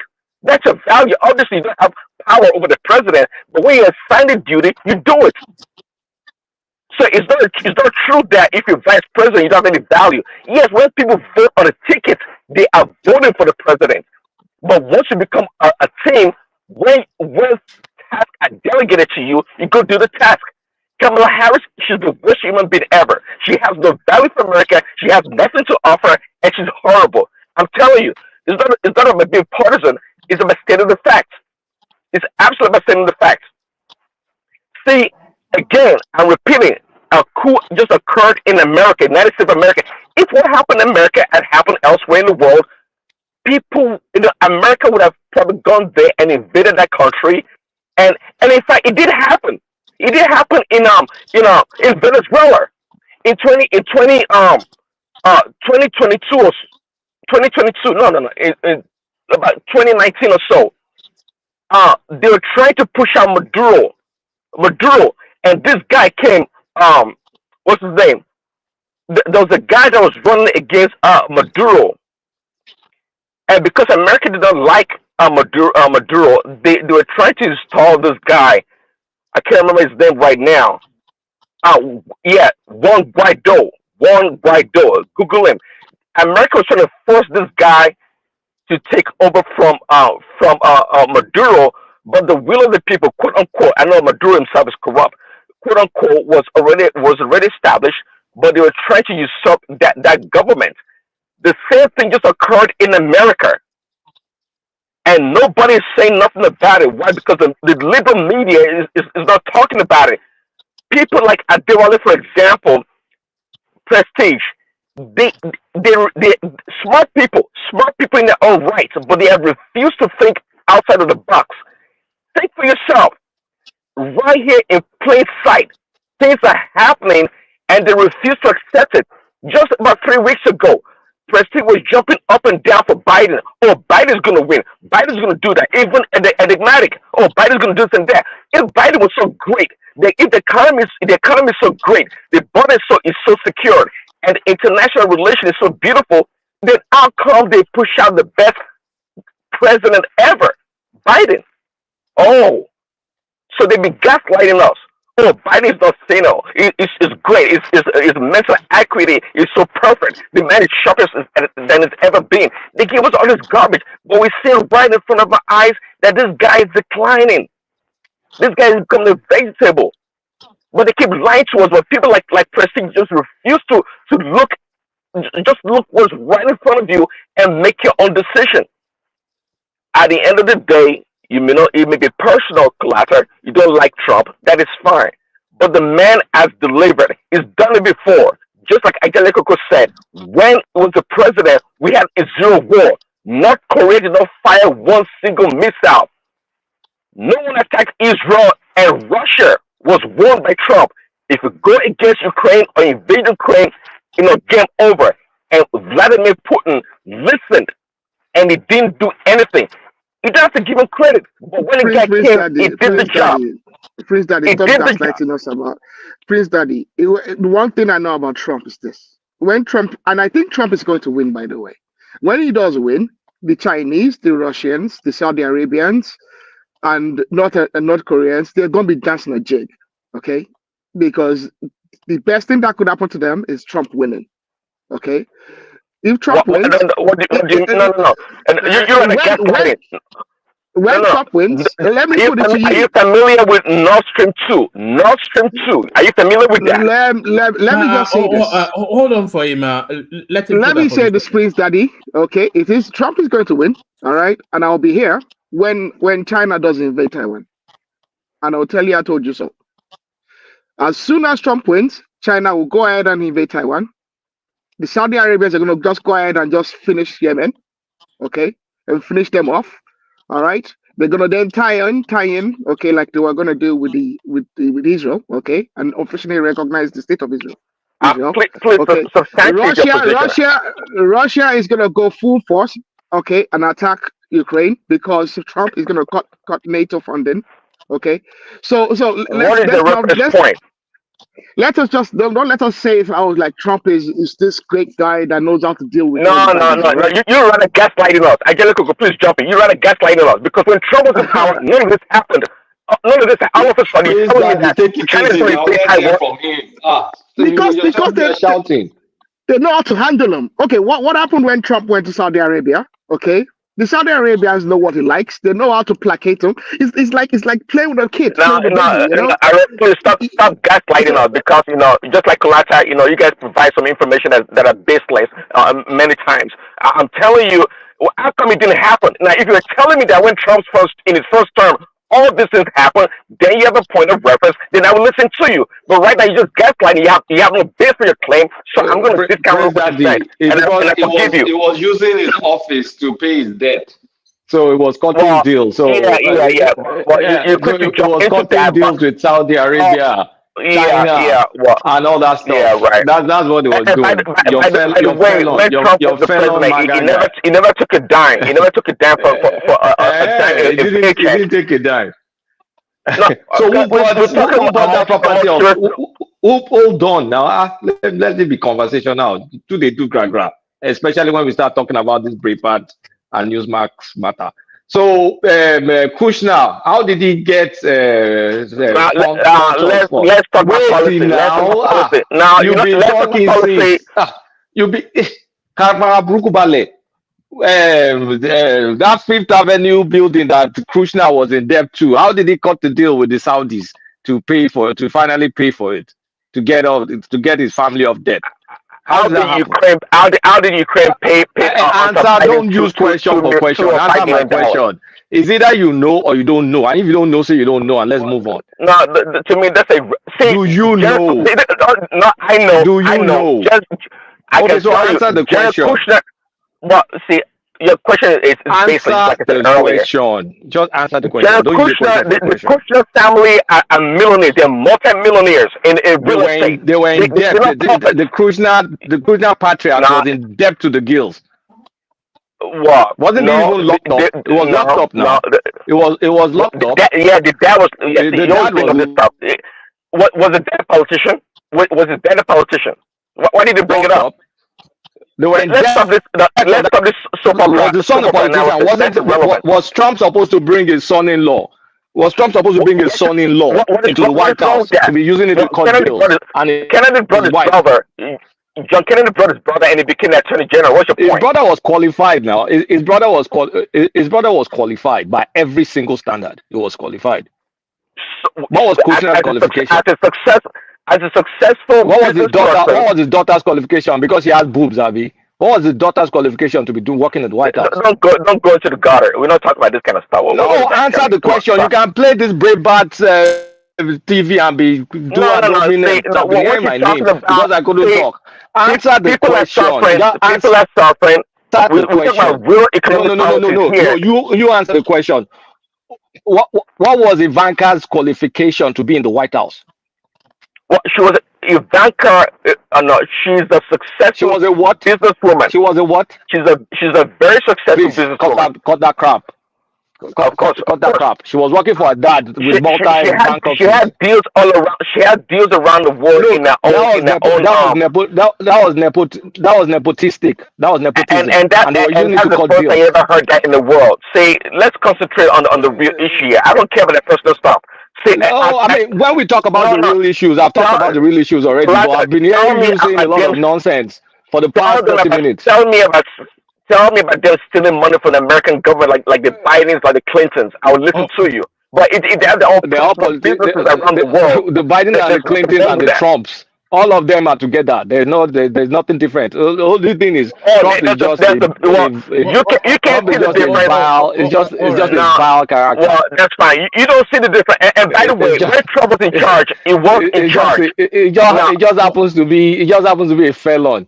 Twice impeached felon. Yeah, we can maybe go get that another route. jail sentence next month. Yeah. Well, he's a Those are felon, facts and now. Do you want to contest that?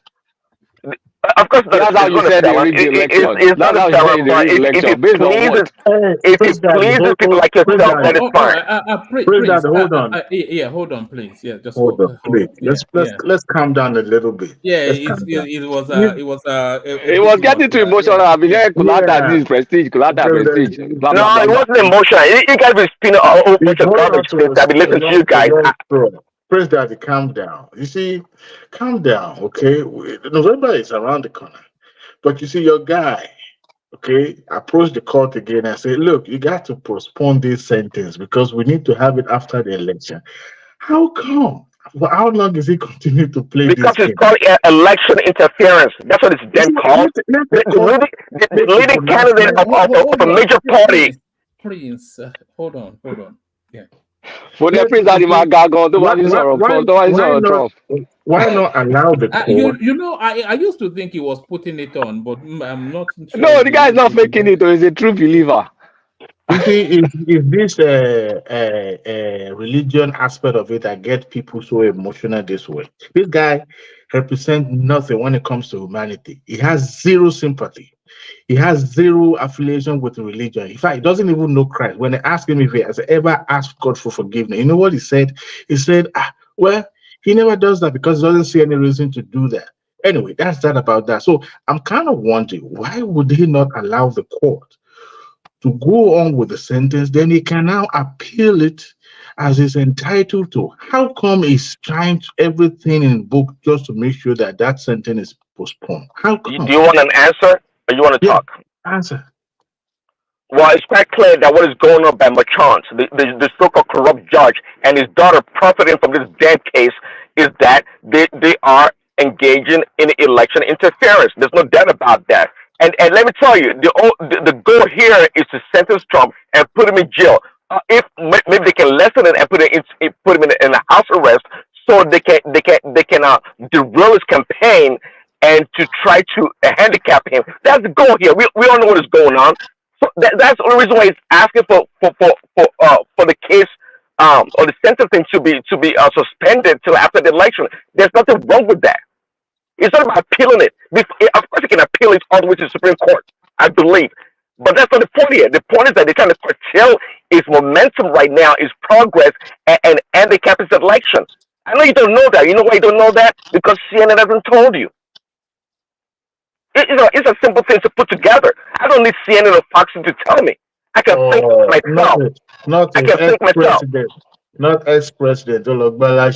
Usually, these are the facts. Yeah. Well, that's why we talk about Trump. You and Kalaka like to go to the gutter and talk about his personal faults. And let me tell you, by the way, there's nothing you're gonna accuse Trump of that would defend. To me.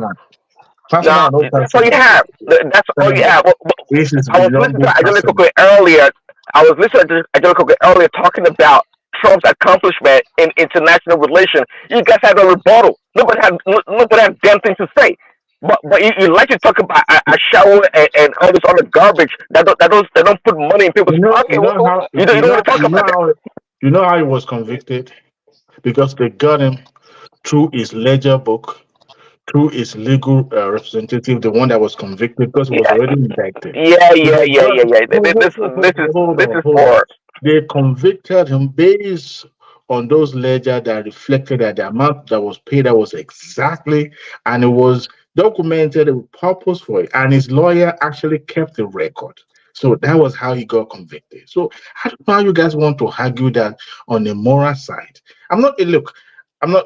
Nobody is a saint, okay? But Dewale, there's nothing moral about Trump. Don't even attempt it. This guy is a garbage human being. So we can talk about, I mean, Prince Tati is talking like, okay, if you locked out on foreign policy, at the same time, you can't be an immoral and vile human being. That both cannot coexist. I mean, who teaches you guys Well, how to nah, think? yeah. Do you guys When do Clinton was critical getting a thinking? blow Like, job, once, when so Clinton was if you getting a blow bumble your job, he had way, no problem with that. Prince, You Prince, see, Prince, Prince. hold on, hold on. Let voices come in between you. If you bumble your way through foreign policy by, I mean, I don't know, one way or the other, does that mean simultaneously you cannot be vile and corrupt? Both can exist at the same time. These are not mutually exclusive stuff. So why are you making a point that, oh, we didn't talk about this? So I think your basic premise of your argument is once you're not worshiping on the feet of Donald Trump, then you're a this, you're a that, you're a CNN, you're a this, you're a that. Then you're just going into ad dominance upon ad dominance without thinking about this stuff critically. People have issues about the man. You need to respect out where they're coming from. It's not a saint. It's actually, I mean, it's a convict. It's a felon, for crying out loud. Do you think it's by accident? I wonder. I wonder if contender make and felon. They don't carry him. Say me, I be felon. I be felon. You be felon. So why is this they talk? Judiciary, make una know they discuss. Which judiciary? Did you do anything that will make you go in front of judiciary? This is the wokeness I'm crying about. It's not This is not woke. It's a fact. It's not. it is woke. Thank you, Madam Zita. It is wokeness. They have Anybody nothing to on this offer. platform They have that's a nothing to felon, please, I offer. want to see your hands up. Let me see your hands up if you're a felon. Let me ask you a question, just a simple question. And I want you to answer me honestly. In 2016, looking at the case of Hillary Clinton, do you think they have enough case to convict her? For what was going on? It wasn't that that Libya stuff. What's the name of that thing again? No. See, you wouldn't know. You wouldn't know. I've forgotten now. Someone remind me. You wouldn't know. There was this. There was the Libya. There was the. No, it was the server that he has. She has a personal. The cyber whatever. What's it called? There was a case there, but that case also does apply to many more. There was no case. Wait now. I mean, she had what's called work stuff in personal email. That's also similar to Trump and carrying. This thing, what's the name of that town in Libya? The terrorist attack in that's the one I was trying to remember. So you look at that case. But that terrorist attack, you can't jail her for that now. Hold on. That was sloppy work, Looking at not jail. everything she did, you think that if somebody actually want to indict her and convict her, it won't be possible. Is that what No, you're saying? you can't indict her on the Libya stuff. You can't. No, I'm just saying everything she did. The server stuff. The server stuff, you can go to court on the server court. Wait. But hold on a second. Hold on. My memory is coming back now. Zita, hold on. Several things she did. What did she do? You keep saying several things. What did she do? No, don't worry. Hold on. Zita, don't worry. Zita, The person they I'm don't asking know. know what I'm Wait, asking. I'm discussing just wait now. Wait. What they are actually saying is, what they are saying is things in the course of Hillary being an administrator, but Trump is an actual verified crook, a criminal. Trump did it on a personal level. Wait, it wasn't in office. Things he did in office, they're not convicting him for things he did in office, just like Hillary too. They found classified documents with him. Are they convicting him for that? Wait. I asked you a question. So you said what you're saying is that they cannot convict her. That's what you're saying. No, I'm not saying they cannot convict her. What they could have done to her was to take her to the House committee and the Senate and grill her and then recommend conviction if one was warranted. And I don't think they did recommend because it was even up to Republicans at that point in time. They control both houses. And they didn't. Because they couldn't find anything criminal. Are you sure? Otherwise, they would have made a referral. Listen, This is the wokeness of the Democrats. It's not wokeness. They brought out. Okay, let me ask you a question. Hold on. Let me ask you a question. How long did they use to question her in all these committees, even publicly? How long? How long did that take? They were, if you can remember, little pitching. It was over. If it wasn't over a year, God said, I'll be sure. Taxpayers' money was wasted for nothing. It was over a year, right? Benghazi. God, I just remember the name now. Benghazi. How long did they grill her for Benghazi? Zita, it took over a year. If there was something, there was a there, they would have recommended her. It's politics, it's blood sport. They would have recommended, they would have referred her. Listen, let me tell you. You see what Joe Biden is doing? If a Republican president wanted to do that, he would have done that, and the skies wouldn't have fallen. What is Joe Biden doing? Weaponizing the DOJ. On a case that's been in existence before Joe Biden became president. So why didn't they treat the case there? Why did all the... Oh, you wanted to shut the case down, the case that was opened. They locked when Cohen up. Down. No, it wasn't shut down. They locked Cohen up when Trump was president, didn't they? That case existed. They referred to you're bringing back my memory. They referred to Trump in third person. They referred to Trump in one person. They didn't mention his name. And that was the continuation of that case. That was the campaign finance case. That was before he became president. If there was something with Hillary, they should have locked that up. And they should goddamn well lock her up if she did anything wrong. I mean, what's my business? Hey, Madam Zita, I get you. Coletta don't get it. You know, it's okay. It's all work. I get what you're saying. Coletta don't get it. You're a biased, Prince Daddy. You have a bias. There's nothing to get. You're telling me that is for what Hillary Clinton did, they could not have found, if they wanted to, something to attach to her and find her guilty. So the documents they found in Trump's house, the classified document they found in Trump's house, should they have jailed him for that too? No, see, I'm amazed that you're asking that question in the first place. Hold on. See, yes or no. the notion that you're asking that question tells me that. No. It's a yes or no. No, it's a yes or no. Because as a president, as a former president, he has a damn right to have those documents. No, but they've been able to convince people like yourself that he doesn't. No. He should have declassified those documents. You shouldn't have. You're still holding on to. No, you should have. No. You don't get it. See, the process is that no. Joe Biden too, the same thing. Kept his own in the garage that you people said he's an old. Joe Biden too, the same thing. You guys think I'm batting? It's not the same thing. It's not the same thing. Biden did not have the power. He didn't have the right. They found classified documents with him. You're not supposed to have them except you declassify them when you're in office. No, that's not the way it works. You don't know the law. That's not the way it works. Then I'm going to ask you that they should have jailed Trump too. So if they didn't, that's not the way it works. If that's the case, they should have jailed Clinton and Bush and every other damn president. Colata, you don't know that's not the way it works. As far as you're concerned, for Hillary Clinton to breach this, she should be in jail. As far as you are concerned. No, I'm not saying that, and she didn't say that neither. She was trying to make a point. We know that. No, she was trying to make a point. See, if you mess with the feds, there are a million ways they can get you. For the simplest of things, they can get you. That's the point she's trying to make. Is the campaign finance issue? Is this straightforward? Like, I mean, are you trained? Like, there was no issue with the campaign finance that they indicted Trump for?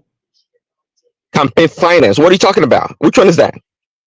Isn't that the Michael Cohen stuff? The what's it called? Campaign finance. See, it shows where you get your news from, man.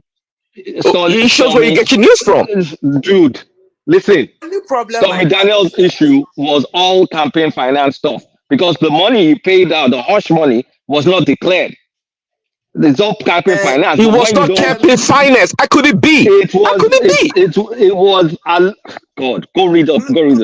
No, you see, Colata, you have no clue what you're talking about. This is the gist. This is the gist. Quickly, this is the gist. They were trying to. The courts itself, the lawyers were telling man, and then they attacked the man. We've heard that before. I don't want to hear it. They were telling Trump that rather that payment They Daniels should have declared the money. That's the thing. That's all the campaign finance laws. It have declared it, and he did it. That's where the problem emanated from. Kulata, do you know why you guys say? It's a shame. What's so funny about let me the say fact? this, Prince. Wait, let me say this. Do you know why you guys still even have that you America? Leave us alone with our America. It's because Republicans are not as vicious as Democrats are. Who told you Otherwise, that? I don't know the kind of chaos that would have been going on in that country. Who told you that? Madam Zita, see. Sorry, hold on 1 second. So apologies, Prince. Gentlemen, I don't, and lady, I don't have an after hour person today, so I'm just going to round it off, and the conversation can carry on still. That's Ayo right there, as Kulata before he came in, and that's fourth. If anybody wants to come in, I'm going to shut it down now. If anybody wants to come in from the listening, I'll send the link. You can come in, but in about 5 minutes, I'll shut it down. Carry on. Let me go in and go on and come back 1 minute. Oh, all right. The Americans have taken over. Why do you want to shut? You are shutting your platform, the discussion. No, the discussion can carry on, but I'm shutting down the streaming. Mike is not We're available. not public anymore. Yes, Thomas is going to be it's in training, so it's not so all my guys are not available. So and right you now conducted an election in your platform and Trump won. well, I don't know.